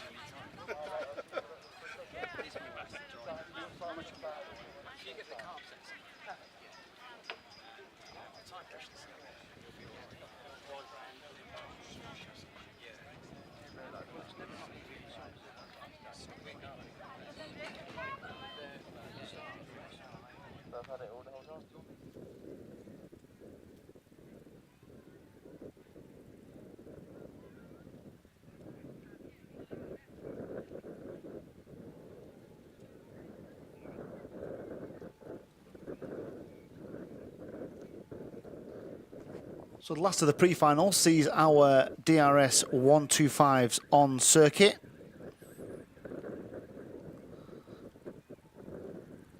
And they'll be led by the man who won the first heat, Firas Bilbezi. Timed his attack, timed his move to hit the front with perfection. Did it in the first lap or so and was never headed since. Ben Gartside is alongside him on the front row. Championship leader Oliver Owen on the inside of the second row with Elliot Stanley next to him. And then championship, the man who he's chasing, Oliver Owen is chasing for the championship lead. Tom Snape starts right behind him in 5th place with Carl Watt alongside in 6th. Row 4 is Tommy Welsh and JJ McGinn. Further back then, row 5. That's the DRS 100 row 5, so it's definitely not they're definitely not the ones. There we go. So James Lay is on row 5 alongside Ethan Critchley. Keep an eye on Ethan Critchley, fastest lap in the last race. So certainly has the pace, but didn't have the track position. So if he can make a decent start and get amongst the front few, you would expect him to be there or thereabouts. Mark Lawrence is on the inside of row 6 with Jack Rigg alongside him. And the last row is Roberto Minoni and Kurt Fordry. They are your 14 DRS 125 drivers.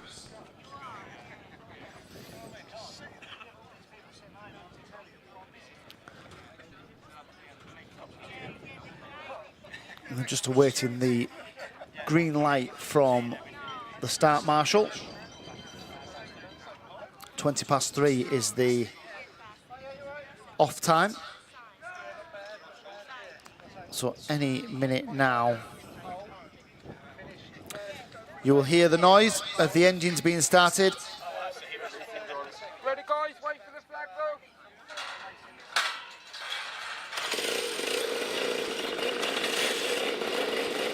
The gate will be open and the drivers will be able to begin their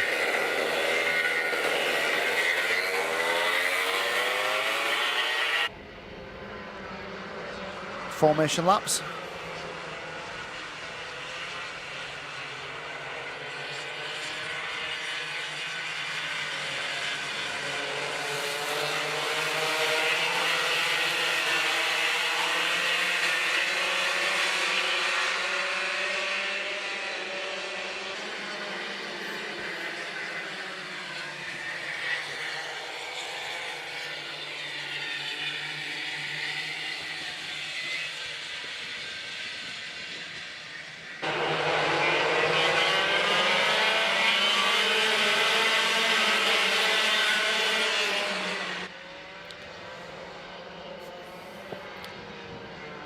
So the stream through, led by Firas Bilbezi.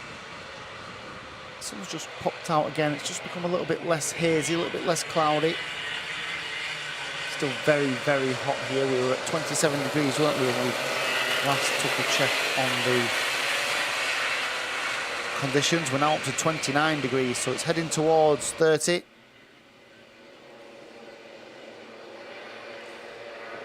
The beginning or the middle of the UK heat wave.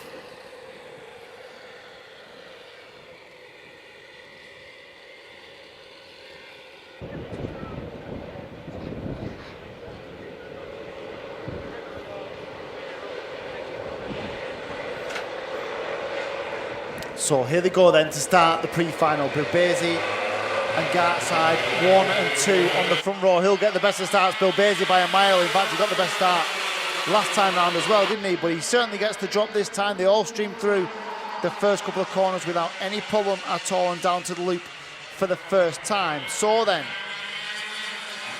Gartside didn't get the best of starts. He dropped 1 place, did Gartside. I think he dropped in behind. Is it Oliver Owen or is it Tom Snape who just crept up? I think it's Oliver Owen who crept up into second place.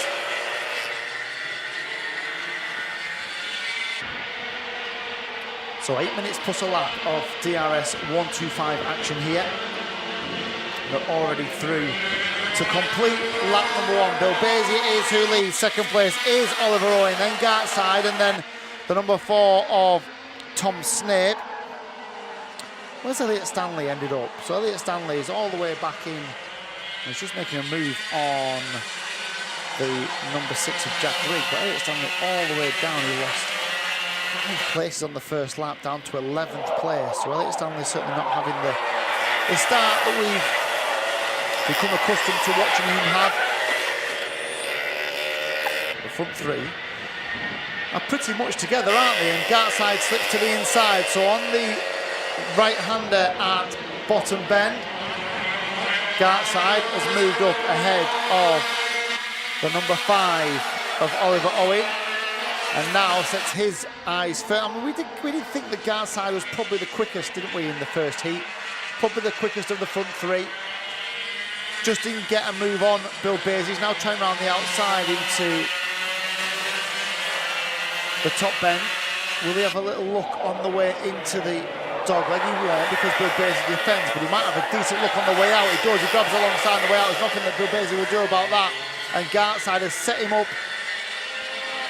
fantastically well as he went through the dogleg. He forced Firas Bill Basie to defend the inside line, knowing that that would slow him down mid-corner, knowing that he could get the jump on him, the leap on him out of the final bend. And that's exactly what's happened. And all of a sudden, Ben Gartside is looking very strong.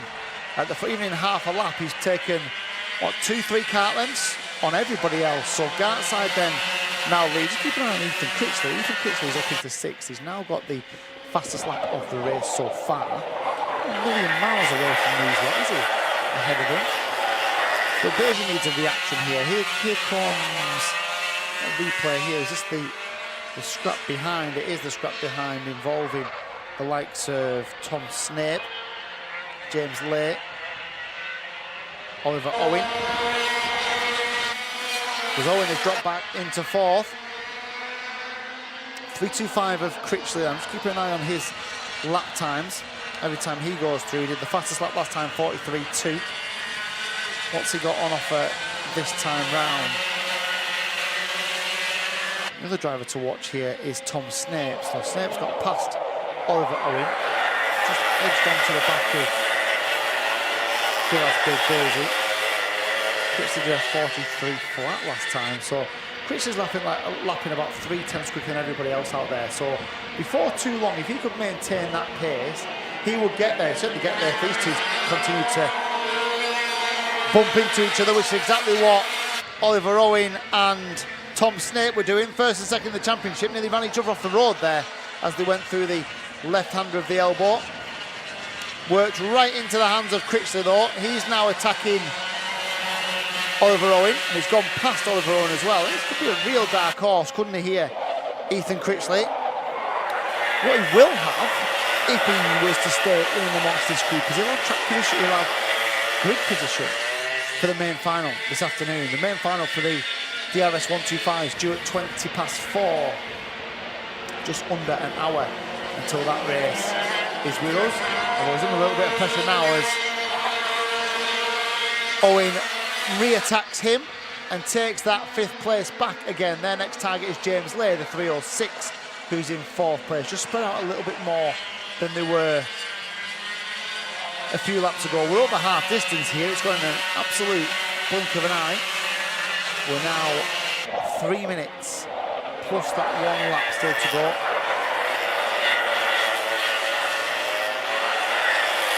So the back for second between Bill Basie and Snape.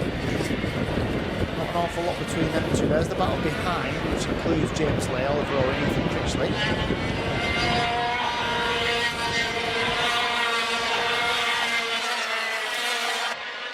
As they all stream through to complete another lap, and we've got a problem for the, I think that's is it the 298 of Carl Watt? Sounds like an exhaust bracket had come off or come loose. Certainly some sort of exhaust problem. He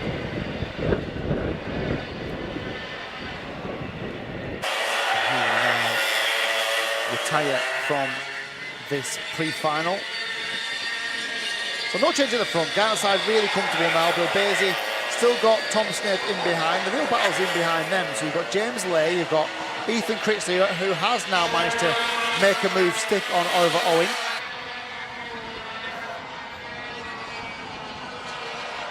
He didn't get in the top 3 or 4, Critchley. For a really interesting grand final. Absolutely fascinating stuff. So we've got 2 minutes, just give or take 2 minutes left here, plus that one final lap, probably 3 in total.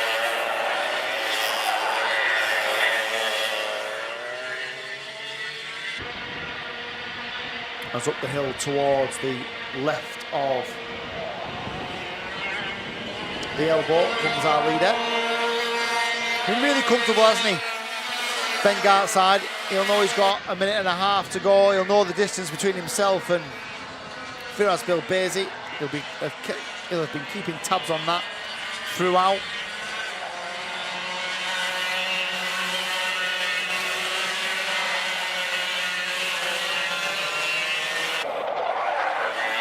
The leaders come through the dog leg. Just now heading under a minute to go. We've got a penalty for 3-1-1, which is Kurt Forgery. So Kurt's all the way down in 12th place, but he's going to receive a penalty for something untoward. Here are the leaders to complete one more lap. So this will be, yeah, so they've crossed the timing before, so it'll be, it should be 2 more after this. It'll be really tight this actually, whether they get through or not. Gartside will be very keen not to get through. He'll want the time to be up by the time he gets there. That gives him just that one last lap to navigate around. If he gets there even half a second early, it'll be a full lap that he's got to do on top of that final lap. Certainly won't want that when he's out front. He's under a lot of pressure, that has to be said. Second is still Firas Bill Basie. Still strong showing, strong performance. Not actually lost that much time. They're lapping comparatively closely now. They have got through before the time was up as well. So it will be last lap next time round. So Bill Basie hasn't given that much time up to Gartside, has he? He's just sort of held a consistent gap after Gartside broke the initial tour. There's the battle for 4th, 5th and 6th. Critchley has found overall to be a really tricky character to get past and make it stick past, isn't he?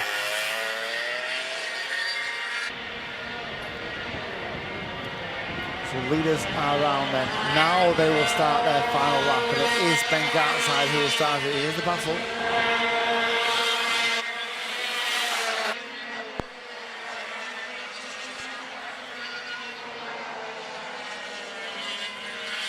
So through the loop once more, battle. Here's the battle for 4th, 5th and 6th, including Owen and Critchley and Lay. Lay, I think, has retaken that. Critchley was very, very wide. He made a little mistake, didn't he? Had to look over his shoulder, and now Lay starts to defend this. This is the last lap, remember, for these drivers. However, Owen down in 5th. He'll be disappointed that Tom Snape's in the battle for the lead. And he's in the 4th, 5th, 6th battle, just from a championship perspective. Ben Gartside then wins the pre-final for, it's all going on in behind, he wins the pre-final. Second place is Firas Bill Basie. Tom Snape comes through in 3rd, and then James Lay, Ethan Critchley and Oliver Owen.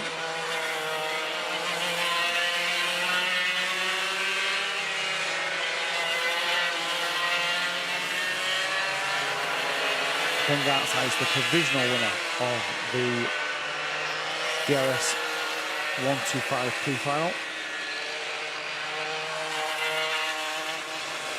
It was indeed Oliver Owen who got past James Laney from Critchley for 4th place.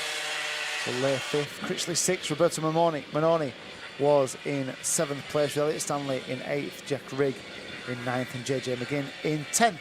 So then, pre-finals are done. We've got one B final to come in just around about 8 minutes time, and then we are into the 3 main finals of the day. So stay tuned if you're watching the live stream. We'll be back in a few moments.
So the one final before the 3 grand finals is for the B final. So the drivers who just haven't quite made their way into the DRS 100 main final.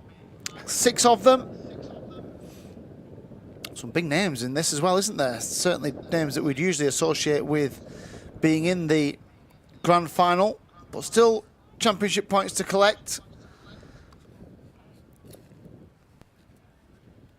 Certainly wouldn't usually see the likes of Jamie Scott, certainly not Oscar Walmsley-Jones in this position.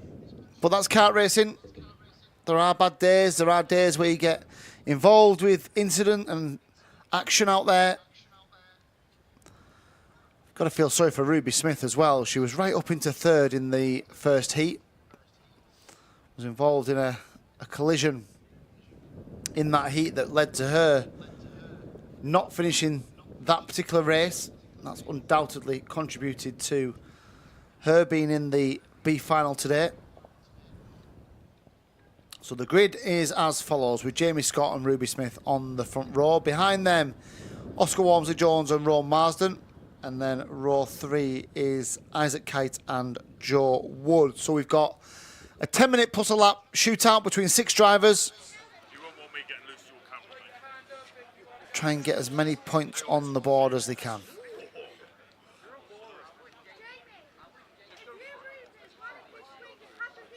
Wait for the flag, guys.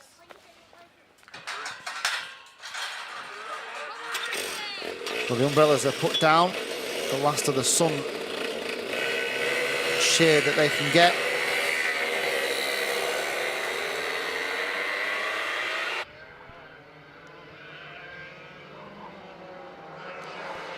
It's certainly a very, very hot day. We talked about the cloud cover being quite strong, but it's not affected the humidity.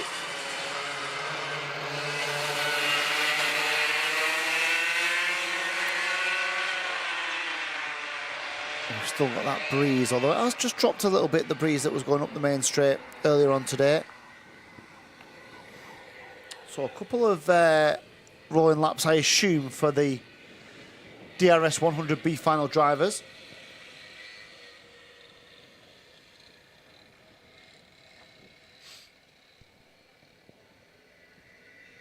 Oh, they're going to go first time, are they? Oh, no, they're not. So they did all that work to get themselves formed up nicely, and then they got there and they were sent round again. So they had broken formation very early as well. So they'll go round again. We'll see if we can get it right at the second time of asking.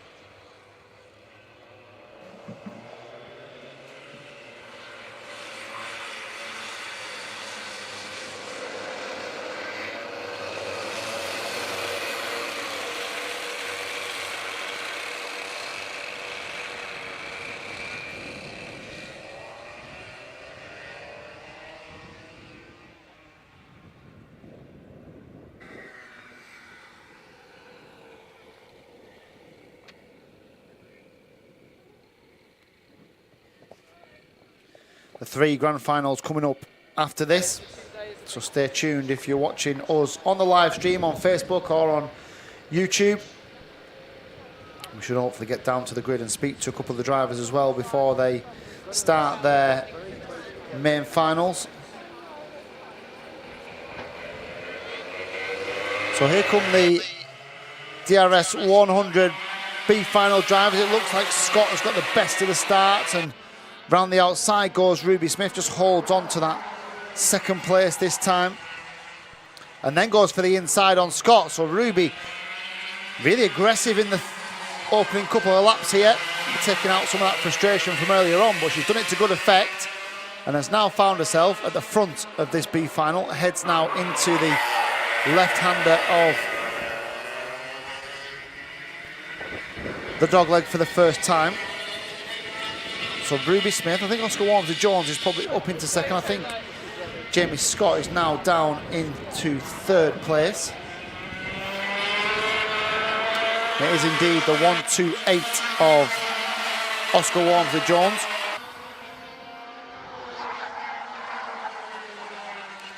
Let's see how quickly Oscar can close that gap on Ruby Walsh. Certainly getting Ruby Smith, sorry, certainly getting there at the moment. Certainly goes very quickly in the last lap or so. And now goes to the inside. Do they make it stick? Oh, doesn't. Almost a little bit of contact between the two of them. Into the dog leg, and now they accelerate down towards the right-hander. 10 minutes plus a lap in this B final.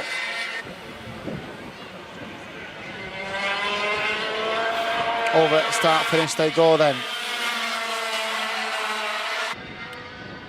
We've had a minute and a half, and at the moment,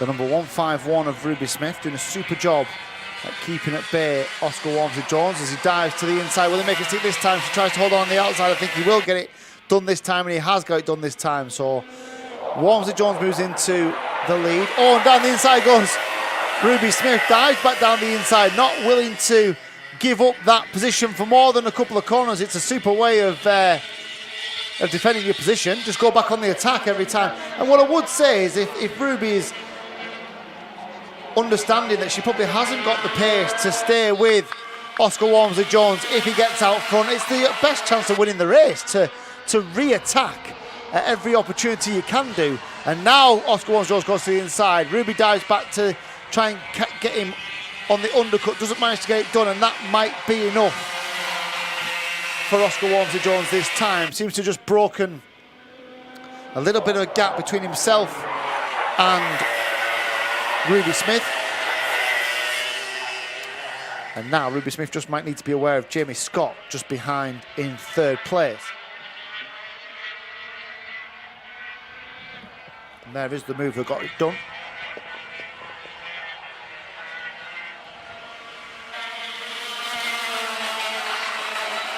Excellently executed through the loop, which is where they are now. He hasn't just hasn't quite shaken off yet, has he, Oscar Walmsley-Jones? Ruby Smith is certainly within the kart length also still. Remember, one of the rookie drivers as well, Ruby Smith, in her first season of DRS Championship racing.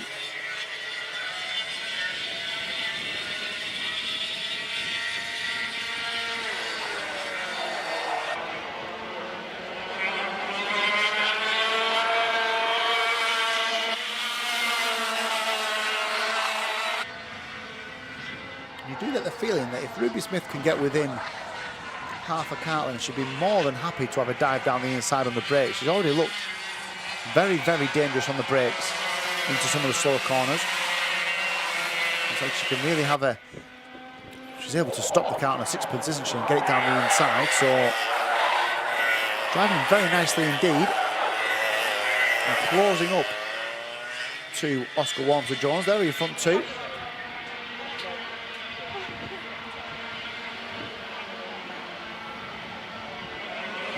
Against a bit closer this time as well is Ruby Smith. I do really like the style. I like the way that she drives. I like the aggressive nature.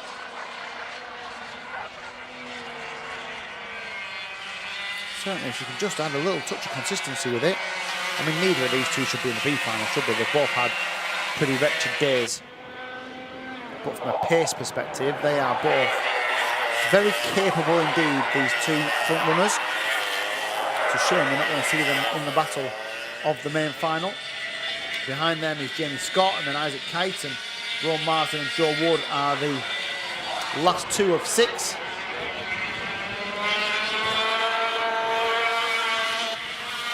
It would be nice to get a battle between these two to finish. And Ruby is very quick through the first couple of corners. She loses a little bit on the exit here of the top bend. Doesn't quite get close enough on the exit to drop down the hill and have a pop into the left-hand. She almost looked like it, didn't she? Really, I really enjoy the style, I have to say. Quite all action, quite aggressive with how she makes overtaking manoeuvres. Very difficult to defend against because she comes so late into some of the corners. But Walmsley-Jones has just started to edge away this last lap or so.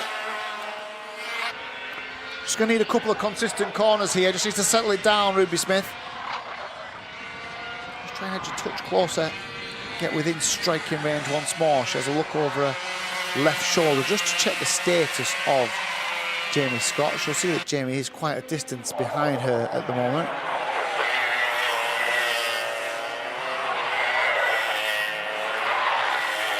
And behind them is the 131 of Isaac Kite.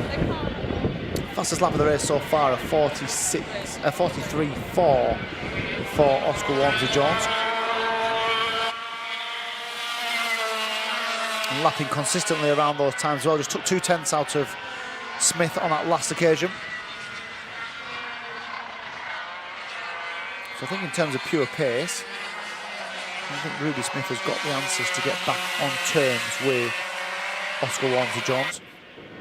So it may need a mistake here from our race leader to bring Ruby Smith back into contention. We're just heading towards 3 minutes to go. And it looks like he's just starting to get a little bit more comfortable, isn't he, Oscar Walmsley-Jones, as Smith just clips the curb on the inside of the left-hander at paddock. And the rest of them all stream through. No changes. Jamie Scott third, Isaac Kite in fourth, Rowan Marston's fifth, Joe Wood is in seventh place. There's no change with any of those. We'll update you if there is. We're just waiting to see if we can have any sort of grandstand finish here. I don't think we're going to have one. I think that Oscar Walmsley-Jones has now done enough just to break the resolve of Ruby Smith.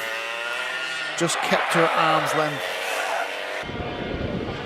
throughout the early stages, although she did try and counter-attack several times with good effect as well.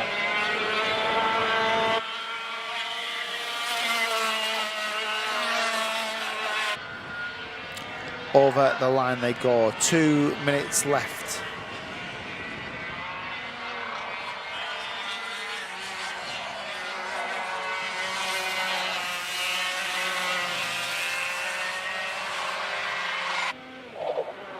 So closing stages of this DRS 100B final. We then head to the DRS 62s. We'll be down on the dummy grid in a few minutes' time to speak to some of the drivers there.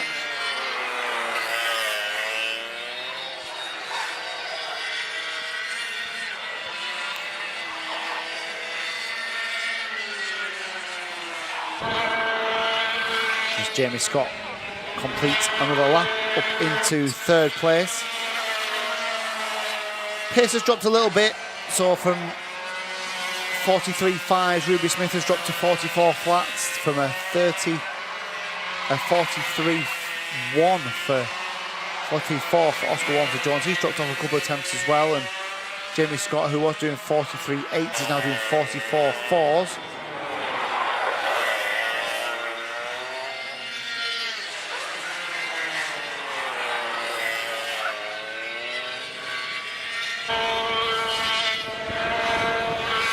So closing stages then. So the next time round will be the last time round. It's a 43.7. I wonder if this will give us a decent indication of what will happen with the tyres as we see this battle between Isaac Kite and Rowan Marsden for fourth and fifth, and then Joe Wood is through at the back of the field.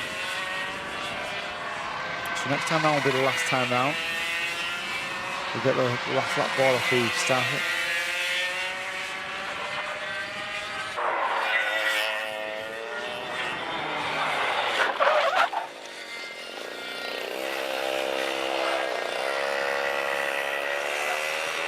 So the last lap board is out for Oscar Walmsley-Jones. He's about to start, or he has started, his final tour. And here is that battle between Kite and Marsden. Is there a bit of contact here? There's a lot of contact here between the two of them. Will they both rejoin? I think they both have rejoined. Can't see any stranded out there at the moment. Well, certainly Rowan Marsden's just gone through. Where's Isaac Kite? Oh, he's just coming through now. So last half a lap or so for our leader, who's going to be our winner. It'll be a bittersweet one for Oscar Walmsley-Jones. Certainly would have preferred to be in the A final later on today, but he's got the job done in the B, and Oscar Walmsley-Jones wins the B final for the DRS 100. Second place is going to be Ruby Smith. Third Distant third for Jamie Scott. And Joe Woodrow Marsden and Isaac Kite will also come through to complete the full running order. All 6 starters finished the DRS B final. And that wraps up everything other than 3 main finals, the first of which is the DRS 62s.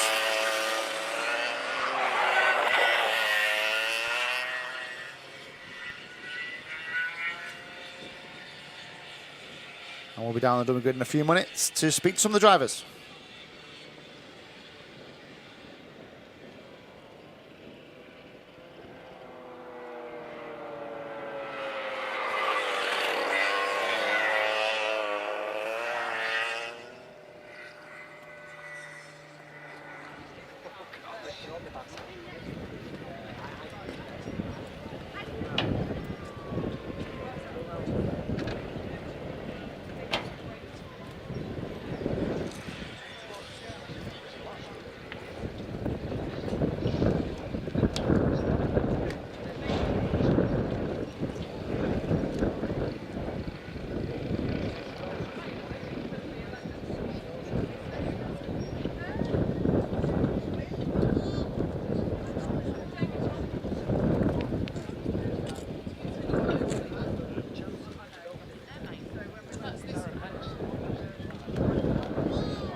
So we're down on the Dublin grid for the first time today.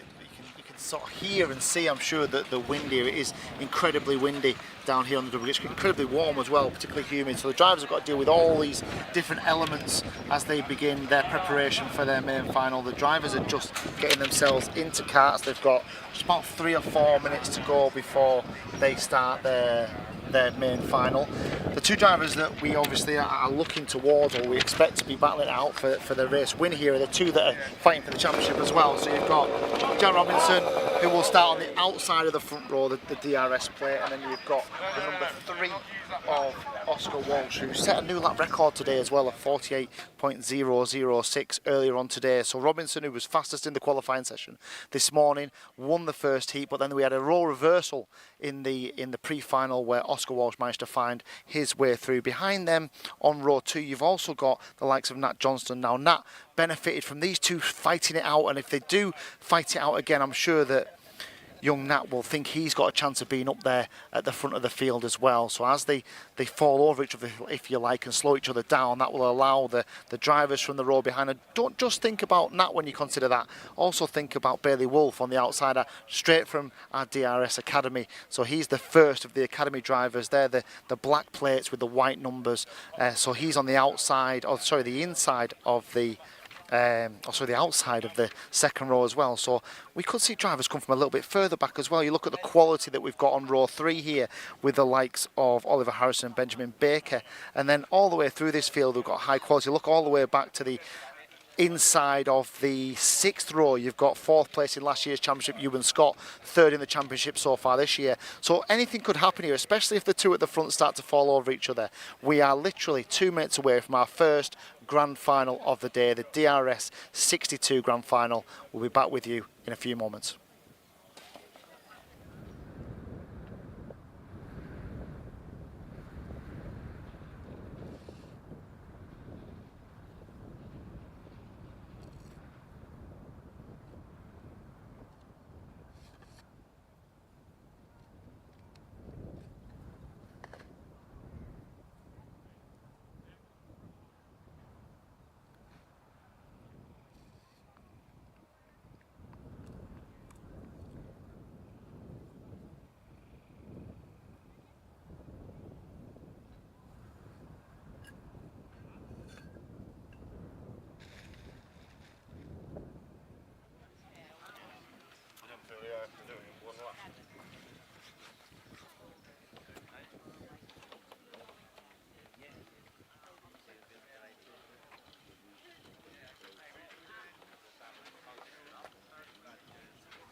frustrating. They hate it. Jamie Wilton and Ben Axel managed to get the 6 quickest. Put a straight axle on it. Oops.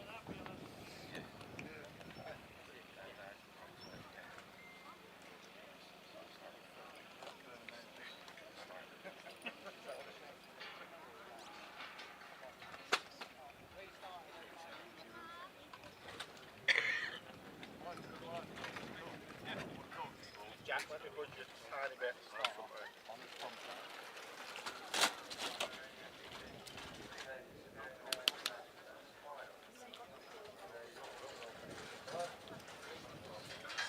Hey boys,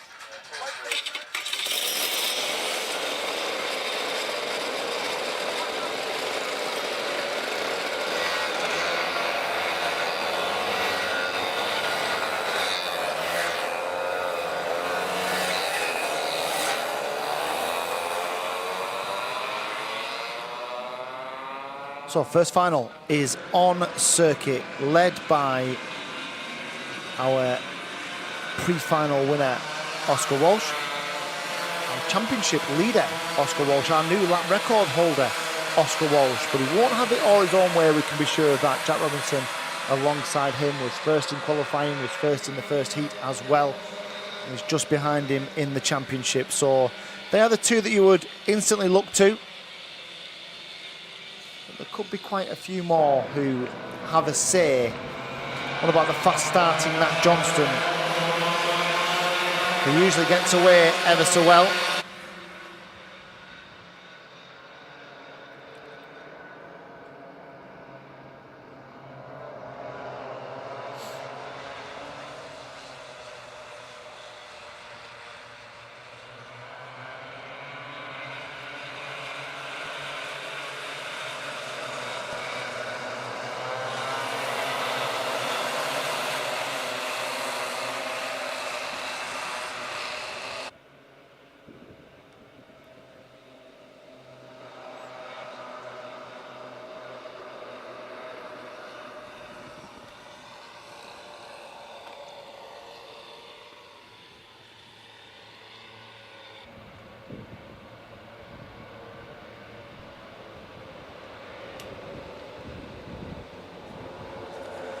Round they come then. Will they go at the first time of asking? Walsh and Robinson over the line they go then. Look at Johnston right down the inside. We said he started fast and he started very, very fast. Oh, there's contact a little bit further back, including Bailey Wolf, and there's contact further back from that. And Wolf gets hit again, and Wolf's been in all kinds of wars. There's contact further back. So there is several drivers involved in an incident. I think they're all okay. They are just getting themselves sorted. There's one that's mounted on top of another, but the drivers, I think the drivers are okay. They're moving around fairly freely. Will they go red here? Will we go full course yellow? We are yellow at the moment. While they sort out, so both drivers are fine. All three drivers at the top of the circuit are fine. One of them is, I think, surely we're going to go full course yellow. Yes, full course yellow. Right decision for me. No need to go red. They're still squabbling a bit further down the path. Drivers need to see this and slow down. They've now seen it. They now will slow down. A little bit of contact by a couple. Okay, so I thought Bailey Wolf was one of those. He's not. Bailey Wolf's still in the pack. He's about 10th, 12th. So he wasn't one of the drivers involved in that. For here is the incident. Wow. Bailey Wolf was certainly involved, and there was contact further back, including the 55. Lucas Eza was involved. The 127 of Jensen Woodhouse was involved. Here it is. And it's just a concertina effect as they're all trying to squabble for position. So now, those that haven't seen this flag before, the time will continue. We will effectively, leader becomes a pace car. And they will circulate behind each other. But what a start from Nat Johnston. What a start, right down the inside. We said he started really quickly. He got a great run off the start line, and he powered his way to the front of the field.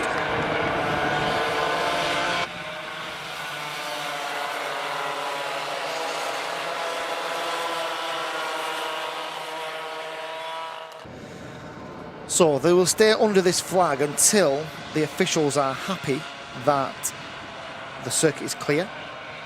and then it'll be who gets the best of the restart. So the way that they've sorted themselves out after that first lap skirmish and that incident is that Nat Johnston is the leader. Benjamin Baker is in second, Oscar Walsh and Jack Robinson third and fourth, so look for those two to come through quite quickly. Oliver Harrison is fifth, Ewan Scott is sixth, Harley Drake is seventh, then Ashton Redpath, Ethan Whitlam and Oscar Roach. They are the top 10. Bailey Wolf, out of interest, is back in 11th. Right, are we going to go green this time? I think we are. There's a green flag behind the quarter flag with the starter. Will we go green? Will she? Yes, we do. We're green this time. And away we go. The second time of asking for the DRS 62s. Green flags around. And we are back under full race conditions. And Walsh down the inside of Baker. Can he make it stick? Baker just holds that line now. We'll probably reclaim that place. He will now. Will Walsh go to the inside as they head down the hill? He will, but Baker should have the inside line. No, he doesn't. Walsh makes it stick. So good start from Oscar Walsh to this restart of the DRS 62 main final. We've got, how long have we got? 8 minutes. So we probably lost 3 minutes under the full course yellow as Walsh just powers his way past the previous leader of Nat Johnston. And Johnston all of a sudden is demoted again. Now the only driver who's losing out here is Robinson. Robinson is just caught in behind a couple of these. He's making a move now. Will he go up to second? He will. So just as we were saying that Robinson was going to struggle if he didn't make some inroads fairly quickly, he nipped down the inside of two of them and has retaken second place. Now then, are we going to get a repeat of Heat 1 or are we going to get a repeat of the pre-final? I fully expect these two to come together and join each other in a battle for the lead. Hopefully they give us plenty of time to squabble over a race win. Can they give us another DRS classic here at Little Rissington? Robinson has got to get his head down. He's got to get after Oscar Walsh. He's got to chase the leader, the number 3. Nat Johnston is third. This is almost a carbon copy, isn't it, of the pre-final.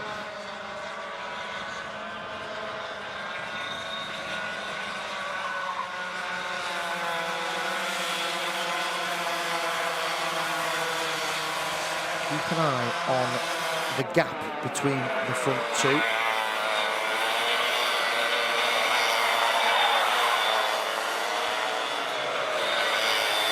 That's the bit that we're interested in.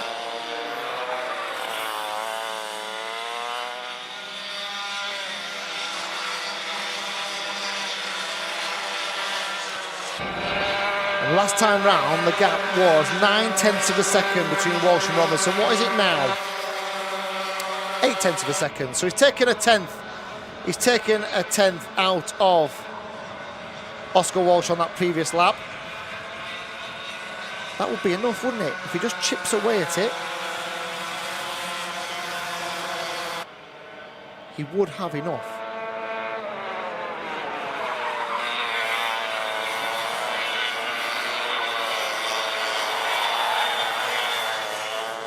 Gap was 8/10. Fastest lap of the race so far for Jack Robinson, 48.2.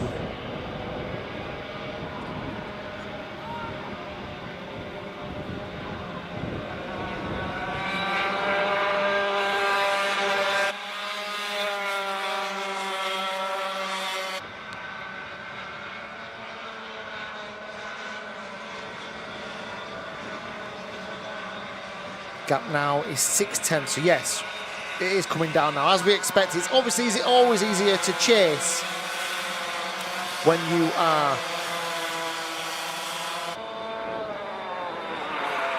in pursuit of a race leader.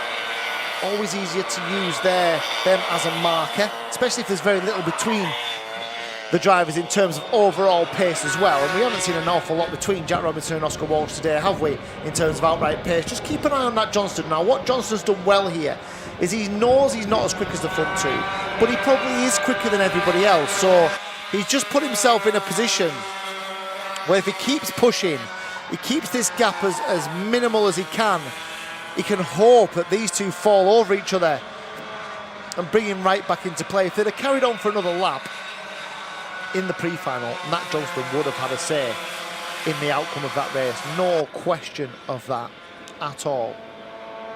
Right then, where are our leaders? The gap was 6/10 last time. In fact, last time round, a good response from Oscar Walsh. He just stopped the closing in of Jack Robinson. He kept the gap at the same. The drivers that were involved in that earlier instant, by the way, Dorian Malek, Lucas Hesse, Jensen Woodhouse, all absolutely fine.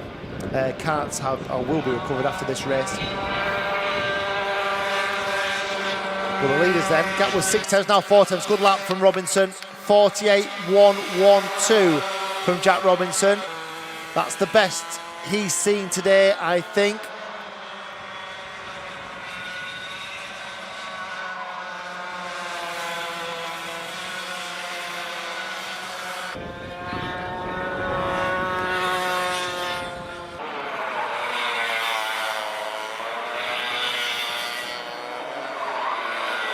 So front two then, look at them now. They've just come out of the bottom bend and he's taken, so in the last lap he's taken 0.3 of a second to push himself round to the back bumper now of Oscar Walsh. There they are. So a really good lap this from Robinson. Can he carry that momentum and pick him off early? Can he get the job done quickly? Will he have a look into the loop? He's been here before, hasn't he? He's had a little look here before today. Decides not to this time. Walsh will be very, very aware of what's going on behind him. Walsh, Robinson. How big's the gap back to Nat Johnston? So 2 seconds back to Nat Johnston, and he's lapping around about 0.4 of a lap slower than the front two. He could just pick up a little bit of pace, just in case. Give himself a chance if there is an all-out war between these two in the closing. What have we got now? 3 minutes or so to go. That's all in this first grand final of the day. Walsh, Robinson, absolutely together now. They go through the loop once more. Left-hander, pop out, bring the karts back towards the left to get the best line for the right-hander at top bend. A little bit of a miss of an apex from Walsh. Didn't really hurt him that much. And now into the dogleg once more. These two absolutely together. Look a bit further down. Benjamin Baker is 4th and Ewan Scott is 5th. What a good recovery drive from Bailey Wolf back up into 6th place. He was in the walls, wasn't he, in those first couple of corners. Oliver Harrison behind him in 7th, and Aston Redpath and Oscar Roach is up another couple of places into 9th. Cruz Dalton is 10th. Indigo Pickering, what a good drive from Indigo into 11th, and Ava Reynolds as well, going well up in 12th. Here are the leaders. Is Robinson going to leave this late? Really late? Is he going to have a go on the last lap? Well, what Walsh did show that he has good defensive skills. He misses that apex again, and that did hurt him. He is a lot closer now, Robinson. So the miss of the apex, the little mistake into top bend last time, just allowed Robinson to get right up there, right up close behind. The two of them head down towards bottom bend. They're going to come across a back marker here as well. What sort of influence does that have on proceedings? Who is the back marker? We've just seen them come through now. It's the 1-2-1 of Harley Drake.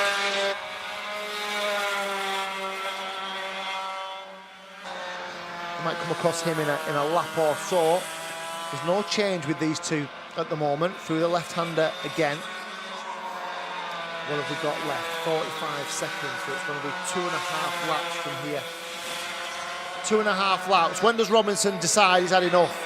When does he want to make it? What I would say is he's not actually really that close, is he?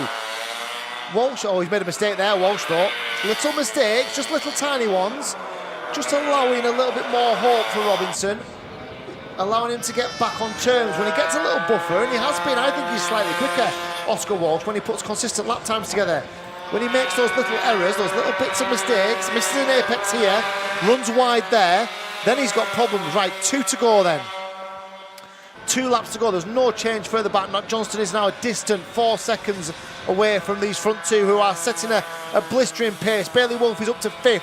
Oliver Harrison is up to 6th. Ewan Scott has dropped down to 7th. Right then, You've got a lap and a half. Here's the back marker. Need blue flags good from post 5. The back marker's not going to come at a nice time for Oscar Walsh. He doesn't want to hit him in the middle of that chicane. And now he goes defensive. He knows he's got a lap and a half. Where they come across the back marker, need to get him out of the way. He's not got out of the way. He's held them up. He's held them both up. Now then, they go to the inside. They have dispatched to the back marker now. Oh no, only one of them has. Only Walsh got past the back marker. Robinson has got to force his way through. It shouldn't have hurt him too much, but it shouldn't really have happened in the first place. Could have been huge drama of the back marker getting in between Walsh and Robinson. We're on the last lap as well. Now Robinson needs something really special. He needs a couple of really fantastic corners to get back on terms. Has he done it? He's now got half a kart length to find. He's going to have to do something really late and really brave, you would imagine. He's got a couple of corners. The bottom bend is a preferred option of his. He's not close enough now. He's not close enough. There's another back marker coming into play as well. This will get really tasty in the last couple of corners. They've got to get through the elbow. He doesn't need to defend Walsh, and he knows it as well. He knows he can probably canter it from here. He's just got the back marker to get past, which he has just about. And Oscar Walsh then wins the grand final. Robinson got right up in behind, but never managed to displace him from the lead. It's a third place for Nat Johnston. A couple of back markers made it interesting at the end as well. Would have been a little bit heart in mouth for Oscar Walsh when he came round the outside of the back marker on the last corner of the grand final. But Oscar Walsh kept his cool and claims the grand final win over Jack Robinson. These two, you get the feeling that the championship will go down to the wire with these two, don't you? Nat Johnston third, Benjamin Baker fourth, Bailey Wolf, super drive from him considering that he had all those issues in the first lap and the first couple of corners. He came home in 5th place. He was a top DR Daniel Ricciardo Academy driver as well.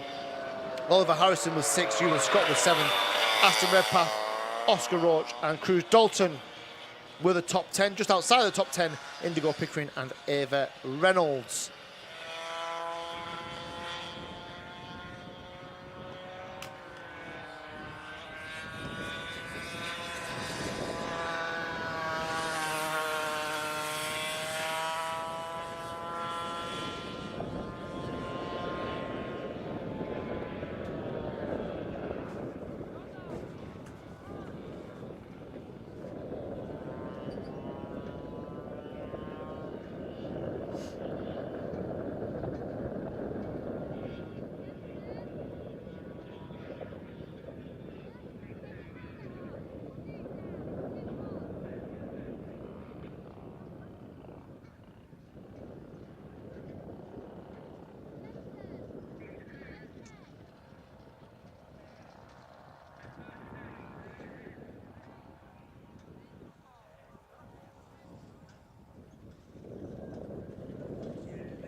So our second grand final of the weekend is now, and it's the DRS 125s, our senior class. I want to just grab a quick chat with a couple of drivers. I'm going to head to the outside of row 3 and speak to Ethan Critchley because he's had super pace this weekend. I'll just try and grab him for a minute. Ethan, loads of pace, not a lot of track position at the moment. A little bit better to be up here instead of where you were a bit further on. What can you do from here?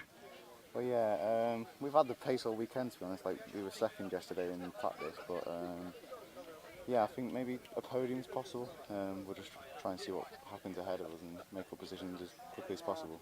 And what are you seeing in terms of tyre degradation, and is it completely different out there to what it was this morning in quali? Obviously, the temperature's probably fairly similar, but it's getting a lot grippier out there, isn't it? A lot more rubber going down. Yes, the fronts are just sliding like crazy, so there's a lot of understeer, which means the fronts are blistering like crazy. But yeah, we'll just have to manage it and drop the pressures down a bit. Fantastic. Wish you all the best for the grand final. We'll scoot to the front as well. We'll grab a quick chat with Ben Gartside, who's on the inside of the on the outside of the front row rather. Ben, just grab you as you put your gloves on. Loads of pace, and you turn that into some track position as well for the pre-final. Yeah. And from here, obviously, you've got Firaz alongside you. I suppose you're in a position where you've still got to be looking at gathering points for the championship. Still not a million miles off. Is that the main aim today? I mean, you must be thinking, one, you can win the race because you've shown that pace before. But how much is the championship in your mind as well? I'm just trying to win, to be honest. I didn't even know I was still in the championship, so I had some pretty bad rounds. So I didn't know I had a chance, to be honest. So win as many races as you can and see where you end up. We'll leave you there, and there's still some karts being recovered, so we'll just grab Firaz very quickly. Heat 1, fantastic, made the move really early, did the job. Pre-final ran out a little bit of pace. Yeah, a little bit. Yeah, I was lacking about 2/10, but it's a long race now, and I think just going to try as hard as I can. But how important could the start be? You've still got karts on there, so we'll keep talking. How important could that start be? You get yourself out front, you've got a half a chance, haven't you? It's a long race, but you put yourself in the box seat.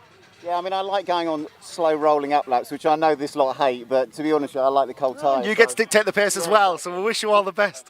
So that's the view from the front of the grid. We've also got a lot of pacey, racy drivers a little bit further back. This is all teeing up to what could be an excellent DRS 125 Grand Final. We'll be back with you in just a few moments' time.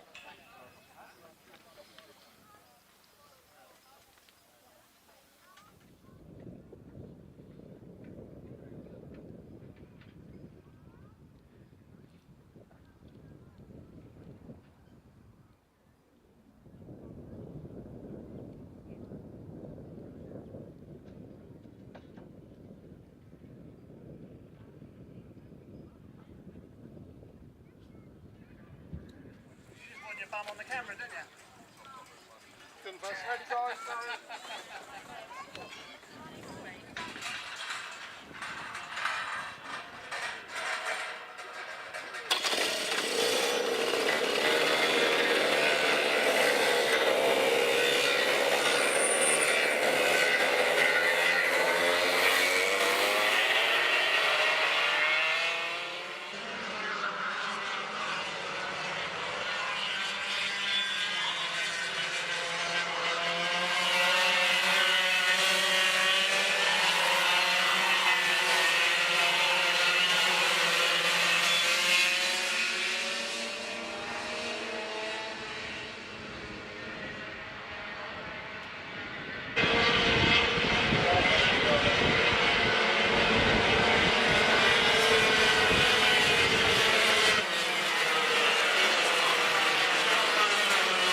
So the roar of 14 DRS 125 engines on their formation lap. I'm really interested to watch this formation lap now, because Bill Basie has just said how he likes to really back them up and slow this pace down.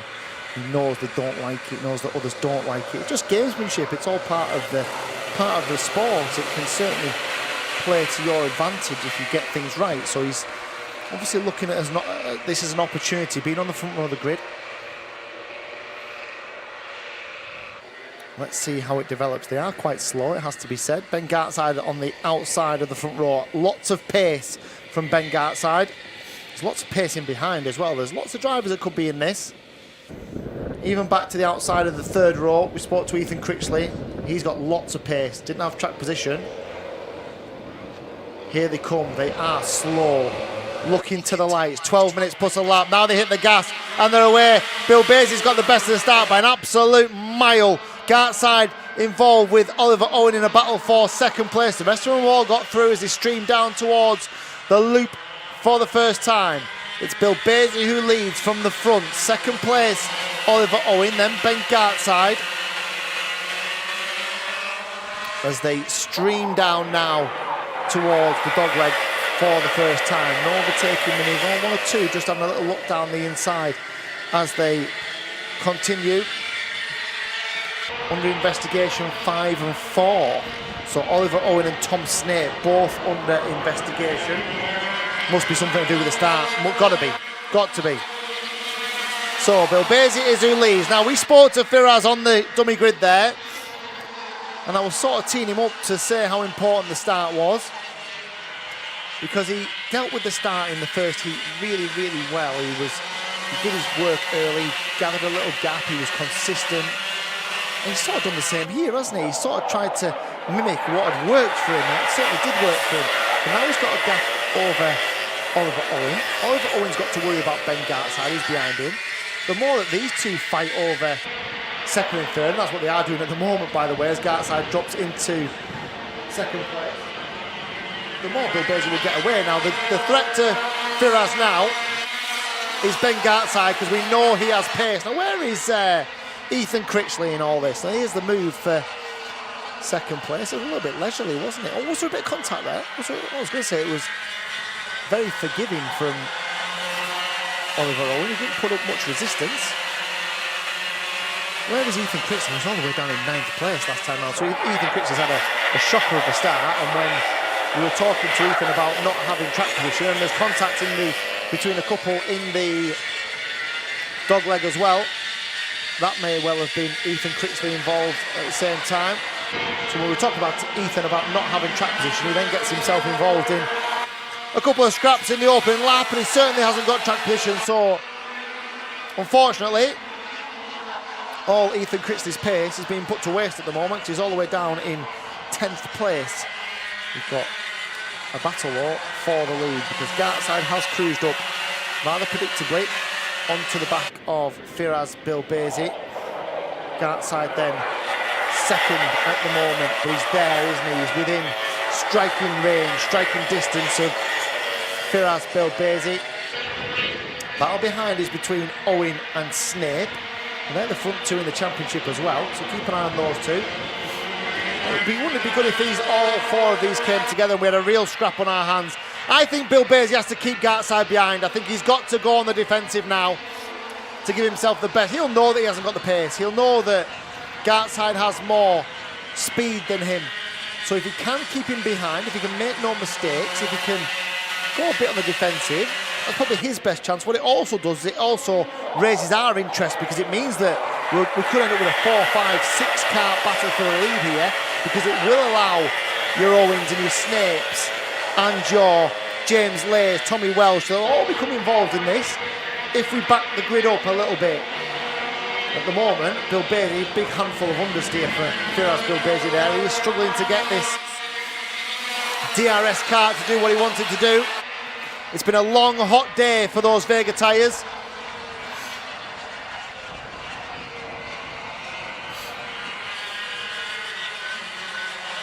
And the other thing to consider is Firas Bilbezi, we should have spoke to him on the grid. If he weren't rushed, we would have done, about the length that his tyres have already done, because I think his tyres have done probably 5 or 6 laps more than most. They've certainly done more than Elliott Stanley, certainly done more than Tom Snapes, because they came in from... Oh, Gartside's got through.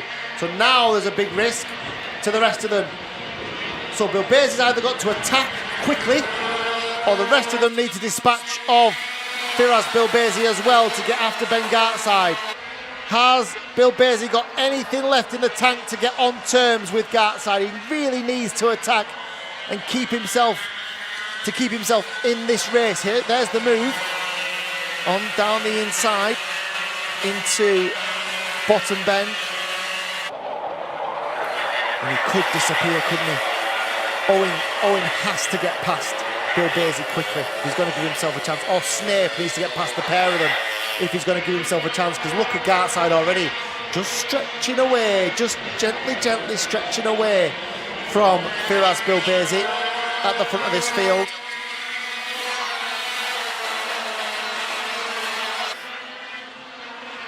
Into the right-hander and then down towards the loop once more. Now, all that Firas is doing at the moment is backing the rest of them up. He's backing them in to allow Gartside to get away. So he either needs to find a couple of attempts himself to go and attack Gartside, which is all he needs. Maybe a tenth of a lap more would get him on terms.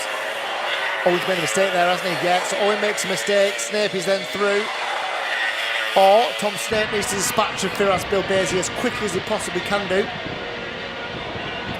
Get after Ben Gartside. Has he got the pace? I'm not sure he has, based on what we've seen so far today.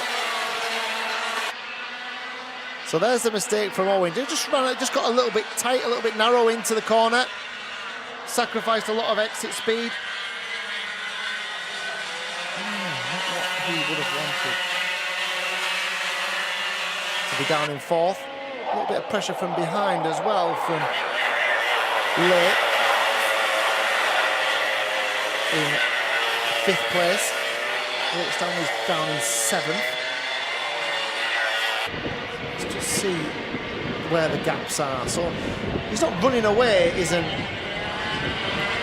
Ben Gartside, but he's putting enough distance between himself. I think he's consistently a 10th or so quicker than the drivers behind. He was 2/10 quicker on that last lap. He's worked an 8/10 advantage between himself and Firas Bilbez. That's what I was saying about Firas just needing to hold him off for a few more laps.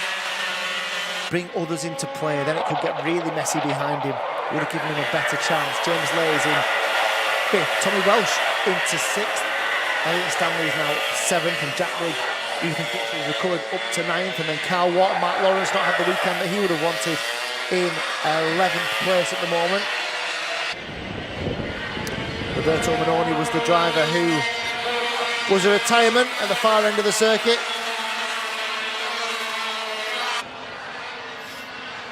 And Critchley up one more into 8th on that last lap. Gap is still 9/10 between Gartside and Bilbezi. So Snape, who's doing about the same lap times as Ben Gartside, has to find a way through. He's going to have to force the issue here. He's managed to get up onto the back of Firas Bilbezi. I'm not sure he would have he probably needs 2/10 a lap, doesn't he? Over Ben Gartside to close this gap. I'm not sure he's got that kind of pace, Tom Snape. The only way we would find out is if he managed to get past Firas Bilbezi and managed to get onto a chase with our race leader, our pre-final winner as well, Ben Gartside. Said he didn't think he was in the championship hunt. Let's see if we can find the championship standings and have a look.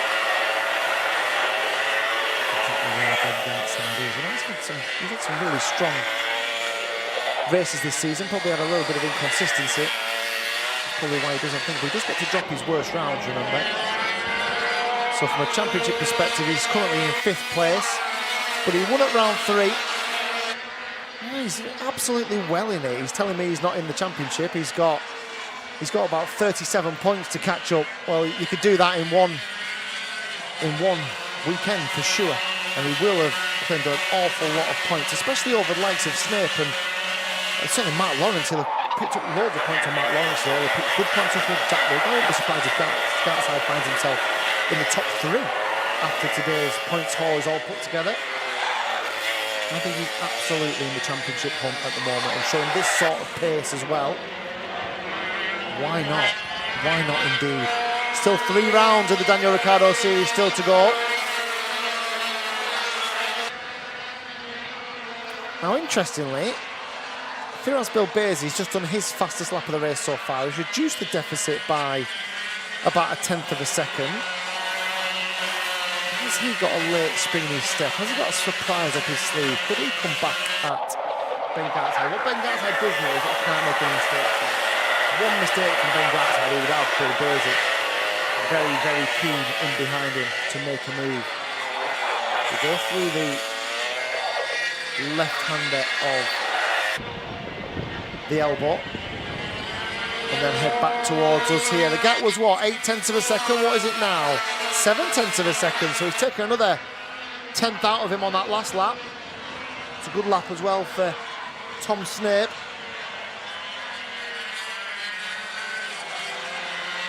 So Gartside, Bilbezi, Snape, Owen, Lay, Welsh, Stanley, Critchley, Watt and Lawrence. They are the top 10 of this DRS 125 Grand Final. There is approximately 1 minute and 40 seconds to go here. So we're under a lot of time.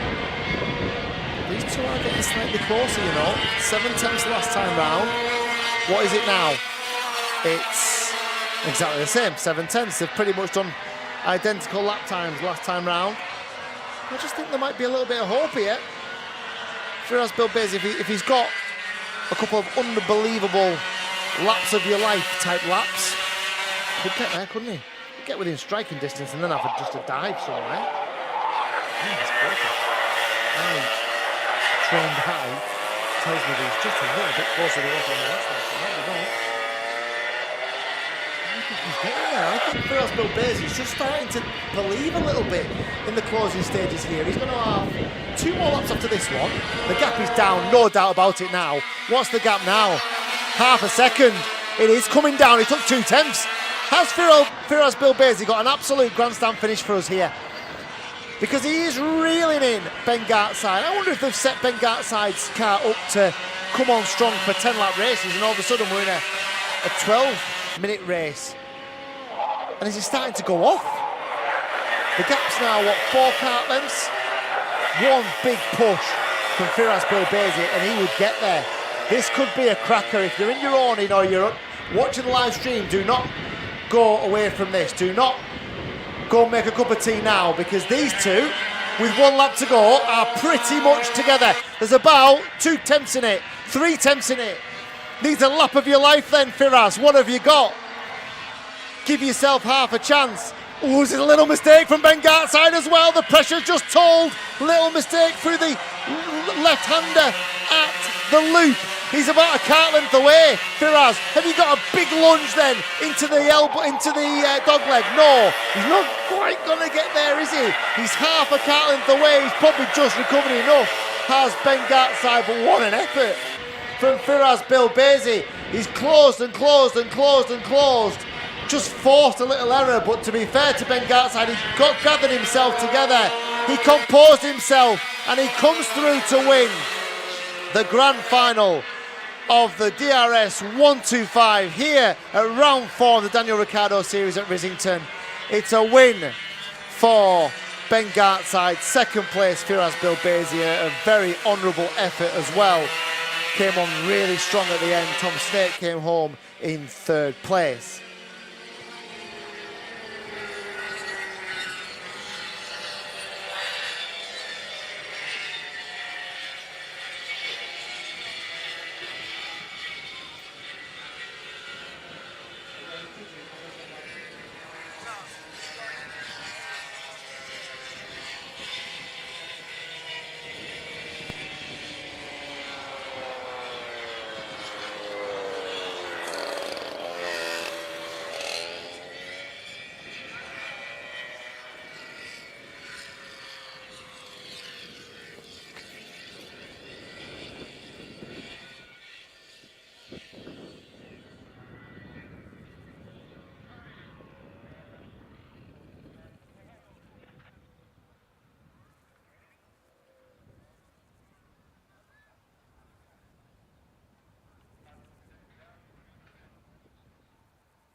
So final race of the day then, the grand final for the DRS 100. They're on the dummy grid at the moment, raring to go. We're going to try and grab a quick chat with them. The front row, Freddie Cox on the inside of the front row alongside Maximilian Salarski.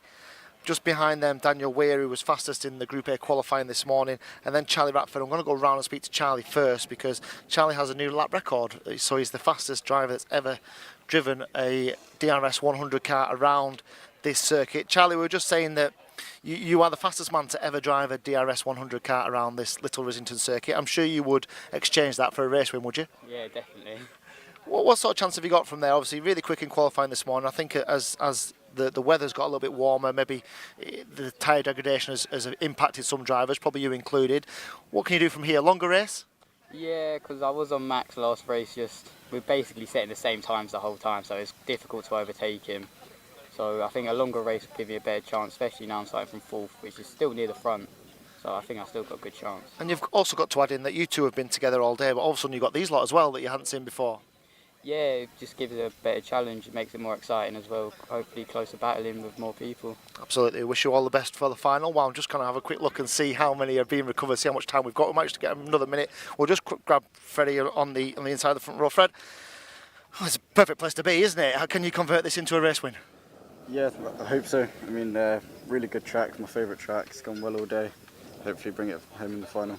And we've talked a lot all season about the fact that you've seen all these guys this today and over this weekend, but you haven't seen any of these guys yet. So a different proposition as well. And obviously you've been watching the other races. How much attention do you pay to the other races when you finish your work? Yeah, the Group B has been after my final each race, so I'll go and watch it and keep looking at the timing and comparing it. But it's weird having been on track with these guys all weekend. So we'll leave you to it. All the best, Freddie. So that's the DRS 100's last race of the day then. This could be an absolute cracker. The first time a lot of these have seen each other this weekend. Let's see who comes out on top.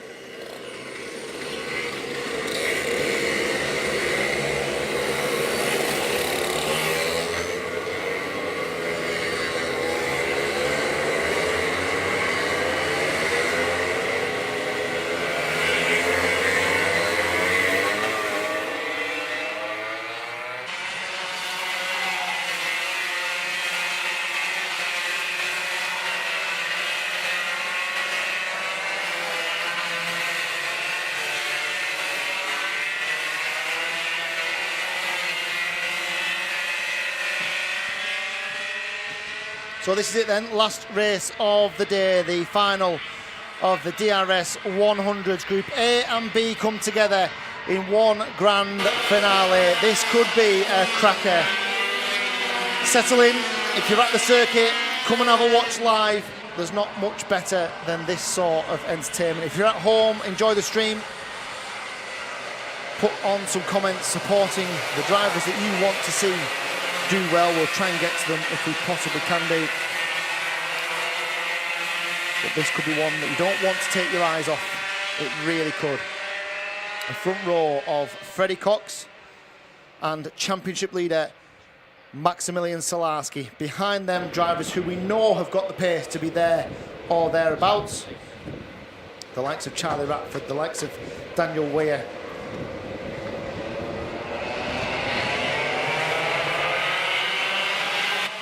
So they'll get 2 rolling laps as we expect.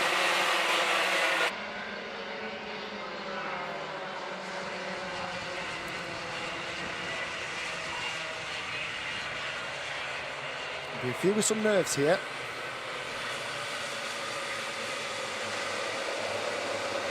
What a weekend Rissington has given us. What close racing it's given us. Fantastic weather. Every race has had a subplot, a side story, and as the championship develops, as the stakes become higher, expect closer, more exciting racing, and that could be from here on in. Your Group A and your Group B are all together. This is the best of the DRS 100s, and they're about to get started. For 12 minutes plus a lap of action. The lights are red. Cox and Salarski, look at the lights, and away they go. And Cox has the best of the start. Salarski, whoa, he'll go over the grass. Salarski off on the outside. He tried to slide in alongside the DRS plate of Freddie Cox. He got all kinds of sideways. He jumped over the grass. I think he's recovered into some sort of decent position. I think he's recovered into 4, if my eyesight isn't lying to me, as he attacks Charlie Ratford, I think. So it's Weir. So it's the Group A boys who are out front here. So it is Freddie Cox who leads. It looks to me as if Daniel Weir is up into second. Salarski third. Salarski has got past Ratford. Yes, he has. So a good recovery from Max Salarski. Ratford is 4th. It looks like Sam Halley-Hinksman is 5th, Kochalek is 6th, Bryn Calder, Kai Newman, Liam Karbeloff, Tristan Powell is 10th at the moment. So a couple of drivers made good inroads. Eldon Holland made 4 places up to 19th. Tuscany Grove 2 places up to 15th. Henry Foote a couple of places up to 13th. And Aaron Mensah up to 11th by a couple of places. Tristan Powell's on a shocker. He's all the way down in 16th after starting in 11th place. Right then. Front 3. Very little between them. What's happened with Salarski? So Ratford has got back past Salarski somewhere. So Charlie Ratford has retaken Maximilian Salarski, who is now back into 4th place. He won't be happy in there at all. So Cox and Weir and Ratford. And now we've got one without a chain right down in front of me, which is the 136. He's packed it up. So, Maximilian Reid, he's been in the war today, hasn't he, Maximilian Reid? He really has. It's not the best place to park it either. He might need to move that into a safer place. The official will get that done for him. He'll head over the tyres into a point of safety. That young man. Here come the leaders then. Freddie Cox. Now, the gap was 3/10 last time round. What is it now? Freddie Cox, look at Salarski all over the back of Ratford. These two have been at it all day, haven't they? 3rd and 4th at the moment. The gap's 7/10. Good lap, really good lap from Freddie Cox. Took 4/10 out of Daniel Weir. And Weir, you just get the impression he might be starting to look over his shoulder and just to see what's happening with Salarski and Ratford. And here comes Salarski down the inside and he takes 3rd place away from Charlie Ratford. Now then, he's the driver, isn't he, that you would think had the pace. The fact that that young man's won every grand final so far, that record is at serious risk here. But there's still time, and we know he's got the talent, we know he's got the pace. Maximilian Salarski. He's got to get Daniel Weir out the way. And once he's got Daniel Weir out the way, he's got to get Freddie Cox, get onto the back of Freddie Cox, and then them two can scrap it out. What a finale that would be, A versus B, as they go down towards the dogleg once more. We've still got nearly 9 minutes to go here. Plenty of time for this turn forward. There's plenty of action in behind as well. The likes of Harry Hinksman, Calder, Karblov, Newman, Mensah, all more or less in this squabble for 5th, 6th, 7th, 8th and 9th. A little bit further back is Sherry-Ann Powell in 11th. Daniela Sutton, those two have been together most of the day as well. They are 11th and 12th. So 9/10 between Cox, Weir and Salarski. Lap times between Cox and Salarski. What a good job Freddie Cox is doing. And the reason I'm saying that is Maximilian Salarski is chasing Daniel Weir and he's still not as quick as Freddie Cox is driving in clean air at the front. It's always quicker to chase. 9 times out of 10, it's quicker to chase if you've got the pace. Salarski is getting there with Weir, there's no doubt about that, but he has not got the pace that Freddie Cox has got, just driving at the front of this field. Now this is where Cox has got to be very, very good, because if he can gain, if he can earn an unassailable lead here and get out front, it doesn't matter if Salarski gets past Weir, he wouldn't have the time to close him down. He's got to put as much time between himself and Weir as he can. He also wants a really messy overtake between Salarski and Weir, I'm sure, that cost them both a half-second or so. That'd be perfect for him. Here we go then. Still plenty of time, and while Salarski sits behind Weir, Cox is happy at the front of this field because he knows that Daniel Weir has not got the pace. New fastest lap for Freddie Cox, 43.307. Compare that to 43.320 from Salarski. Pretty much the same. Albeit Cox quicker by a couple of attempts, and another fastest lap, 43.220 for Freddie Cox. Now compare that to Salarski, 43.4. He took 2 attempts out of Weir and Salarski last time round. The gap is up to 1.2 seconds. Salarski's golden unbroken record of winning every grand final is in serious, serious danger here. In fact, he's under threat now from Charlie Ratford in 4th place, scrubbing for that last podium position. Now then, what a start from Freddie Cox. Done all his work in the early stages. He's had 7 laps so far. He's just churning out fastest lap after fastest lap. He's got another one now. He clips the curb. Little mistake. Clips the curb, goes faster. 43.197. Another 2 tenths taken from him to Salarski. Another 10th taken between him and Daniel Weir in second place. And Weir has seen off the threat of Max Salarski here, hasn't he? And Ratford is now the one that Salarski has to worry about. There's a huge gap then back to Koczalek, done a good job to get up to 5th. Harry Hinksman in 6th, been called in Carbon and Mensah. Henry Foot is now up into the top 10, into 10th place, and Tuscany Groves is ahead of Shelley and Powell, who's dropped to 12th. Yes, Daniel Sutton gone all the way down to 16th. Something's gone on there in the last couple of laps as well. There's a battle between Harry Hinksman and Koczalek. Bryn Calder is behind them. Liam Karbeloff behind them. Another fastest lap, 43.1 for Freddie Cox. So by my reckoning, Freddie Cox has set a new fastest lap of the race on the last 4 laps. He's just consistently cruised at the front of his field. And Weir, although Weir's gone a little bit quicker himself at 43.3, the gap is now a 1.5 seconds. He's going to have to do something unbelievable to wheel Freddie Cox in. Freddie Cox will have to make a fairly major mistake, or several mistakes, to stop him winning round 4 of the Daniel Ricciardo Series here at Little Rissington. The rest of them stream through. It's still Weir, Salarski, Ratford, Harry Hinksman, Koczalek, Bryn Calder is 7th for number 7. Liam Karbeloff is in 8th, Mensah is 9th, Foot is 10th. Now Shelley Powell recovers back up to 11th place. Daniel Sutton also recovering up to 15th. There's about the 2nd and 3rd. The shoulder from Daniel Weir. Underestimate the quality of Daniel Weir tonight, by the way. Very, very good indeed from the second row. Got himself in amongst it with a good start. And he's held Salarski at bay, hasn't he? And if anything, Ratford is now the one that's dropped off the pace a little bit at the back of this field. Just never been able to maintain the pace that he showed in qualifying this morning. He was the quickest DRS 100 driver by about 2 or 3 tenths in the end. He hasn't managed to maintain that sort of pace at all in the rest of the day's racing. Now finds himself in 4th. And what did Freddie Cox do last time round? Let's have a quick look as they come through once more. He did a 43.2, which is a 10th slower, so the train of fastest laps has ended. But he still went faster than Weir and Salarski.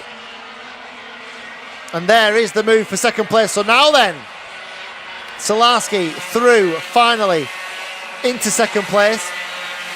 The question is, has he got 2.1 seconds worth of pace in 3 minutes? No, of course he hasn't. He's not going to go 8 tenths of a second quicker than Freddie Cox is going to go for the last 3 or 4 laps. Here's the move though. Salarski down the inside, takes a handful of championship points as well. Very nicely done, Max Salarski. Up into second place. So Cox, Salarski, Weir. Is there a danger of Weir dropping into the clutch of Charlie Ratford? No, I don't think there is. The battle behind between Harry Hinksman and Koczalek is still going. There's a 2-car battle between Mensah and Calder for 7th and 8th as well. And then Karbeloff, Foot and Sherry and Powell. There is the battle for 5th and 6th. I'll tell you out front. Let's just have a little check on the gap between. It doesn't matter because Freddie Cox just on a 43 flat. 43 flat was 4 tenths quicker than Salarski. He's just done another one. 43 flat. Another 2 tenths off Salarski. Freddie Cox is cruising here. Absolutely cruising. Fastest lap after the fastest lap. The gap's 3 seconds now. This is as stellar a performance as we've seen. In fact, it's a Salarski-esque performance from what we've seen Max do to the opposition in DRS 100, and all of a sudden Freddie Cox is doing it to him and everybody else in this field. So Freddie Cox then, he could cruise it now, 90 seconds to go, he could cruise round this Rissington circuit. Salarski will have given this up. He'll know that he's just got to keep Daniel Weir behind to get a good handful of championship points. Ratford in fourth, a fairly distant fourth now. This battle continues with Kotchalek and Hallie Hinksman, and Mensah and Calder are at it again. And then, Sherry-Ann Powell's got past Henry Foote. So Sherry-Ann Powell is now up into the top 10. She's into 9th place.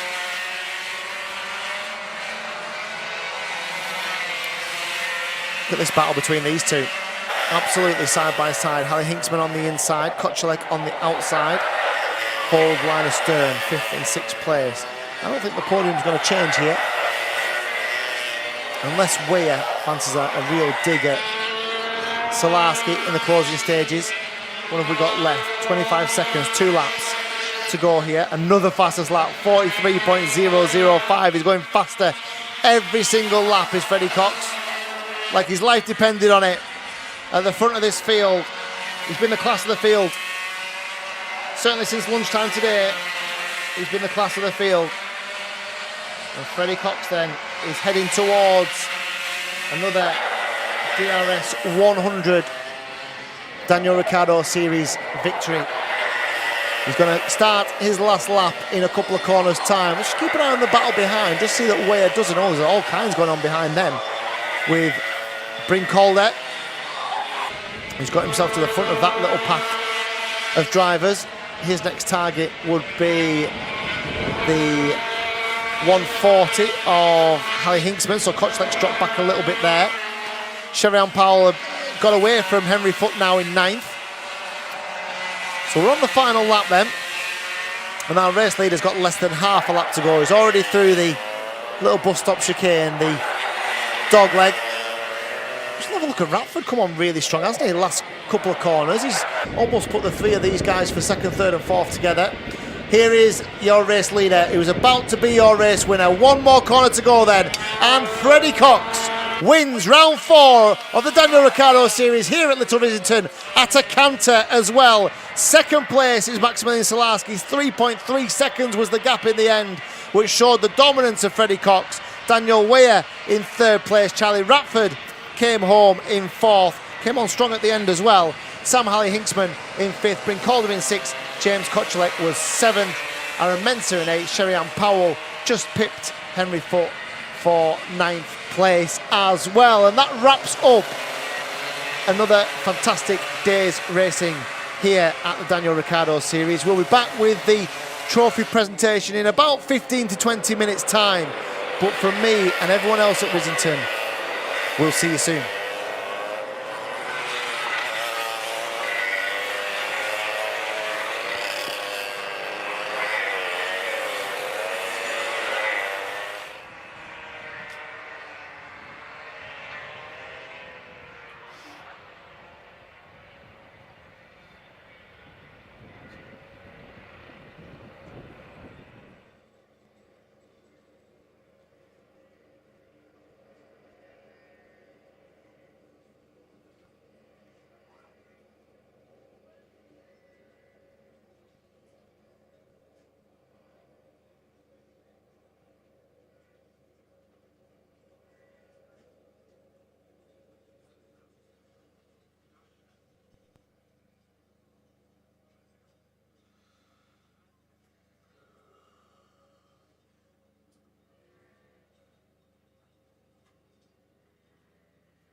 sorry. Nah, alright, no worries.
a message to the paddock then, please? Message to the paddock. And the TRS 100, parent and guardian of 130, Liam Caldor. I think I've said that correctly. I'm getting nods in race control, so that doesn't matter. Yeah, so TRS 100, parent and guardian of 130, 130, Liam Caldor. If you could stop to race control, please. I do appreciate it. Thank you.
inside he goes. There's a little bit of contact between the two of them.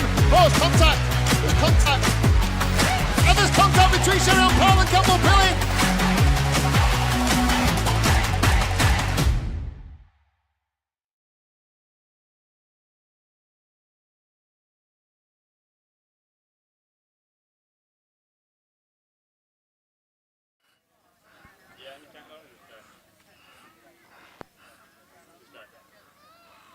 Welcome to the trophy presentation for round 4 of the Daniel Ricciardo Series here at Little Rissington. We will start with the DRS 125 drivers, our senior category today. And in third place, number 4, Tom Snape.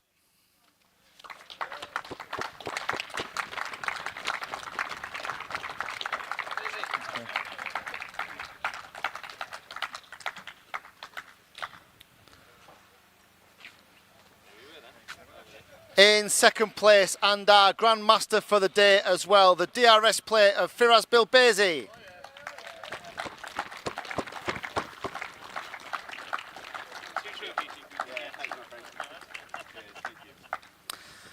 And today's winner, the number 183 of Ben Gartside.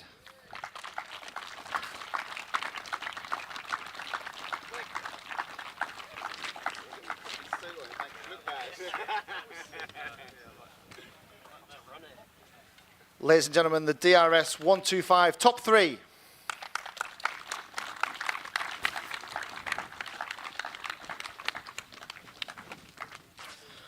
On to our DRS 100s and the winner of the B final today, the number 128, Oscar Walmsley Jones.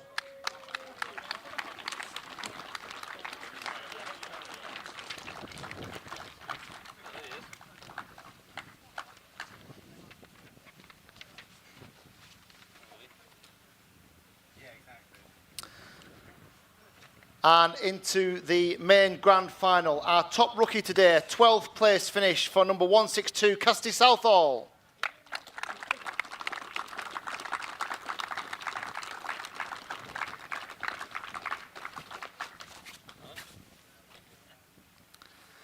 And today's top 3 then. In third place, number 9, Daniel Weir.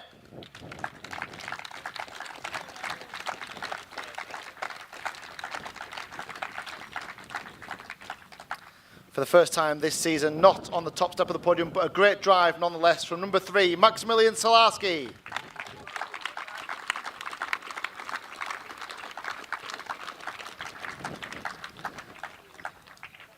And today's winner went off from the front and was never headed. It's the DRS plate of Freddie Cox.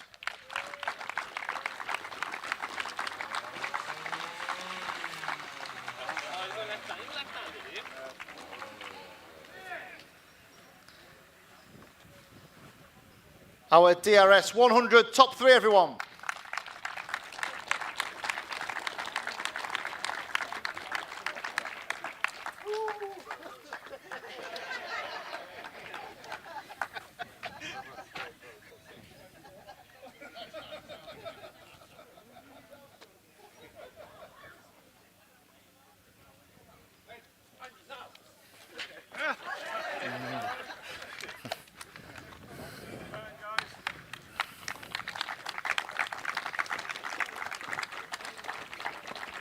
And our DRS 62s. First of all, our DRS 62 Academy drivers, our top 3. Third place, 9th overall for 136, Oscar Roach.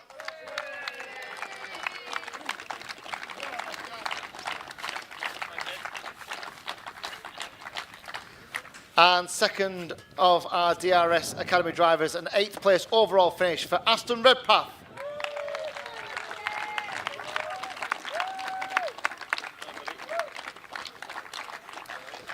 And our DRS 62 Academy winner, a super drive into 5th overall for the DRA plate of Bailey Wolf.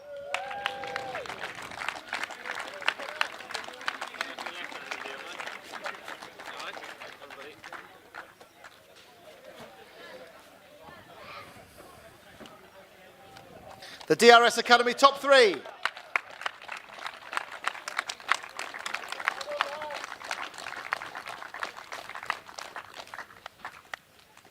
And finally, our DRS Supers, probably the closest weekend of racing we've had for DRS Supers for some time. And in third place overall, the number 5 of Nat Johnston.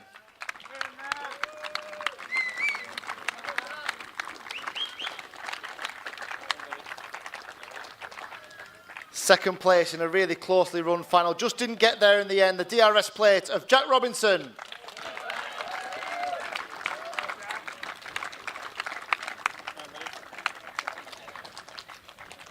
And today's DRS 62 Super winner, the number 3 of Oscar Walsh.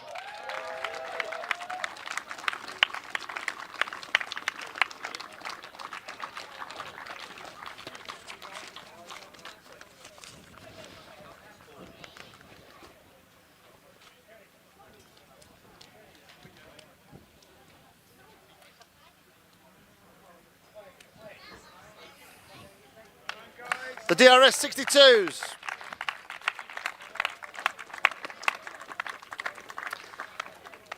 And that's a wrap from us here at round 4 of the Daniel Ricciardo Series here at Little Rissington. We'll take our summer break and be back in a month's time at round 5 in the south of Wales at Landau. We'll see you there.